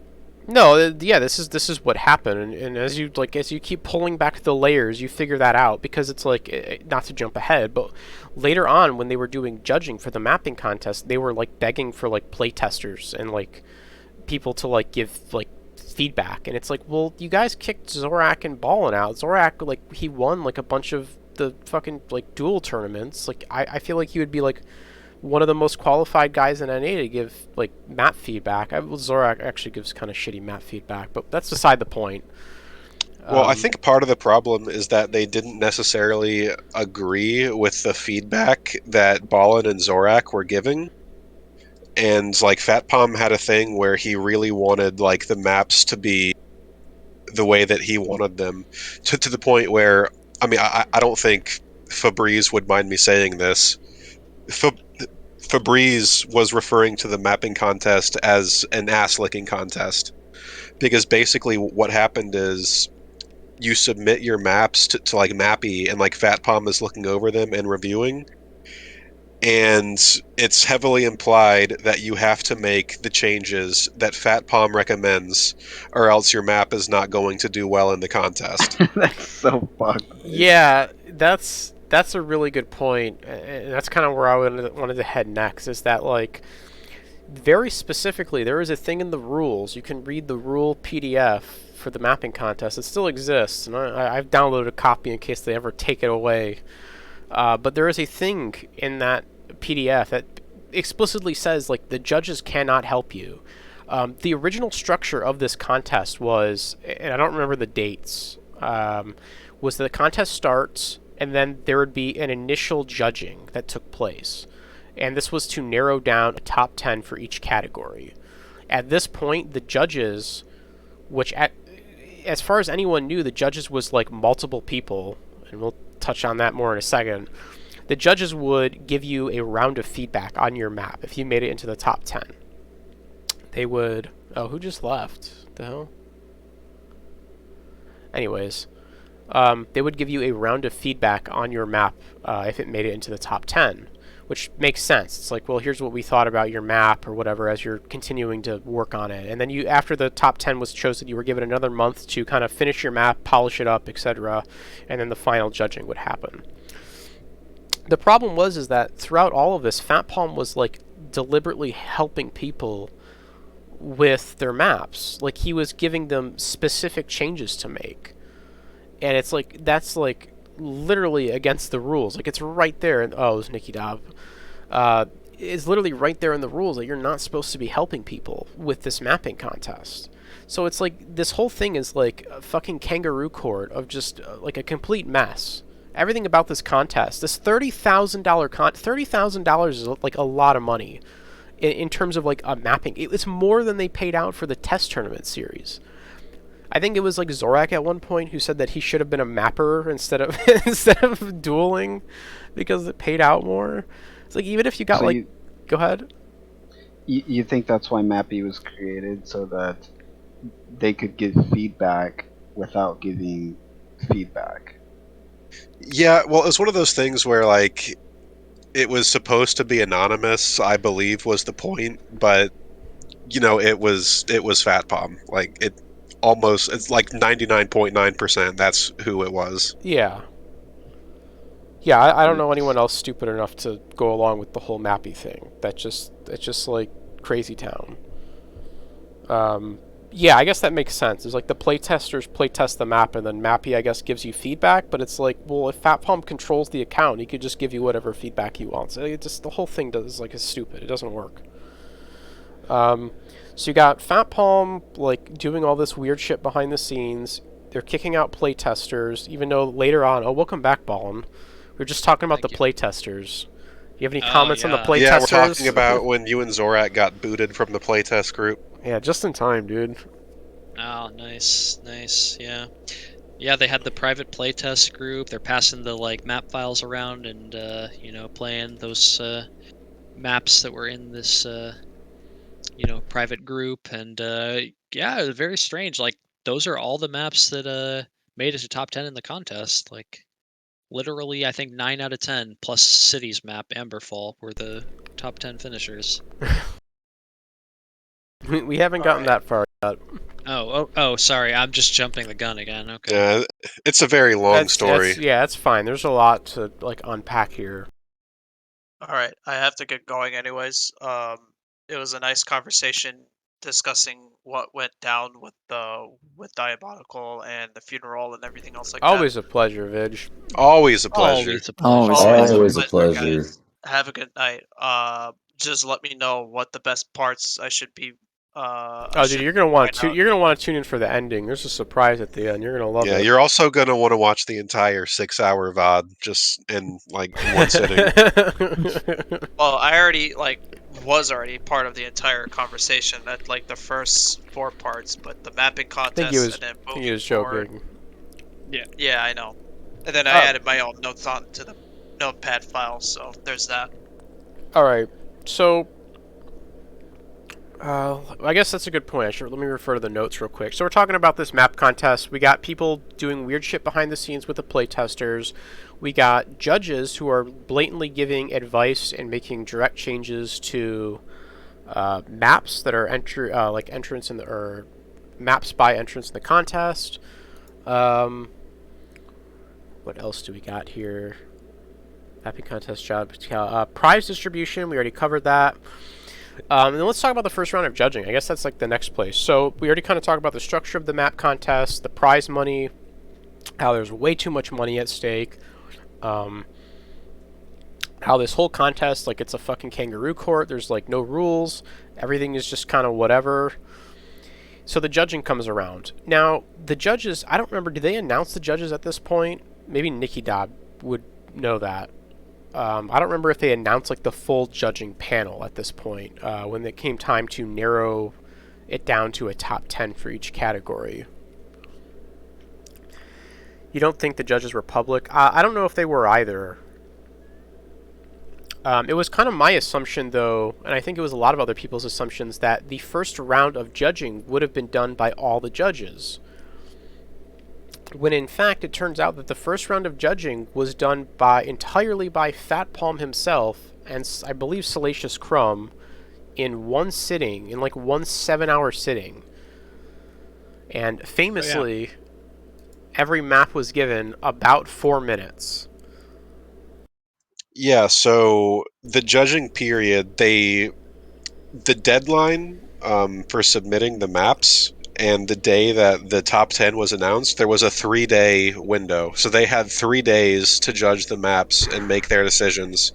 And Fat Palm released a tweet that said they like went through all of the maps in 7 hours in one sitting, and that was it. And like based on the number of maps, anyone can do the math and figure out that they spend 4 minutes per map.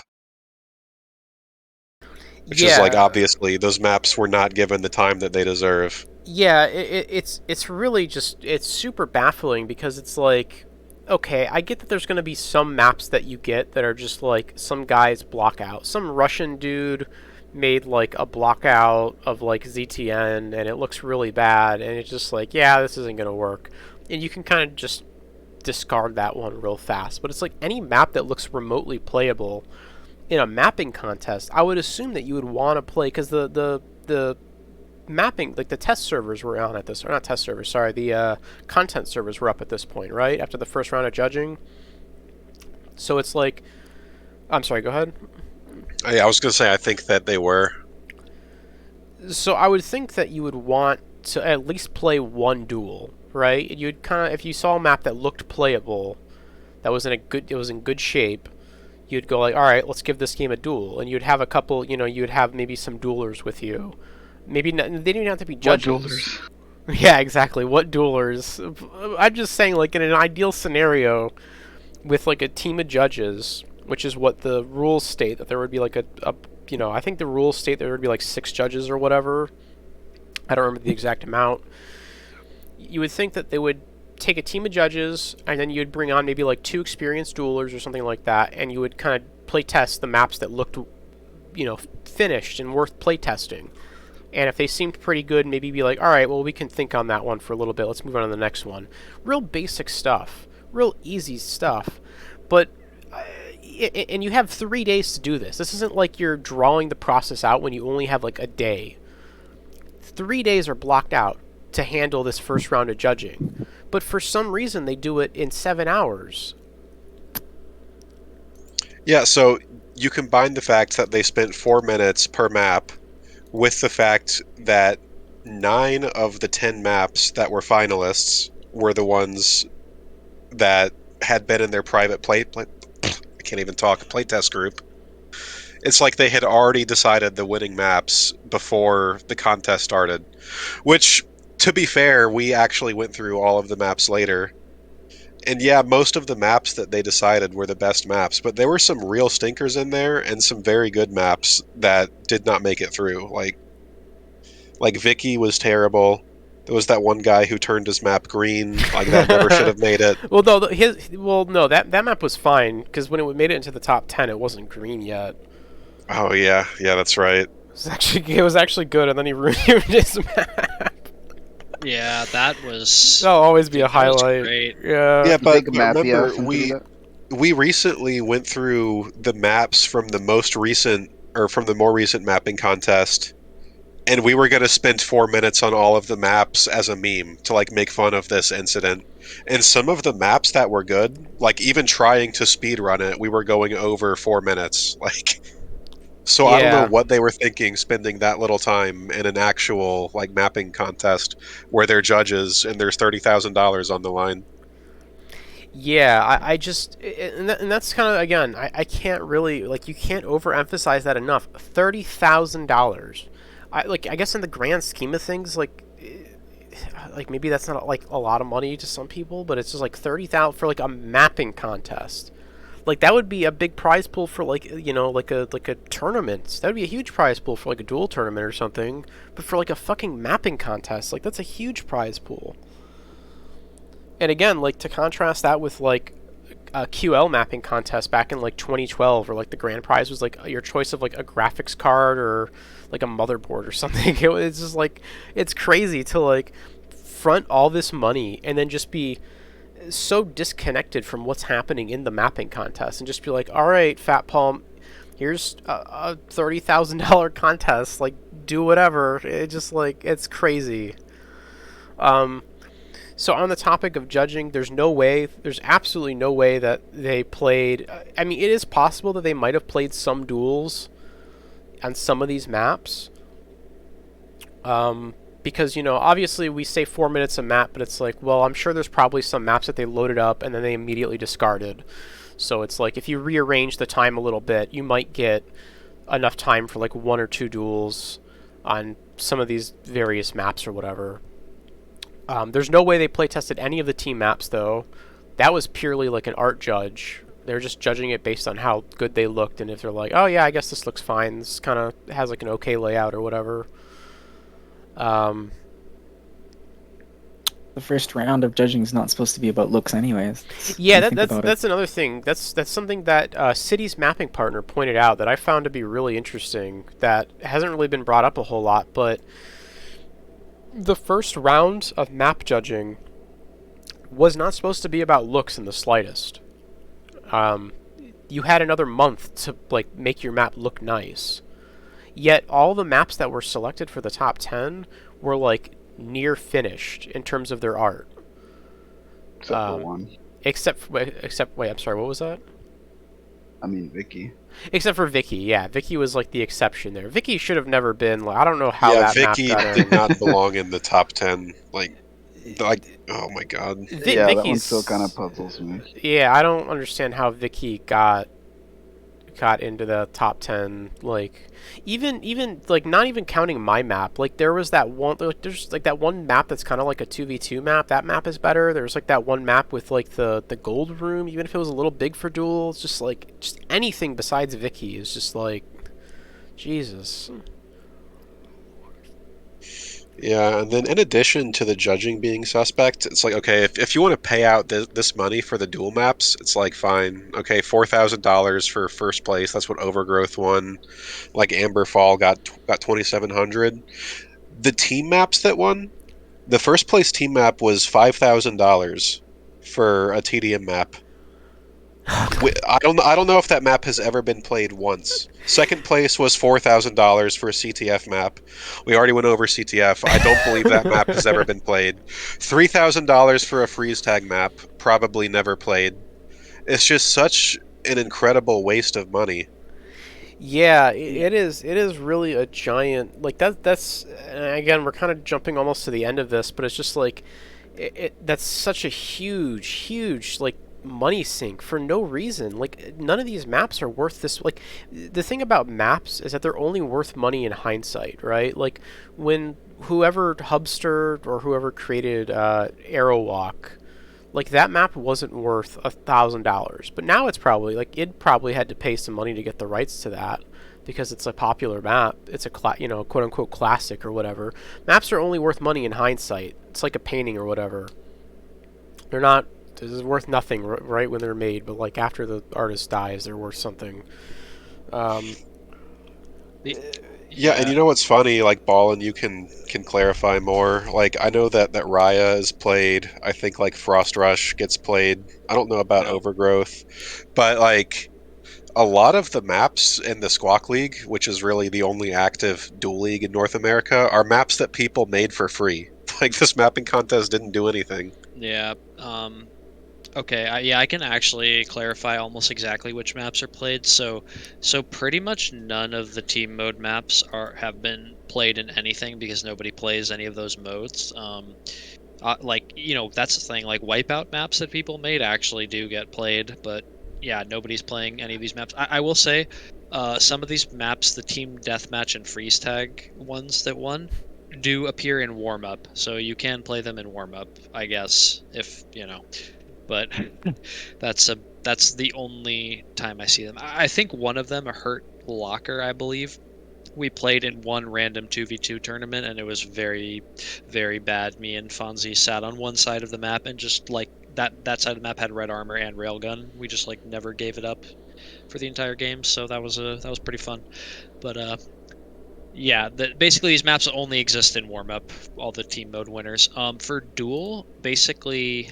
Amberfall and Raya were played for a long time and were decently popular. Overgrowth was played a little bit and was like in the pool for some stuff. It was for ranked and stuff, but people don't really like it. That's the one that got first place, by the way, and it's considered kind of bad. Like nobody's really clamoring for it to come back after it got taken out. That's for sure. It's It's also a map that. Oh no, go ahead. Finish up. And then Vicky, to my knowledge, has never been played ever in any kind of duel event, and Frost Rush has never been played in anything except 1 week of the Squawk League when Pong decided to put it in because he liked the art on it or whatever. And it was also played very briefly in Pong's 2v2 tournament, again, possibly because he liked the art on it. It also had haste in 2v2, which was kind of interesting. But anyway, as a duel map, it's literally been played in like 1 week of a like random duel, league. So yeah, and the version of Vicky that's in the game now that nobody plays is the better version of Vicky. The one that got top 10 in the first round of judging is like one of the worst maps I've ever seen. Actually, and it's weird because I like a lot of Grumix maps, but that one, like, I would rather play a duel on Vortex Portal than on original Vicky. Like, that shit was awful. It was so bad. Yeah, also, one other thing I just want to say: as of now, with the new map pool, none of these maps are still in the map pool at all. Not even Amberfall and Raya. Yeah. Good use of Also, everyone's Amberfall time. was very controversial, I would say, like, in terms of a lot of people liked it, but a lot of people hated it. Raya was a little bit more neutral. Like, yes, when it mattered, everyone's tossing Amberfall. The yeah. only map that was really played on this entire list of duel and team is Raya. That's it. Yeah, I mean, Amberfall was in the pool, but it was literally like me, Ray, Joel Bars, etc., all just like banned it like every time. So, I mean, I knew like how to play it, but it's just like, why would I play it? Yeah. Yeah. Well, so you got this map contest going on. You got people incompetent at the helm. You got James who's not paying attention to any of this at all. He's just letting people like burn his $30,000. He's just giving away $30,000 basically, for no gain except for Raya, I guess. Because fucking Radical Larry won money for some race map that has only been played by Crazy Al. Yeah, Crazy Al alone is the only person who played any of those race maps. Yeah. Also, don't. A bunch of people are making race maps for free right now. Just pointing that out. Yeah, it seemed like it's very strange. It seemed like James didn't understand like the mapping scene at all, and that's super weird considering like he literally is like living with Promius. Like Promius just fucking, I don't know, he lives in the studio or whatever. It's just like I just don't like, you couldn't like, I understand, like I don't blame Promius for any of this because like I don't like, I get it, like the dude just wants to make maps, like he doesn't want to like sit here and like entertain this fucking debacle or whatever, like this huge disastrous mapping contest. But it's just like, you have this guy here, like could you not consult with him at all and just be like, how should I run this mapping contest? It's like, even it's just giving Fat Palm the amount of agency and power that he had was and money was a mistake. And it's weird because off the top of my head, like I know Promius was busy, like it's not really Raven's job to handle the mapping contest. So just like offhand, I don't know. Like I don't have a suggestion for who would have been better for the job. But Fat Palm was definitely not the right guy. I don't even know like why there needed to be a mapping contest, especially like this early on. It's just like the game has been out for like, what was it, like a couple months at this point. It's just like people, there were some people who were in the betas and alphas who were able to use the editor, but a lot of people were just kind of getting their hands on it and whatnot and like making some initial things. It's just like, I don't really understand like why, like you didn't have to do a mapping contest. You could have just been like, yeah, we're looking for some new maps. If you make something nice, send it our way and we'll look at it. Exactly.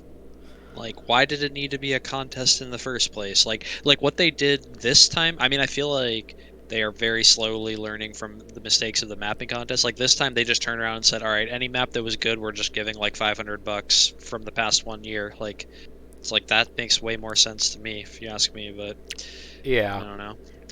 But also, I hope this was talked about while I was gone. But the fact that the map server did not exist until like we covered okay. we covered that there was basically no way to like play test these maps. We were talking about Mappy Right. and how absurd that whole thing was. Oh yeah, Mappy. The bot that could somehow rate your map. Well, in, the bot in quotes that is totally most likely ran by Fat Palm. I was gonna bring up the finance. Was The Too what? Good also paying Fat Palm on top of that throughout the whole thing? No, and we'll get to that because Fat Palm got angry that he wasn't paid. Ah. Yeah, We'll- that's we'll- like the end of it. And all. that's why they nuked all the Reddit threads we're of the getting mapping there. contest. I forgot about it. Yeah, we're getting there. That's big news. So I think that just about covers the initial top 10. We already mentioned it, but special shout outs to the guy who made his map green and completely ruined his map. There's like huge mistake. His map is not bad either until he did Yeah, that. it was a good looking map. It looked like it played well, looked like it was fun, and then he's just like, "Nah, dude, I'm gonna fuck this up." I just like it's like imagine like building like a nice you spend like a year building a nice car and then you just like immediately crash it. Yeah, you ever see the meme where the guy goes to the barber shop and is like, "Just fuck my shit up"? That's what that guy did with his map. Yeah, pretty much. So you got this crazy like kangaroo court situation going on where there's no rules. You got Fat Palm literally like helping people make their maps and like telling them what to change, like not even suggesting changes, which would still be against the rules, like literally telling them what to change. He made multiple changes to the winning map Overgrowth. So we have our top 10. Vicky's in there, of course. We already mentioned Vicky. The original version of Vicky was fucking terrible. Did we look at the original version of Vicky in our latest map tour? We did. Yeah, we saw the shit in the hallway. Okay. Well, no. Oh, okay, we did. Okay. Yeah, that map is just a travesty. So then we get on to final judging. Again, the finalists were all from the playtest group. All maps that Fat Palm and the private playtest group had their hand in some way, except for the team maps because they didn't actually bother like really playtesting those and like getting a group together to like playtest the team maps. I think at one point they tried to, and this is kind of what I was saying earlier about the private playtest group. Is at some point they were like, I think it was FaZe or whatever was like getting mad at people, or maybe it was Mojo or FaZe or Salacious. It was one of those people in the group who was like, you know. Because somebody was getting angry about the quality of maps, and I think their rebuttal was like, well, we need more playtesters. Nobody wants to playtest. It's like, well, we did have playtesters, idiot. It's like, you fucking kicked them out. It's like, what do you expect? Like, you have this, like, super secret playtest group. Like, just upload the maps and let anyone play them, and maybe they would get playtested instead of, like, this weird secrecy. Yeah, see, that's... Sorry for interrupting. No, go ahead. That's another thing, is like some of these details, like we don't have all of the details for reasons that will become clear later, but I can't verify this because the evidence is gone, but I am pretty sure at one point Fat Palm claims that he personally played 40 duels on every map in the contest, which is I don't believe that for a second. I don't believe that either. Yeah, it's a bunch of shit. There's like not a chance that he played 40 duels on those maps. I don't think he played 40 duels like in general. Yeah. Yeah, that's another thing we kind of spoke about while you were gone, Ball, and it's just like the general like weird secrecy of the playtest group and how it seemed to be more of a power play, and how they kind of like they weren't really interested in like playtesting, but just kind of like keeping their positions of power or whatever. Yeah, we didn't. Yeah, we actually didn't touch on this. Do you remember when the content server went up? Fat Palm wanted to personally vet each map before it was allowed to be on the content server. I forgot. Okay, so that's something that I mentioned because he mentioned that in. Did he? I don't know if he mentioned that in the palace, but he mentioned that in the dev I server. thought it was in the alpha. Yeah, Discord yeah. as It was well, in but the I could be wrong.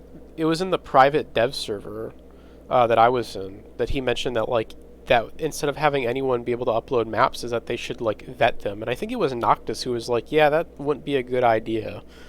And he's like, well, there's going to be like all this garbage and stuff, and it's like, well, it's I mean, it doesn't matter. Just like having somebody, you can't have like a gatekeeper on something like that, especially when like the mapping tools are supposed to be like a selling point of the game. But yeah, I think this whole thing was like a big power play by him. And as we're kind of getting to the end here, apparently at some point he was told that him and Salacious Crumb were going to be paid for doing the mapping contest. Like, Too Bad was going to give them like some, I don't know how much. I think one of them mentioned this in their like nuclear meltdown when they deleted everything, but like one of them said that they didn't get paid or whatever for working on the mapping contest. So yeah, the finalists are announced. It's very obvious that it's like an ass-licking contest. Febreze isn't particularly happy. I think City mentions that it was kind of an ass-licking contest as well. Anything else to add here? Your feedback is shit, Ballin. Yeah, Ballin's feedback is shit. Oh yeah, Ballin's feedback is shit. No, yeah. It's probably why you're kicked out of the playtest group.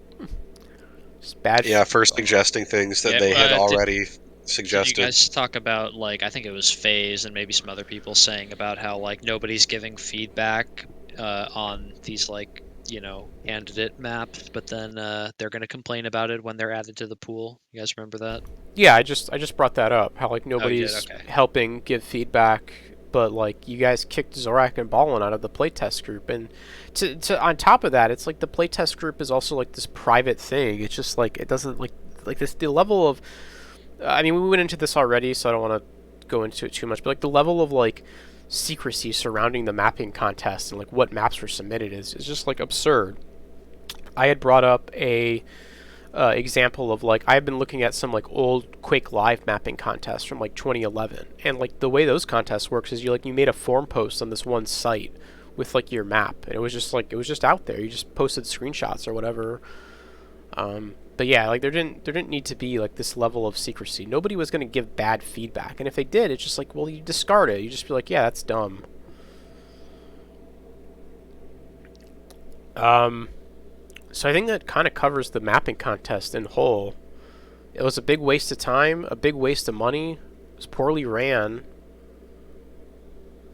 Yeah, so are we ready to move on to the destruction of the barge? Yeah, that's what I was. I'm sorry. I wasn't paying full attention, but did you guys explain the lore of the Jabba's palace and the actual Star Wars lore behind it between each character? Shut up. Yeah, Fat Palm. He does look a little bit like Jabba the Hutt. Well, it started with Ballin going in. So, okay, so the lore behind the whole palace thing, I'll just explain it. I don't care.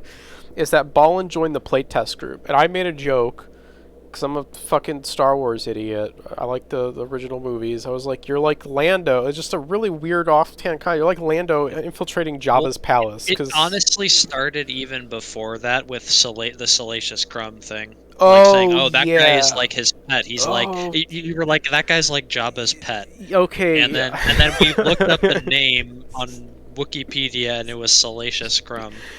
So, okay, yeah, so to go back even further, something weird about Fat Palm is that him and Stick Flip are, like, joined at the hip. Like, ever since I've seen them in the dev server, in, like, the private dev server, they were just always together. Like, he was, like, Stick Flip would always, like, art his projects or whatever. And they just worked on everything. Like, I think he did the art for like all of Fat Palm's maps or whatever. Like, he did the shitty art on Oxide and the shitty art on Skyhook or whatever the dumb name is. And yeah, again, it just reminded me of that little like weasel who like lives in Java's like tail fold or whatever. It was just like that's Stick Flip. He follows Fat Palm around. And then that evolved into Ballin joining the private test group and saying that it was like Lando infiltrating the palace, and that's kind of how the whole Java's palace meme Didn't he use that like avatar as well? Yeah, he changed his avatar on Discord to a picture of Lando from Return of the Jedi. When there's a part of Return of the Jedi when like Lando, I think it's right when they take Chewbacca into like as a prisoner, and like they're taking him in like the back room, and you see like it like zooms in on like Lando, and he like pulls his mask down a little bit. I think that was the picture Ballin used. It was a really good meme at the time. It was definitely meme of the year for 2020. Oh yeah, the whole Java's Palace infiltrating it and everything was great. Yeah, as a quick aside, because you mentioned Oxide, I forgot about that map, but like Fat Palm's maps were pretty bad. I mean, they were inoffensive, but like Oxide was the intervention red room attached to the deep inside quad room attached to the Veil of Panth red room from Quake Champions, and then the rest of the map was just a bunch of hallways. It's like there wasn't anything original there. Yeah, that's and I want to get to the destruction of the barge, but just to like continue to discredit Fat Palm is like, again, I don't understand why this guy, like, even, and oh man, I hate to like drag more of this private conversation out to light, but I think it's worth it. But like, even Promius knew Fat Palm was like a fucking retard. Like, everyone knew this guy was a dumbass. I don't understand why he was given so much authority. It's like, this dude can barely make maps. He can't make original maps. Even his dual map, which some people were okay with, was like Arrowwalk, Dismemberment, and Sinister all stitched together. Like, all of his maps were these Frankenstein monsters of just like, I'm going to look at... So the thing is that you can take inspiration from existing maps, but it has to be very abstract. It has to be like, you can't take exact room layouts, or if you do, you have to do something interesting with them. Like, you have camper crossings, which is like, well, what if the middle area in campgrounds was a CTF map or whatever, but the rest of the map is original, so it's okay. It's just like one little area, and it's like, oh, that's neat. That's a neat idea. But you can't, like, he just stitched entire portions of maps together and then connected them with like spaghetti connectors all over the place. The dude didn't know what the fuck he was doing, is what I'm getting at. Let's move on to the barge blowing up. Unless anyone had anything else to say about Fat Palm or the contest or whatever. Was there anything else? Did we get everything? No, I just wanted to make sure we go through that though. That was a good name. Yeah. Not really. All of the details regarding the destruction of the barge is stuff that really I don't even know, because I just wasn't even invested at this point. Yeah, I'm kind of the same way. Ballin, this is the ball's in your court here, because I was kind of checked out at this point. Yeah, okay, so the catalyst, right, was, I guess they hadn't been paid and some of the mappers hadn't been paid for the mapping contest. And apparently, like, again, you know, because all I discovered was like everything was deleted, but apparently they just like one day deleted the Discord, deleted the Reddit post announcing the map contest winners, and just like, yeah, just like everything just got nuked one day. I don't know, was there more to it than that I'm forgetting?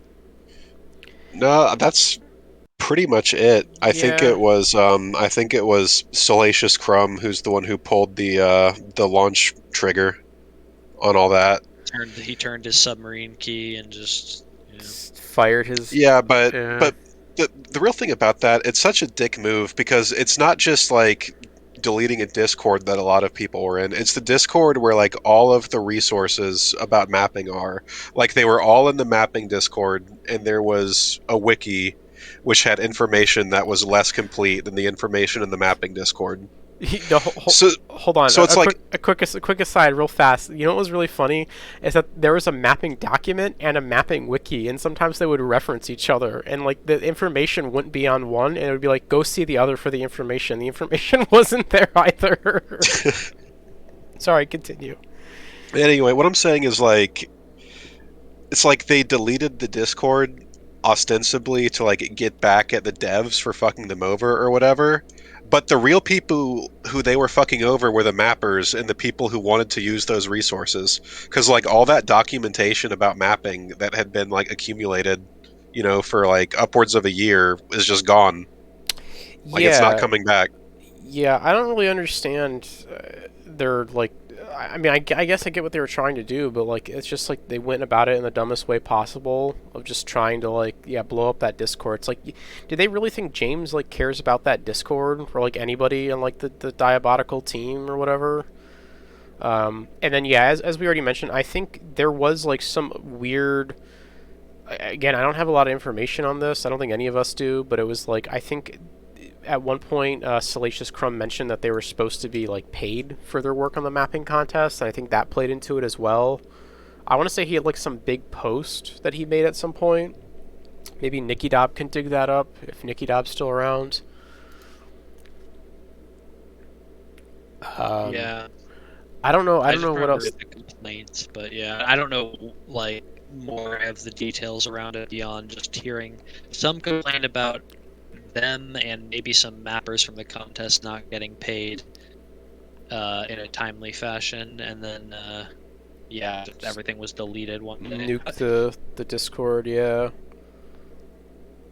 Even though it's just like Vibration said, it doesn't really hurt anybody but the community. I don't think James and company just literally do not care. When they didn't care because, just to segue into our next topic, the Graveyard development officially ends. Too bad hasn't commented on his famous post. His famous post announcing 2 new games, promising we have. So we kind of jumped ahead a little bit because I think the nuking of that happened after the announcement that Diabotical was basically done. I want to say, someone can correct me if I'm wrong on that. But we kind of mentioned it earlier. Too Bad made a post before the tournament, basically saying that like we're done with esports for Diabotical. We're done development. Like development on the game is kind of going to cease or like go into maintenance mode, and our attentions are going to be turned towards 2 new games. We have quite a clear plan for 2021 and 2022, which involves regular Diabotical updates and releasing 2 new games. Discord claims Big One has been in pre-production for 12 months. He also think those games are ever going to come out? Are we supposed to hear something soon?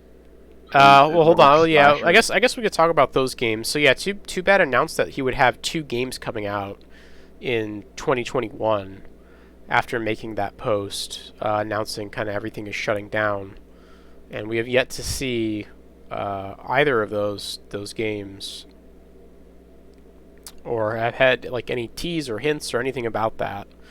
I mentioned in the first funeral that when talking to people behind the scenes about it, I was told that there was a demo a prototype for a TF2 kind of class-like game that was being developed at the time. And then through other sources, people had mentioned that the other game was supposed to be like an aim trainer type thing. Although it now seems that the class-based game is more of like a Return to Castle Wolfenstein sort of thing, or like a Dirty Bomb sort of thing. And the aim trainer, I guess, is still an aim trainer. Nice. Hot Rod is going to love it. Yeah, I think releasing an aim trainer is kind of weird. I guess like I've never played Kovacs. I'm not an idiot. So I don't know, like maybe there's like some big feature from that game that's missing. The only thing I can think of that like Diabotical could really bring to an aim trainer, and I said this before, but it's just like maybe you could bring like a PvP element to an aim trainer, which would be interesting. Just like 1v1 like eye-to-eye fights or whatever. I don't know. I'm not sure. You remember when Ballin got put on blast for making disparaging comments about Kovacs on Y2 Jake's podcast? No, I don't remember that at all. What did he say? I don't know. He just said some shit about like he doesn't understand like how people play Kovacs as their main game, and then everybody got mad. Well, that's a good meme. I think the way I remember it, I was a lot more fair to the Kovacs people, and like I think GMT just went like completely. He was like, yeah, he went completely off on Kovacs people, as I remember it. I was like them. a little bit more fair to them, but yeah. Bunch of dum-dums. But then, yeah, as Ray said also, I guess Slasher, that greaseball who's clinging on to relevancy, is like, he mentioned that something would be coming from the from the good studio. I'm sorry, the bad studio soon. In terms of like an announcement, so I don't know what that's about. What else do we have on here? It's Too Bad deleted all his streams from November 2020 on.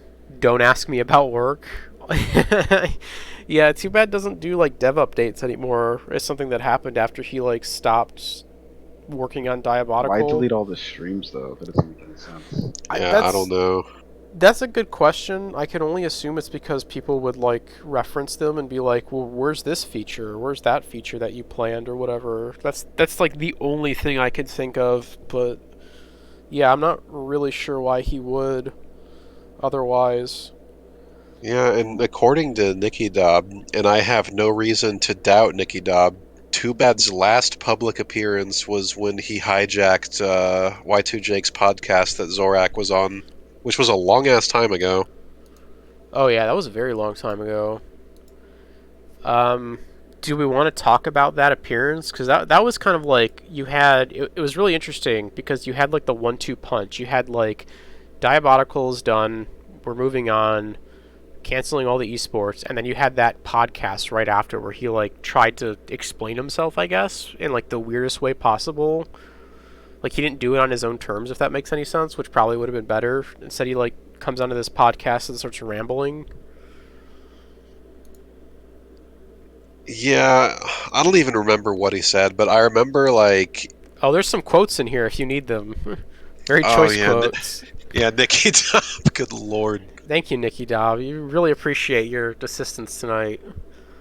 Diabotical is a spiritual successor to Quake Champions. Well, no wonder it sucks. Jesus. Yeah, no wonder it's a piece of shit. That's another thing that I never understood, and this is getting off the rails just a little bit, but like, Too Bad seems to really like Quake Champions. Like, he seems almost ignorant to the fact that like the community does not like Quake Champions. Well, I don't know what he thinks about Quake Champions, because I mean, I've numerously heard him say that it's trash. I've heard that numerous times, but he'll also say stuff like this, and I know that he loves Sacrifice, so I have no idea what his actual opinion is. It's like very mixed messages. Sorry, who? I mostly remember the times. I mostly remember the times where he would just like play QL sometimes, like kind of like after not playing in a long time, and he'd kind of realize that, oh, the QL just feels like 10 times better than his own game. He was playing QL TDM when he was trying to figure out Diabotical TDM, because I remember that. Like I remember like there would be like people would be testing TDM shit, and then like he would just be on stream playing Quake Live or whatever, and I always thought that was kind of funny. Anyways, there's some choice quotes in here. You can just read through some of these. We've had a couple projects on the back burner that we want to get to. After playing the tournament, I didn't really enjoy playing Extinction. I assume these are all Too Bad quotes, by the way. We got classic TDM working really well by nerfing dodge. Wipeout community hated it, so it was important to keep the Wipeout guys happy because 4x more time was spent there than any other game mode. I really don't believe that, though. That more time was spent on Wipeout. It feels like Wipeout didn't change though at all from the time that I first played it. I was in like that first. Yeah, so I think it had that CA attraction. So I think what's happening here is that he worded it very poorly. I think what he means is that Wipeout was played 4 times as much. Oh, okay. But I'm not sure. That would definitely make more sense. Yeah, that would make a lot more sense, because Wipeout literally never changed. It was the same game mode start to finish. Oh, Ballin found that. I'll take a look at that in just a second. I just want to run through these quotes real quick. We can get new players, and we should get Wipeout 2.0 CTF and replays done. Well, CTF is still dead. Wipeout 2.0 is not a thing, or I guess somebody said that he moved on to Wipeout 3.0 or something. And is replays a thing yet? Do they have demos in that game, Ballin? Oh yeah, it's kind of it still has problems. It's like kind of busted. It does exist, but it's not. Who would have guessed?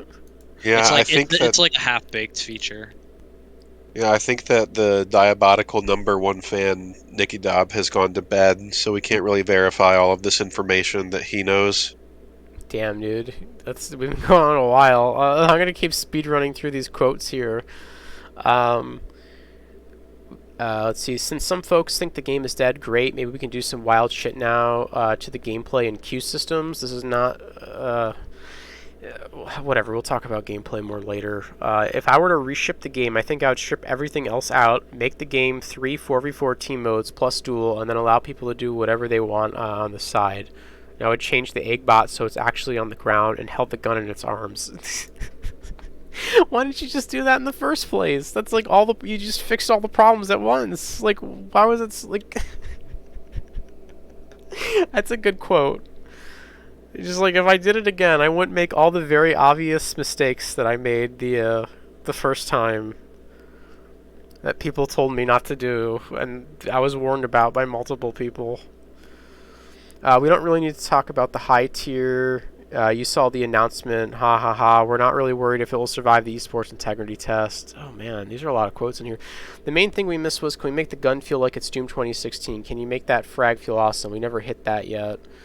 When we did survival, our numbers... Oh, here we go. Here's an interesting quote about survival. Our numbers were hovering near QC, and it times it by 4 or 5, but only for 2 days. I played QLTDM and it was like, oh shit, this game is better than Diabotical.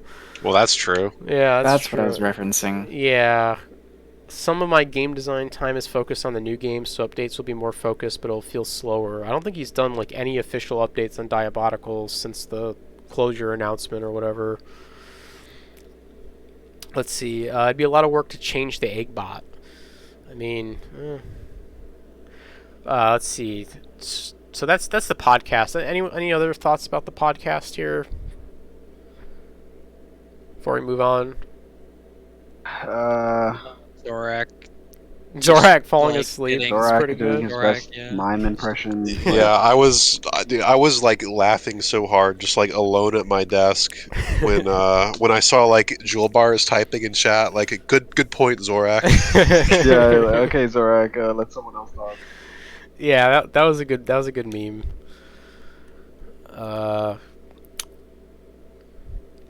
Here, I want to double back on this. So, Ballin, is any of this stuff worth looking at, Ballin? I mean, I'm just finding stuff from like the days when the Discord got nuked or the barge blew up. I also, I don't know if you saw, but in Inferior Games, I actually posted a live clip of Salacious deleting the Discord. I don't know if you can see it right there. We have live footage of it. That's pretty good. Yeah, how did you find that? That's some rare footage. Yeah. Yeah, he goes off on some rant here about Febreze. Yeah, but the studio has a huge history of it. I'm just kind of... I've never worked with somebody and been lied to and I'm paid to so much. I think Stick had enough of them. Don't blame him at all, especially after James tried to scumbag the map contest. Like, you guys are the ones who fucked up the map contest, you fucking idiots. Like, oh yeah, here's a very interesting quote from Stickflip. I did see that fucking idiot Febreze running his cocksucker about how unfair it was for me and Napalm giving feedback during the competition. Wasn't that literally against the rules? yeah, it was in the rules that you're not supposed to give. You like, the rules literally state, and you can go read the PDF, is that like you only get the judge feedback during the first round of judging. That initial round of like judging is like the judges look at the maps, they pick a top 10, and they give the top 10 people's feedback on that map, and then those people go off and they finish their maps for final judging. I like how he says there. That's the last time I'll talk about Diabotical. The Lando picture. It's a good meme. But yeah, I don't know. I mean, I guess like overall it is James's fault that the map contest was so poorly. Like, he shouldn't have given any control over to Fat Palm and crew. But it's just there was just no oversight. It's just like, at the same time, it's also like, well, it's your guys' fault too. You guys are like retarded and don't know what you're doing. All right, let's keep moving here. So there was the let's see. So he made the post. Then he went on the podcast. That was James's last public appearance on camera. Was he? No, he wasn't on camera. He stopped being on camera at that point, right? It was just like a photo of him. Just his voice, yeah. Just like a photo of him and his voice, because he started. I do remember the last time he was on camera. He looked like fucking shit. His hair he was had a all mullet. gray. Yeah, he had a mullet. His hair was super gray, and he was constantly rubbing his eyes. He looked like absolute ass. And then from there on out, he just started using the picture. So next up, we got Bubkiss leaves Good Studio, having made tons of map that never got released. Another example of bad management, wasting limited resources and opportunities. I don't know why they brought on Bubkiss. So I don't know if I mentioned this. Bubkiss was a CS:GO mapper. He is a very good CS:GO mapper. He won like some big tournament. He made some like very professional, like Valve level of quality map. I don't know if it ever got played or whatever, but like in terms of like art and looks, it was very polished. And he won some tournament with. He made a map that was played for sure. Oh, it was okay. Oh yeah, he made Mirage or something. Mirage, yeah, he made like isn't it like a classic CS:GO map or something? Anyways, I don't know. I don't play that game. He's been mapping for a long time, but for CS:GO.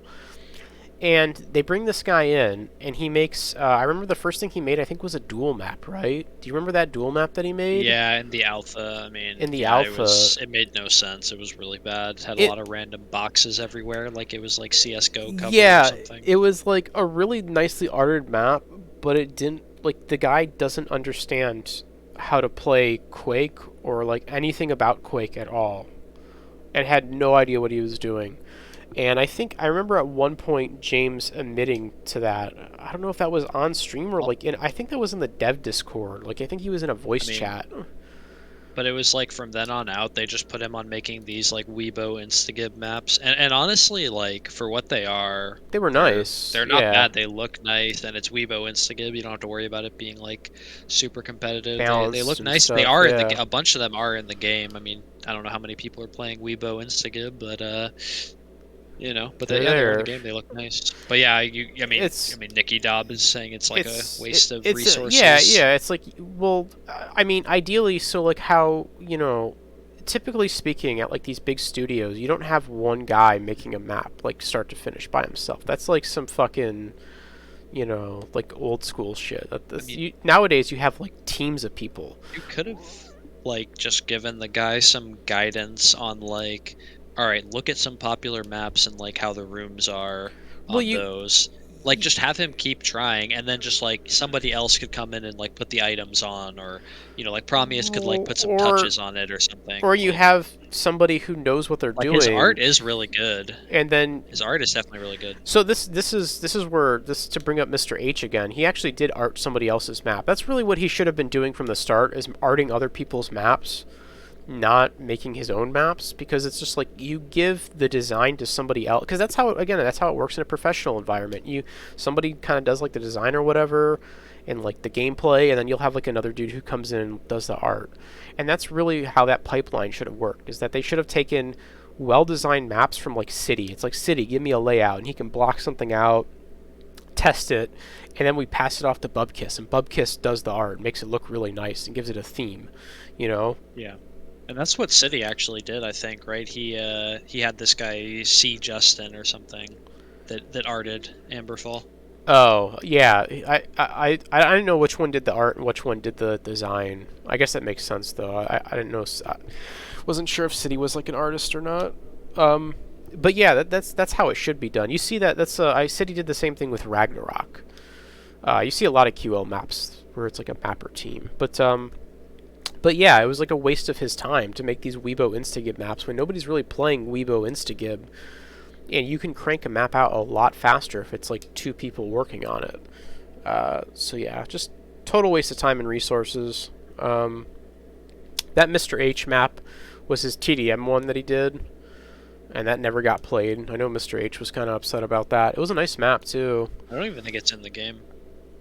I have a copy somewhere. It's a good map. Well, yeah, I have a copy of it. I don't think it's like they never released it. List. Yeah, what really sucked is he couldn't enter that into the mapping contest either because it had been worked on by people at the studio. Yeah. So that was kind of a bum deal. Multiple lands funded by Too Bad in Russia. Zorak not allowed. Peak COVID. the Russian lands. Do you remember those? I remember somebody mentioning them briefly. Yeah. I didn't really look into those. Yeah, I mean, it's just a land. I don't know. It's not really. The COVID thing, we kind of mentioned the COVID thing earlier. It was really silly to have any kind of focus. Like as soon as COVID was a thing and there was like shutdowns or whatever, their immediate focus should have turned to online play. Just 180 it. We're doing 4v4 now, everybody. Fuck 3v3, fuck lands, 4v4 online play. There aren't going to be lands for 2 years. I mean, it's whatever. We already went over that. Sound hacks by Oh You Caught Me. Anyone like to take this one? I mean, I can explain what happened. I mean, so Joel Bars like lost to Joel Oh You're Bars is Cool, right. and he was. I don't know. At first, I thought it was just Joel Bars being Joel Bars and complaining, and he was like, "Oh, this guy can hear me from everywhere on the map," and it's like he has sound hacks or whatever, and I thought it was just like, I thought it was just Joel Bars being Joel Bars, but then we got a clip from the a time that Oh You're Cool streamed, and it was like, oh wow, this like people are saying, oh, I watched his stream and I felt like I could hear more, and then I found like a very specific clip of like on the map Bioplant where he was able to hear the red armor pick up from like the 50 bubble on the complete opposite side of the map on Bioplant, and I remember at some point I like looked through all of the sound commands in the console, and there was one that was like suspiciously unlocked, and I tried changing that command and was like, oh, this command literally just lets you hear like through walls completely. And yeah, it was just an oversight by the developers. Like they just probably meant to lock that command to 1 or whatever the correct value was, but you could just set it to 0 and hear through walls. And yeah, turned out Joel Bars was right. There were sound hacks. I think it's funny that he like played significantly worse after turning his hacks off or his exploit or whatever. That always was pretty funny. Like his skill just immediately like plummeted. It's like, oh, that's not a good look. Yeah, and the thing is, like, he claims that he didn't know or he didn't notice, but I just don't know how that's possible, and I also don't know, like, how that setting got turned on in the first place. Yeah, it's definitely, it's a murky situation for sure. Yeah. I mean, as soon as I discovered it, I was like, okay, this needs to be like reported as a bug. Like this is not a like this isn't like something that you like keep to yourself to try to win tournaments. This is like no, this is ridiculous. So like, I actually do have like a little of an addendum to this situation. Again, I don't know Oh You're Cool. I've never interacted with him or whatever. I don't play Diabotical. Never have. But I've recently found out, I was telling this story to some other friends of mine who are involved in RTCW, and RTCW is very closely related to enemy territory, Wolfenstein enemy territory. Apparently, Oh You're a Cheater is like an admin over in enemy territory.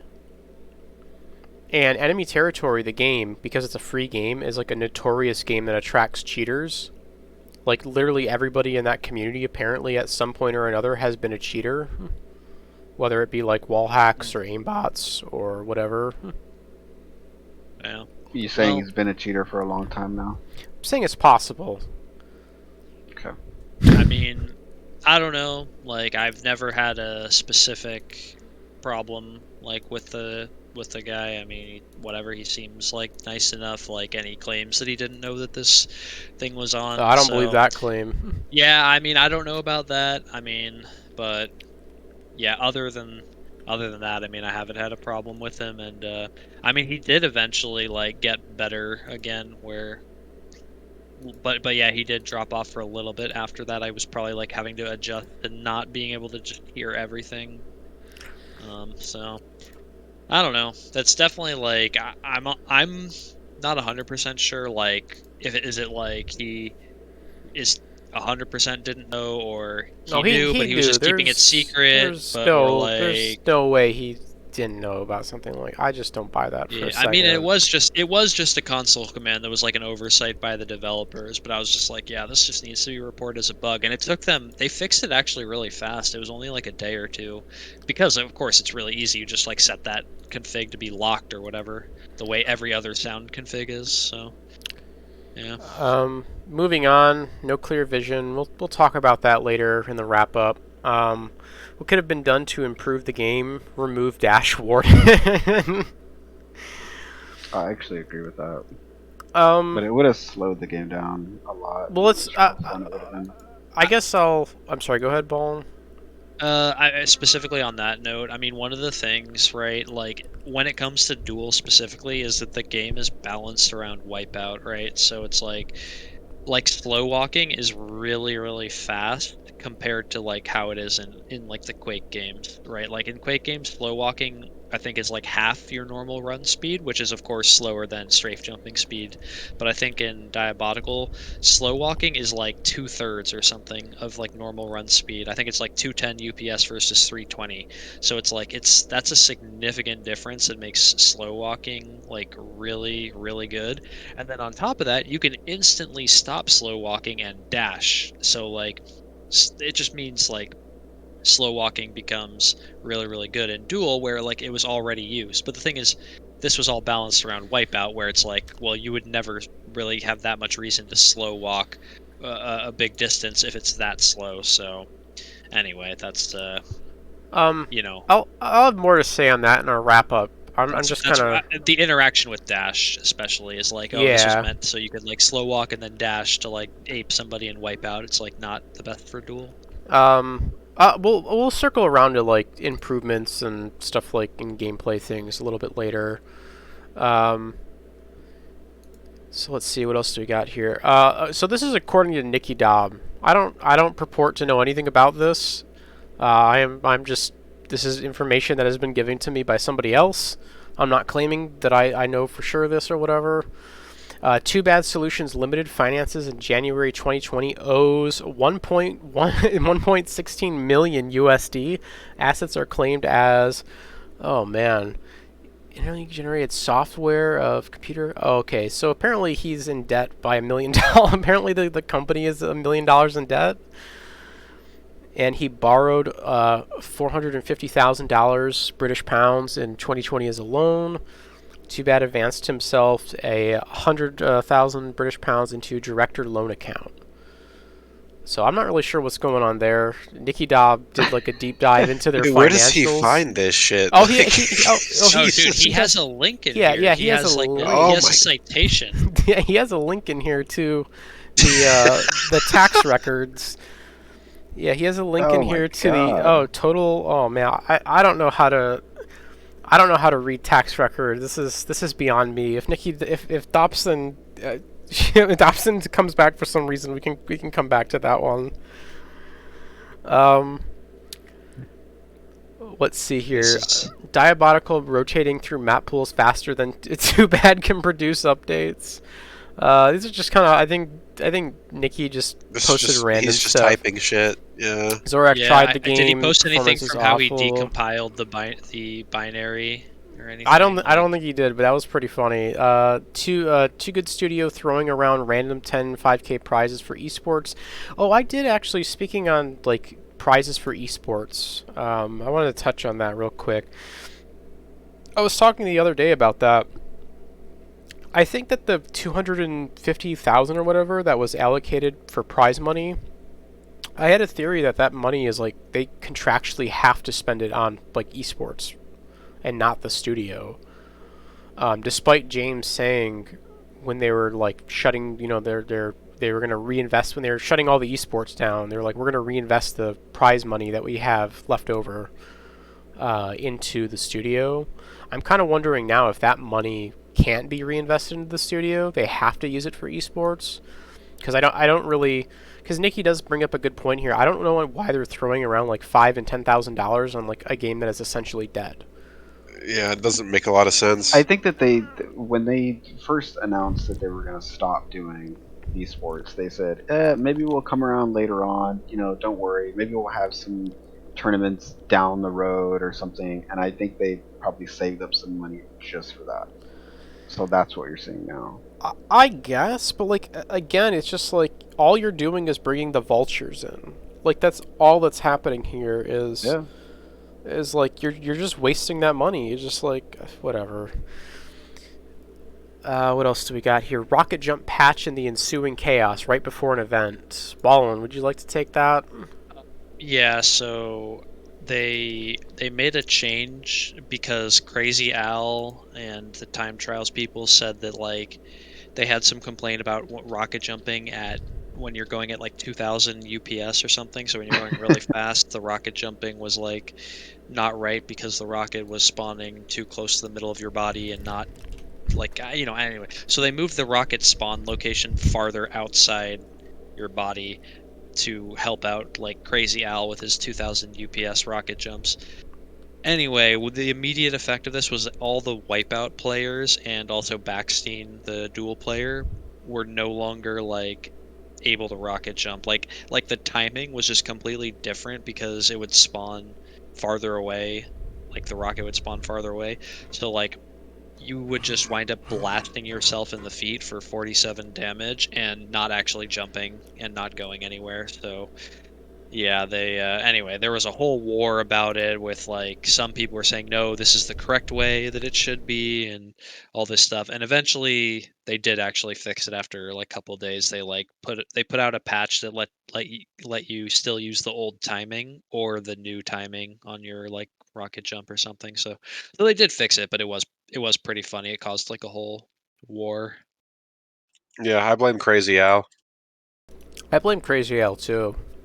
I just wish that there was something in my life that I cared about as much as Crazy Al cares about time trials. I don't understand why that guy even gives a fuck about time trial. Like, why don't you just go play Defrag? I don't know if you've ever looked into like Defrag, but there's literally like 10 bazillion Defrag. Like, there's more Defrag maps than any one person could ever play in an entire lifetime. There are so many Defrag maps, so there's more. People are making more every year. Like, just go play Defrag. You'll never run out of content.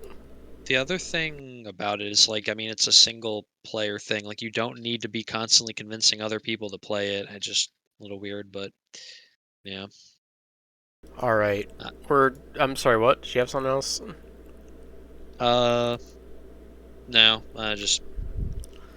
Moving on. G-meter. Part 6. Oh, the G-meter? I guess we didn't really cover the G-meter. The G-meter's just gone. None of the time trials people can... Like, how are you going to learn how to do time trials unless you go play Defrag with that HUD? Oh, by yeah. Divine Right. By Divine Right. We already covered that. Yeah, that was a while ago that was covered, I'm pretty sure. Moving on. Part 6. The state of Diabotical today and the future of Arena FPS. Oh, man. God. So, yeah, I think that would be a non-existent future. Well, hold on. I want to start with, like, kind of wrapping up. Well, do we want to start with that, I guess? Yeah, let's just start there. It's like, yeah, I don't think there is a future for AFPS at this point. I think it's just kind of done No, for. we're just gonna play Halloween TDM like every year until I die. Like that's pretty much. You're gonna be in like the nursing home, booting up QL. Gotta play our yearly Halloween game. I mean, see you guys for Quake, Christmas. The next Quake game Lucy edition in 2025 when Quake 5 comes out. Yeah, that's. It's really interesting to like see how far, and again, this kind of goes into like why we were all so hopeful for Diabotical. Is like if you kind of go back to the beginning of all this, it's just like we had Reflex, which was like some weird CPMA thing. We had QC, which was garbage, and like Diabotical was kind of the last hope. And then that game came out, and like James just fell flat in his face, and now we have nothing. we just have to keep playing QL now. It's weird. Like, I know they went through this whole document. It's just crazy to think that most of this stuff occurred in the time span of like 3 months.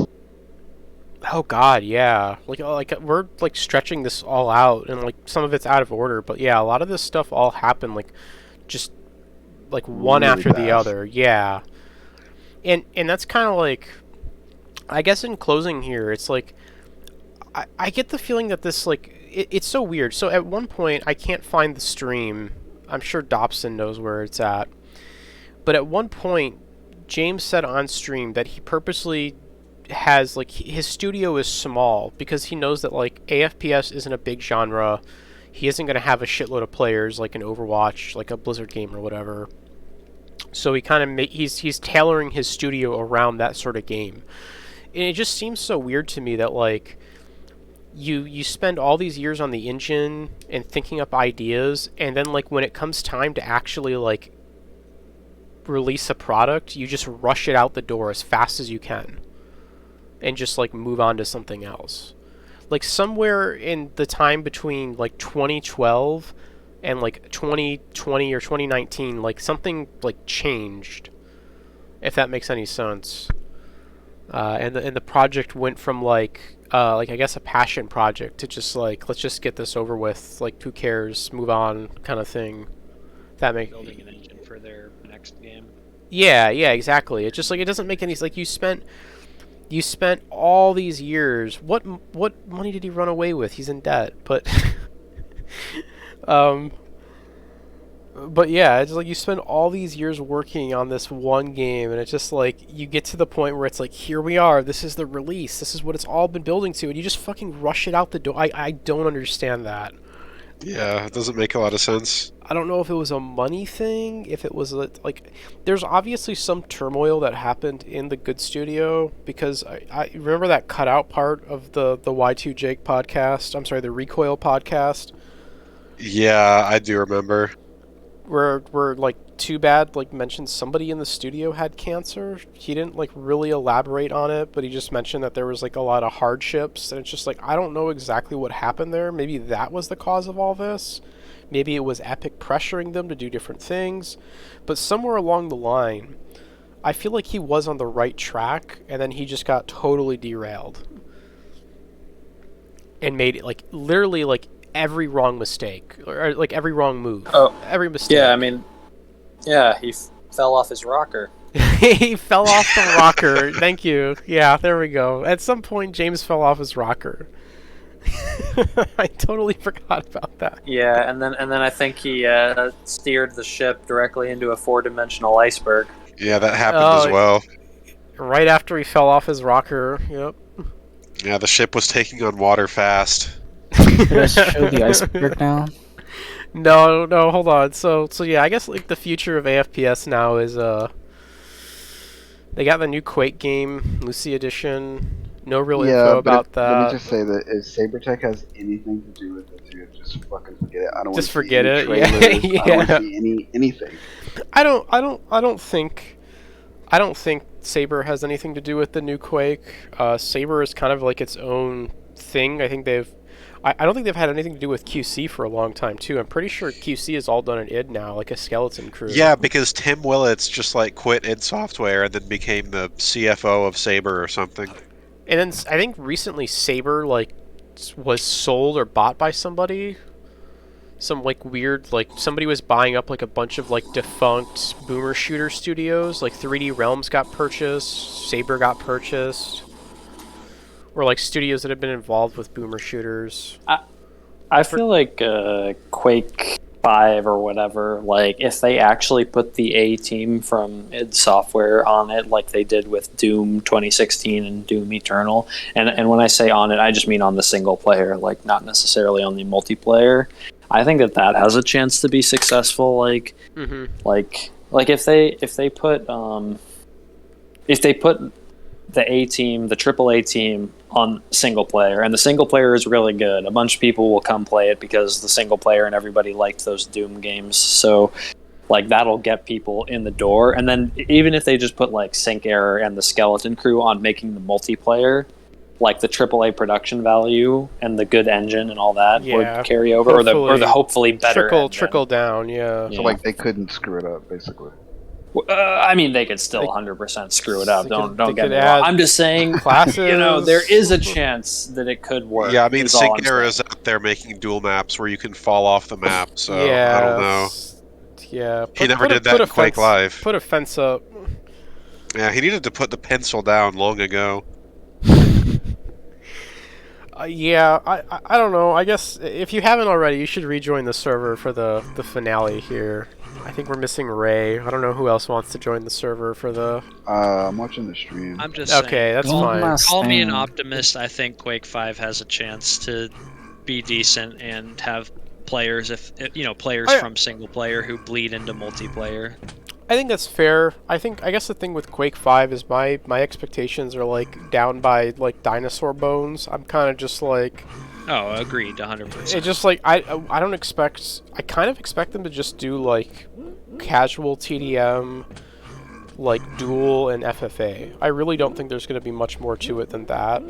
My other big concern is that even if, let's just say by some miracle, Quake 5 has like a kind of successful multiplayer scene, what are you going to do for maps? I think going back to kind of Diabotical and why that game was exciting is like Diabotical had a map editor. You don't Doom, I mean, I guess Doom 2016 had Snap Map that kind of sucked ass, but like Doom Eternal doesn't have a map editor for its battle mode. Like you can't make new battle mode maps. Like how are you gonna like pump out like consistently good maps or whatever? I just don't see it. I think that's gonna be like a big issue going forward with like AFPS games. Given that like AFPS games aren't usually reliant on like meta changes. You know, like a game like Overwatch, you can really change up the game just by like changing the meta of it, but it's like AFPS, you kind of need to like inject new maps to keep things interesting, if that makes any sense. Because like the meta doesn't really, like ZTN, like the meta doesn't, like there's no meta to really change, right? It's like, I mean, I guess you could change like the damage values on the guns, but that's kind of silly too. There are plenty of AFPS people who complain about map changes and just want to play the same couple of maps forever, I guess, those people are like retarded boomers though. Like they'll if there's a tournament with new maps, they will, like, remember Cure wasn't always a thing, right? Cure was like they put it in those Face It cups, it was in DreamHack. You just have to like force it is the thing. Also, I mean, like, okay, I agree. Like Silence Cup. I agree that community created maps are better, a better idea than, but like, worst comes to worst, like Think Air making more maps with Void is like, if the rest of the game is good. Yeah. I mean that's I don't know. We're talking about a game that doesn't exist, but yeah, I get your point. Yeah. But yeah, it'll be interesting to see, I guess, what comes of that. Don't be too much of an optimist. It's okay. I guess closing thoughts on like Diabotical. Just gonna run down the list here. Ballin, what do you think went wrong with Diabotical? Just to sum it up. I mean, yeah, I think the whole thing about the vision for the game changing like too many times, and then they just gave up. Like the problems with the launch, like launching at the wrong time, not focusing on the right things, and then not having the right like game design vision, like or constantly changing it to the meme of the week. Yeah. Not having like a focused vision. And then yeah, like the launch is like still a huge one. Like I can't get over that. Like the amount of times on stream, I wish somebody would make a compilation of all the times like Too Bad talked about like, yeah, you only get one chance to launch your game. It's got to make it count, you know. And then just like botched his own launch. Lamp 2. What do you think went wrong with Diabotical? Most things. Most things? That's it. All right. Yeah. Anything else? Yeah. Okay, Ray. What do you got? What went wrong? I mean, I guess if I had to sum it up, they just didn't really listen to feedback. I'm sorry. What would you say? They didn't what? They didn't really listen to feedback too well. Listen to the right feedback. Listen to the right feedback. Yeah. Listening to all the Fucking CA players. The yes men from QC. I mean, those people did the same thing in QC, right? Yeah, he just kind of went with it. Yeah, and it was the exact same people, which is pretty funny. Shitnip, what went wrong? My view's kind of similar to Ballin. It's basically just they didn't. While I appreciate the fact that they got to do a lot of brainstorming to try different ideas to make the game a bit different than QL, they just couldn't get a unified view where they're like, oh, we're gonna have this one really good game mode and get it to lift off the ground. Yeah, I think the idea thing is a really good point too. Is I feel like they had to make a choice. You know, I think most of us here would agree that like Quake 3, Quake Live, whatever, is like kind of a perfected formula. I feel like when you inject new things into that formula, it starts to like not really work. Does that make any sense? It's like it already found its thing, but it's like when you start to like add random stuff to an already kind of complete thing, it doesn't really like work super well, right? I think it just depends on the execution of the stuff, but you know, like I said, too much of it was changing vision to the meme of the week. Like, and did we mention the whole speedrunning QC thing? Like, oh, I think we skipped over we did that, and then we had the. Do you remember the one week where it was like, oh, we're gonna like do 2v2 TDM tournaments now, and then like that just got like everything 1 week got canceled later. like a week later. Yeah. And then like even after that though, didn't he like mention? I think this was like before the mapping contest. How we're gonna go back to like maybe this was mentioned, but he was like we're gonna go back to like 4v4 TDM and CTF, and that's why like those maps were like in the mapping contest, like for the team maps in the mapping contest. It was like, for the original mapping contest. Like, why was it not? It's not wipeout maps. It's like freeze tag and TDM. It's like, oh, we're gonna push these other modes in 4v4. Classic modes, and then that never happens. Vibration, what do you got? I think it's like really hard to like pinpoint and say like what the problem is, because I think if you factor in like all the stuff we've talked about tonight, like none of those things on their own are enough to sink a game. It's just the sum of it all. It's just like all of these things going wrong in conjunction with each other. It's just too much. Yeah, that sounds about right. Check the docket. We already kind of talked about their new game. I don't care about the Snuffles stuff. I think that's about it. Did anyone have anything else to add?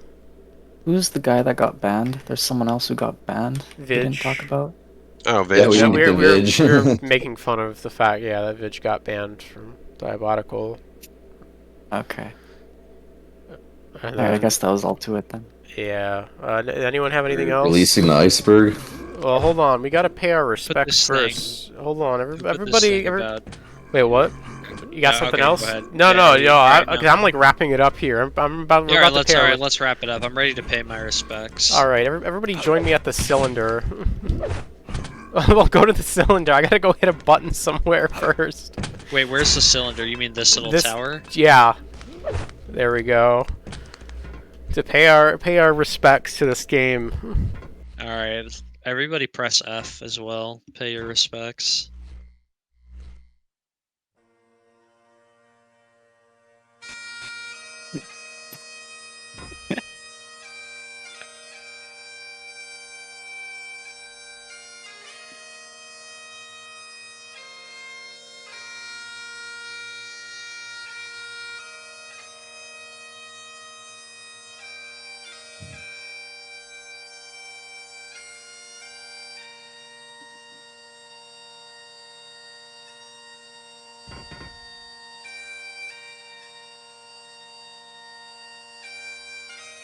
Alright, that's pretty funny.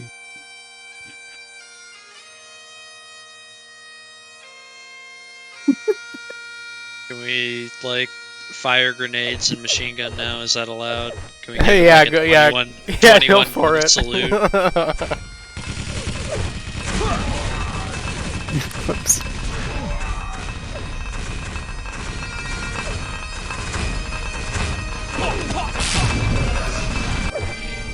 The Diabotical is now where it belongs.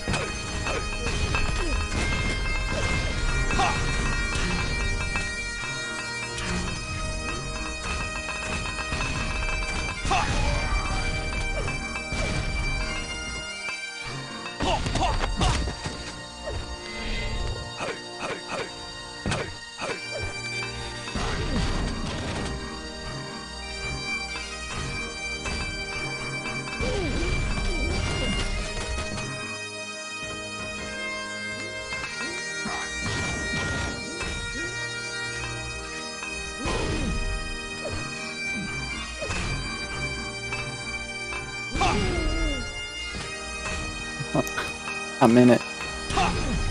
Yeah, that's where you belong, Shitnip. In the bin.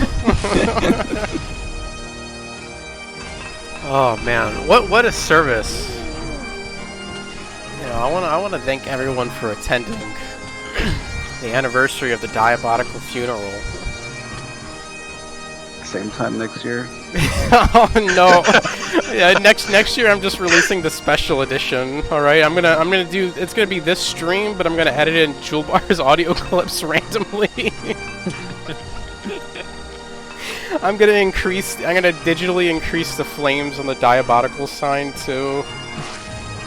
You know. Yeah, like make new a new version of the map and then digitally like alter the footage of this to have the like new art from the new map version. Oh, okay. Pretty abrupt ending there. Yeah. Oh man. Yeah, that was a bit abrupt. I didn't realize it would. Where's what? Where's the button you had to hit? Where's the button? It's up over here. It's in the trees up here. Don't press it again. Unless you want to play the song. Unless you want to play the song again. So what's the next Easter egg for this map, though? What's the next what? Easter egg. Is there anything else? Oh, dude, that's it. That's all I had time to. Like, you don't understand. I was literally. I've got like no sleep. I've been up for like 2 days working on this shit. I like got like 4 hours of sleep before the funeral, and then I like hastily uploaded this. Oh, it was worth it. It was a great service. Oh no, it was it was a real good service. I'm real happy with the way this dumpster came out, you know.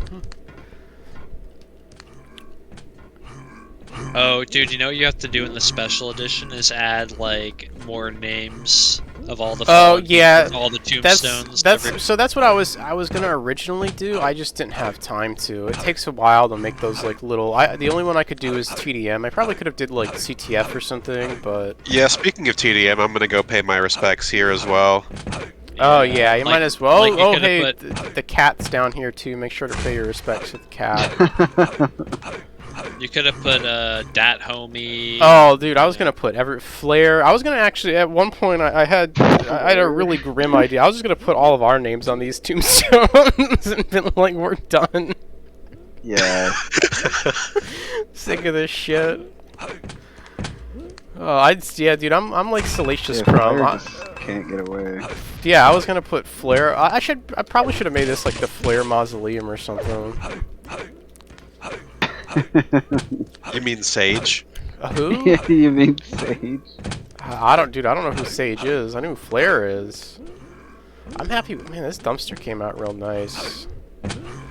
For the very limited amount of work I put into it. Did someone else get it on stream in full color though? It's all gray on your screen. Oh yeah, I have pigment. Dude, I was afraid to touch my video settings. I mean, I could always like the special edition can just be like pigment version or like non-pigment version of the map. Yeah, that's the special turn edition. off your stupid config or whatever. Yeah, I turn off my Watch the config. funeral in full color. Yeah, you can actually I think do it C-bar restart to like really quickly turn it off as long as you have Oh, your I know the save. 2 commands. I was honestly when everybody was getting kicked, I was kind of scared to because we were already like starting the funeral, so I didn't want to like get disconnected or whatever. We were delayed because fucking somebody was playing wipe ass like. Yeah. All right, Shitnip. Is it out yet? Oh yeah, Yeah, the iceberg, dude. Alright. Let's drop the iceberg. Yeah, let's It's see the gonna be iceberg. another Which 6 channel do you hours. want me to Another 2 hours. I have to Yeah. go through every entry. Oh, dude, I have to make the video now. Jesus Christ. Yeah, and I'm we just- still I- never made the top 10 roof video. That's all I Alright, do I'll is just put an Illuminati I since just we might have some. Oh yeah, we still need the top 10 roof video for sure. I just make shit posts now. That's all I do. That's see what happens.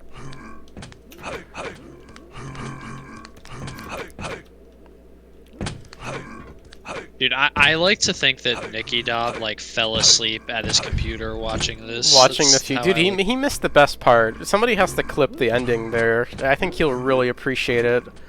I'm super I think happy he'll with be the. watching the VOD. If He'll I'm just being watch the honest. full Yeah. like 6-hour VOD.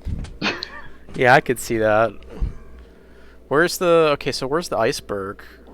I thought you were dropping this. It's a bit large for me to upload it on Discord. What? You It's know, an it's a image. bit high resolution. Oh my Large. god! How It's large of high an image? resolution. Figure out Just, a. Oh my It's god. 8.55 megabytes. It's actually not that big, but it's Okay, I'm for gonna some reason AFK real Discord's like- quick. Figured out a solution. What's my Yeah, event?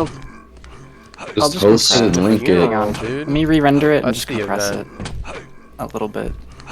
Press it to 144p. Instead of a PNG, I'll use a JPEG. I'll do it. yeah. PNG What it. Okay, I'm gonna what I'm AFK real seeing- quick. Upload that shit. We'll take a I'm look seeing at it. it's 8 megabytes is the image limit on Discord from what I can tell. So Yeah, I'm 8.5, so I'm just barely over. God damn it. Here we go.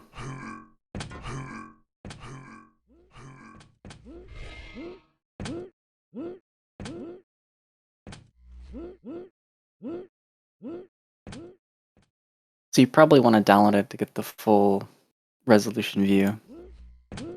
Oh yeah, this is a lot of stuff.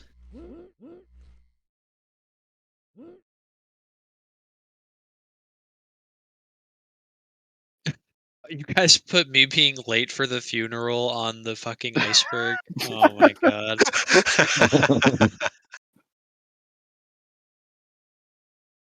Dude, the ship crashing into the iceberg is pretty great. Oh, the cozy cabin is up there on the top. I didn't notice it.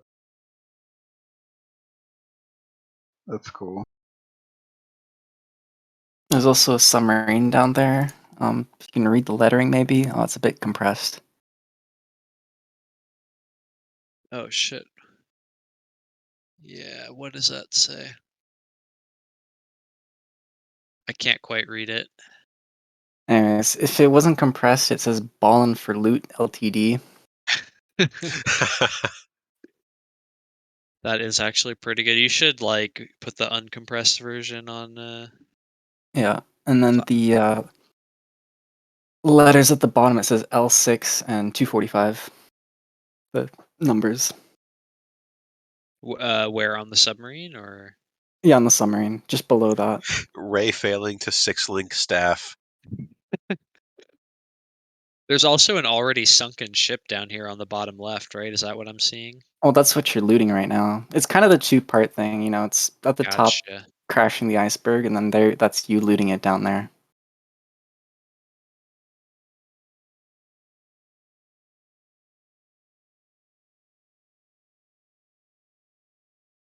Damn, there's a lot of stuff on here. I see L6 as well. 120 EKP to GB in rise and purple. fall. That's funny. -1. Oh yeah, the Loveless cut rage quitting detective his stream. is frozen in the ice. It's a good iceberg, shouldn't it?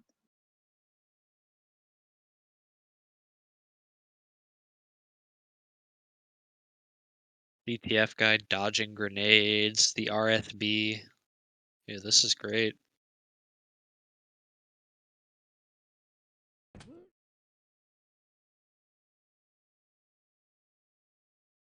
Oh, you put a little house on the. Is that Yes, house? That's is the that house cabin. on- That's Alright. that's the refugee cabin. I'm back. Oh, What are we? okay. Oh my god! What the hell? Yeah, my only issue with this then is Cody 19 should be locked in the basement of the cabin. Dude, this is like really high resed. Oh, look at Yeah, you gotta underwater. download It's the ship. Wait, why are there two ships? What's that other ship? That's the one that Bone's looting. It's a two-part thing, you could say. Carnage versus Kooky. Flair's Silent Cup. JD Bits. Coin roll hunting stream. Oh man, this is gonna be great. I can't wait to make the explanation video. Yeah, did you see Ray failing to 6-link staff? Oh wait, where is that one? I don't know. I saw it earlier. Screw yourself, fat American. Cure Ray's Autism Charity Cup. My bridge to rail. Oh, Flair's Mumble Channel. Damn, that one's... It's a deep It's going cut. way back. Yeah, that's a deep cut. It's deep. It's a real deep cut. Padman Betty maps. thermal paste. Is Ryan Lockwood on here? Ufly. Four No, Corners he's not on Theory. here. Is I'm gonna be able to Cody's... do some revisions. No, chat member. Cody... Well, Cody is still alive. Cody is actually trapped in the basement of a pawn shop in a GIMP suit currently. If you'd like to donate, we need to hire Bruce Willis to get him out. So if you want to donate to that, you'd appreciate it probably. Maybe we can repurpose some of the funds from curing Ray's autism after that was deemed to be a failure. Oh, dude, those were all used up. Walt G. 2015 prof. Fan fictions? What is that? So that's a deep cut. Yeah, that's Yeah, a real it's very deep cut. Oh, dude, the vibrations picture on here. That's. Wait, where is that? Oh, I'm not gonna tell you. You're gonna have to find that yourself. That's good. I mentioned it earlier, but I'm not gonna bring it up anymore. Yeah. Vibration knocked out by Gamer Girl. No, there's vibrations like profile pictures in here. It's pretty good. Aim bullying. He got back up. Ballin's betrayals. Jabba's palace. Master Conductor at... Oh, wait, guys. You want to at Johnny P? Oh, that's a great idea. Yeah, of course. Oh, he's online right now, too. Everybody at Johnny P.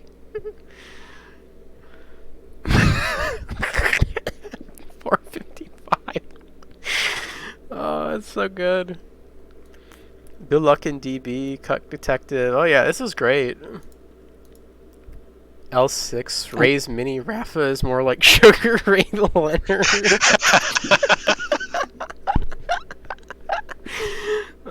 Thunder's political correctness, quit fooling around. Do we miss it? Is there anything we missed on Is here? Rafa's hair on here? I would assume so. It has to be. It's probably no, near, I see Vibration's picture, that's funny. It's probably I think near Rafa's the hair's top. missing, actually, yeah. Oh, That's... shit. I don't know, Dude, maybe I got an hell? incomplete list. It's possible that my list wasn't properly completed. Is there anything else Again, hidden I can on here? revise this over time. Walt Shouldn't G. Rafa's hair would be in the sky though, but I feel like Yeah, Walt G it is a would little be. too high. But otherwise, That's possible. pretty good. -1. Taunty going public. yeah, I do see the profile picture. Yeah, that's a good touch. Yeah, I changed it back when I entered the cabin, but maybe next winter I'll be outside again. Oh yeah. Oh, that was a good meme too. Changing it to the frozen Jack Nicholson. Yeah. And you I left brought the this up cabin. already, Scorch, but if you check the summary, there's a bit of writing that says Ballin' for Loot, LTD. Oh wait, let me see. That's Oh Ballin yeah, looting the ship. that's pretty good. Ballin's in like his submersible, just fucking looting away. Yeah. And the numbers are L6 245. Yeah, this is pretty good. Like, even though there's some stuff missing, but like, all the little like art additions, like the ship crashing into the iceberg, the cabin, like all that is definitely. Well, what really what are good. we missing on Submarine. here? Just so we can get a revision, because I wanna go make the explanation video. The best thing for revision is just send me a new list. We'll have to make a new list of I'm what gonna have to to add. make a new list. You And don't if have you the wanna move it- original list? I do have the original list. It's just Well, I don't know. Just Control Just F a lot to manage. Rafa. See if Rafa's hair is on there. Because It's not on here. Oh, well then add Rafa's hair. I don't think there's much else though to add. Comms getting jammed at the trials. Oh, that's a classic. Is that on here? That's a classic, dude. Yeah, it's on here. Man, you wouldn't believe what That's happened at gotta the be trials. pretty deep, right? Yeah. Yeah, I still don't know. It was crazy, dude. It sucks that the comms got jammed. I came out of there with a full gold set of items. Yeah, I don't know what happened. That's a really deep cut. That should honestly be deeper than it is. It's like only about 4 people understand what the hell that's talking about. Who was there? Was that Shitnit playing with us? Yeah. Also, like, you had to be playing Apex at that exact time where whatever weird, like, console commands and, like, settings file changes that we had all done to get more FPS were causing that whole comms to get jammed bug thing. Well, where it would, like, mess up your whole HUD. Yeah, I know what you're talking about. And I was like, is this, like, a feature of the game? Is it, like... I remember you saying, I'm like, no, dude, there's no way. You're so insistent. Why was a monster proning? What was that? Why was a monster proning? What do you mean was? Yeah, sure he still is. He's still out there. I've seen him playing PUBG with Loveless all the time now. They're just proning out in some field somewhere. We're still trying to find him. Maybe one day.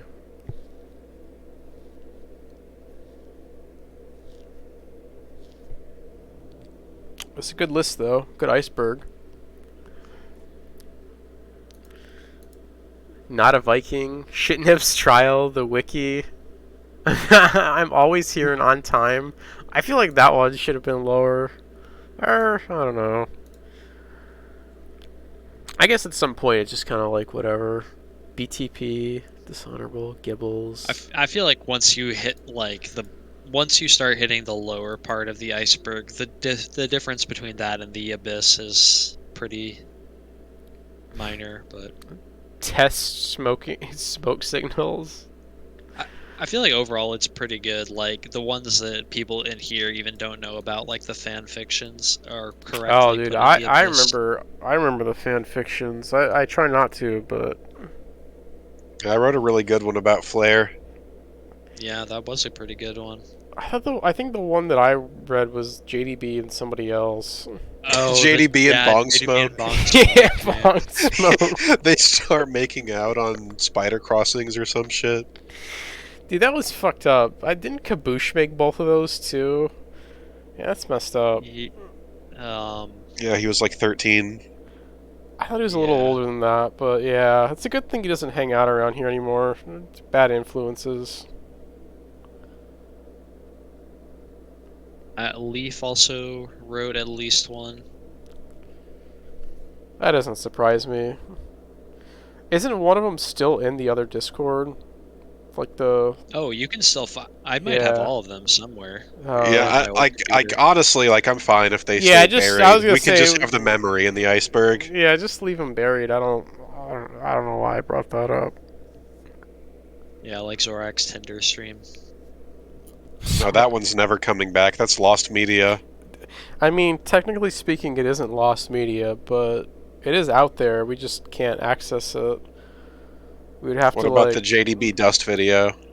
I don't know how YouTube handles deletion of videos. I know with Twitch though, like literally Twitch archives like everything.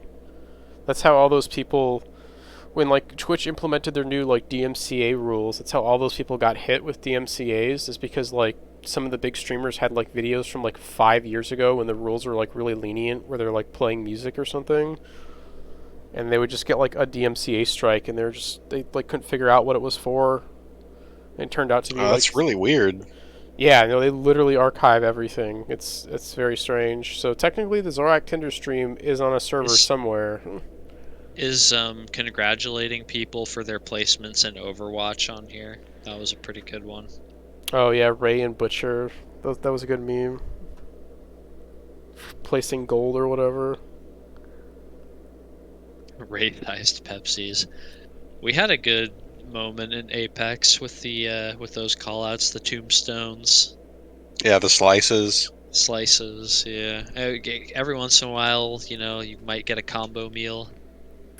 What the fuck? Combo meal, yeah. The combo meals aren't Yeah, very the combo good meals though. kind of sucked. Yeah, you couldn't stack them. Well, it's not only that, but Like they take forever to like eat. It's just Yeah. too much food.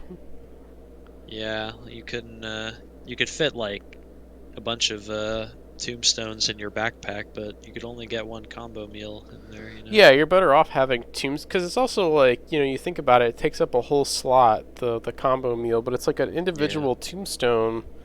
If somebody just like hits you once or like a couple times and you like chipped, like 1/4 of your health is gone. It's just like, well, you're not going to use a whole combo meal on that. You're gonna want a tombstone. Yeah, you're just gonna drink a drink a small or maybe Pepsi. even a Ray-sized Pepsi. Yeah. Fucking combo meals. The only character who's like good for those was Lifeline, but they got rid of that fast heal thing. So not even her. Not even the combo meals aren't even good for her anymore. They just suck. Navy heals. Good. I guess the only situation they were ever good in is like if you just got out of a fight and you're like looting and you're like pretty sure no one else is around, then it's nice to just heal all the way up and not have to like sit there and drink a bunch of small Pepsis. Yeah. Did you see Apex is coming out with a control mode or whatever? I don't know. I don't give a shit about that game anymore. Alright, fair enough. But if someone says it's like really good, maybe I'll play it. Probably not going to be really good. It's like 9v9 control mode. I think it has like 3 points or something like that you have to control. 9v9 seems like a weird number, but I think they're just like using areas from the existing maps. I don't know. I might try it just to see what it's about. All the extra art really just makes this iceberg like, all the other icebergs are a little bit like stale. Like it's just always the same picture and like the same stuff. It's like, having the ship crashing, having the cabin, the submarine. And the good news is I can add more stuff you guys want to as well. I wouldn't overdo it. It's really easy. I wouldn't overdo it. I think what we have there is good. I think everything that's current, I don't really know what else you would add, but I feel like if you... Yeah, I think the only addition that I insist on is Rafa's hair. Other than that, I think it's good. I mean, I was talking about the art, but yeah, I agree with that too. I would just add Rafa's hair and call it a day. That's already a lot of shit that I have to make an explanation video for. Right. Okay. Now every time somebody like questions the memes around here, we just link them the iceberg, and when they're confused about that, we link them the 2-hour explanation video to go with it. It's like, what are you guys talking about? Butterscotch? Well, here's the iceberg, and then here's the explanation video. Also, I think there's a typo in the abyss on Greg Sandals with like an extra A at the end of it. Dude, fucking Greg Sandals. We didn't bring that up during the funeral. Yeah, that's a very deep cut. But we don't have to bring that up. Someday he'll get what's coming to him, Man, these pins are pretty good. One of these days. What are you talking about? What pins? Just the random shit that we pin. Oh, let's see. I vote that Jake be put in Pussy Higgs for the duration of 4th of July. That was a good meme, putting all the non-Americans in Pussy Higgs. Yeah, 4th of July is on there. One of the things that makes me laugh is the combination of like serious pins about like how to play TDM right next to like putting Jake and Pussy Higgs for all of 4th of July, or like, Scorch. Yeah, all this stuff. Talking is the only joy I have left in life. I like the apology letter, and then Shitnip's reply. Jesus Christ. I can just imagine somebody Zorak's like homework. Someone going through the the serious pins and then like seeing Dutra's map list and then like going and learning all of those maps. Man, do you remember the TDM map tour? I wish I saved that one. That was pretty good. Which map tour? The Dutra, the Dutra one. Yeah, the Dutra TDM map tour. Yeah, dude, we went to hell a lot.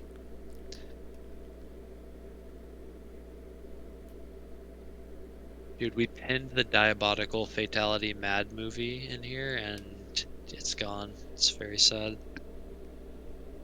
Yeah, I did find that one part though, the Get Out of Here Boy part on I think one of Recoil's videos, where I guess he's like reacting to it. Oh, It survived.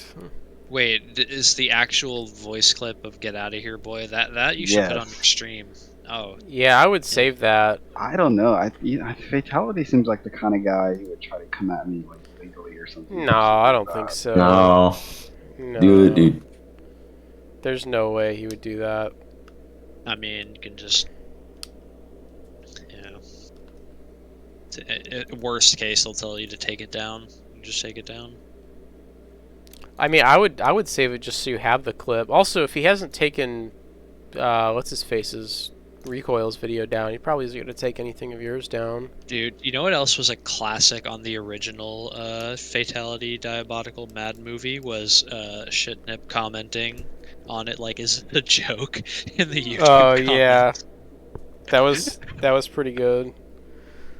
The other comments were just like sarcastic or like genuinely like, man, this is a great movie, like his boomer friends. Yeah, no, people were like coming after Shitnap, like, if you don't like it, just don't say anything. It's so it's so bizarre that he has like that, like he has all these followers who just like, I guess they just don't, they're just like boomers who don't know any better. They're like that. They're the Quake pros who are playing QC, you know. Remember when Fatality played like a duel to 1,000 frags on in Diabotical? Oh yeah, dude, we should have brought that up. I don't even know where we would have brought that up. It was on Yeah, Dunia, right? that was not particularly That was on relevant. Dunia. Jail? Jail? Alright, Jail? well, What in jail? It's not on here. I gotta add that. Oh wait, jail's not in there? No. Okay, add that and Rafa's hair. And then I think you're good. Is being a Mystery Land moron on the iceberg? It's a new one. I think that's after we made the iceberg list. Yeah, I personally am not a Mysteryland moron. I'm also same. not a Mysteryland moron. Same. Are Shitnip, you what about you? a Mysteryland moron, Ray? No. Apparently, I'm a Mysteryland moron. Shitnip Yes. is a Mysteryland moron. You know who's the biggest Mysteryland moron though? Is it Betty? Yeah. Oh yeah, it's Betty. Who played every other Mario Party map with us and then just didn't show up for the finale and let Yeah, Ray I think take he his was spot. afraid of the protocols. Well, why though? I can't believe how lucky you guys are getting. Hold on, I don't mean to cut you off, but like last time we played, we were turning the protocols on Ballin. Like it had been a while since like we weren't looking at Betty for the protocols. Yeah, well, what happened was like, okay, I forget. He won either like the first game or the second game. It was the first because it was Western Okay, Land, he I won the think? very first game that we played on Western Land, and then we turned the protocols on him on Pirate Land. which Actually, map was it? I'm retarded. That might have been the second game because I think the first game was Space Land, if I remember right. Yeah, yeah. Anyway, he won. Then we turned the protocols on him, and then I won like three of the lands. And then we were gonna turn the protocols on you, but then I don't know. He didn't show up for like whatever reason. So now Wait, how he many is lands are there total? Like, wait, maybe I won 4. I definitely won all of them except for Mystery Land and the one that Betty won, which I thought was like Western Land, but I think it was Mystery and Western Land were the two I didn't win.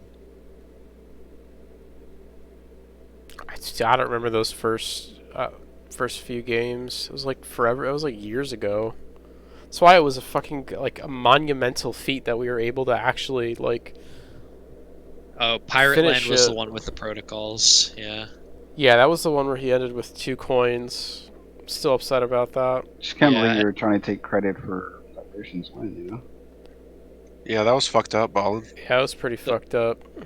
The one thing I'll say in Betty's defense for his 0-star 2 coin performance was at least he's not a Pirate Land pussy.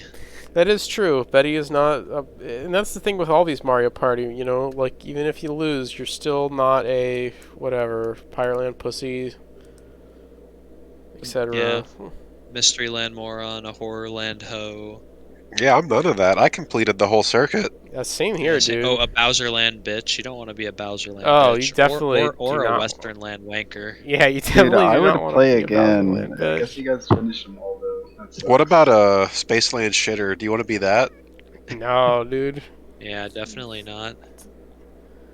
Definitely do not want to be a Spaceland shitter. Although I thought we agreed on either Spaceland sucka or Spaceland slut, but I don't know. I keep going. That's Yeah, definitely the trickiest one. I don't think Sucker really works that well. Spaceland Slut's okay. I don't know. I keep going back to Spaceland Shitter.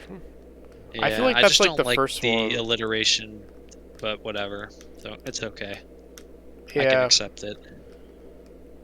I mean, I think both ways are like pretty good. I don't know, dude. Maybe we probably should go back to Mario Party at some point.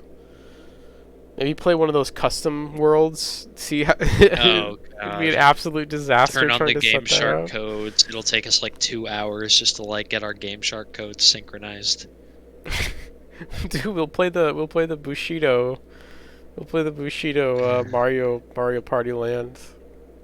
Do you remember having to download the game files and everybody sync up? Like Jesus, or the save file. What was that for? Do we remember? What land was that where you had to do that shit? That Western It land? was Pirate. Pirate? I could be wrong. Well, I don't know. Yeah, the one where we completely desynced horribly for. Yeah. I don't remember which land that was. I don't think it was Bowser. It was either Pirate or Western, I want to say. Alright, I'm gonna go to bed. Always a pleasure. Always a pleasure. Always a pleasure. Yeah, I'm off too, guys. Yeah, Same. same. Yep. Good, Always a pleasure. good funeral, guys. God bless. Yeah, God bless. Thanks for coming.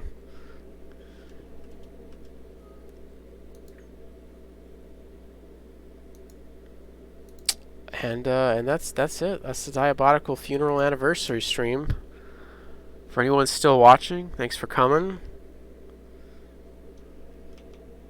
Thanks for sticking around for 5 hours, almost 6.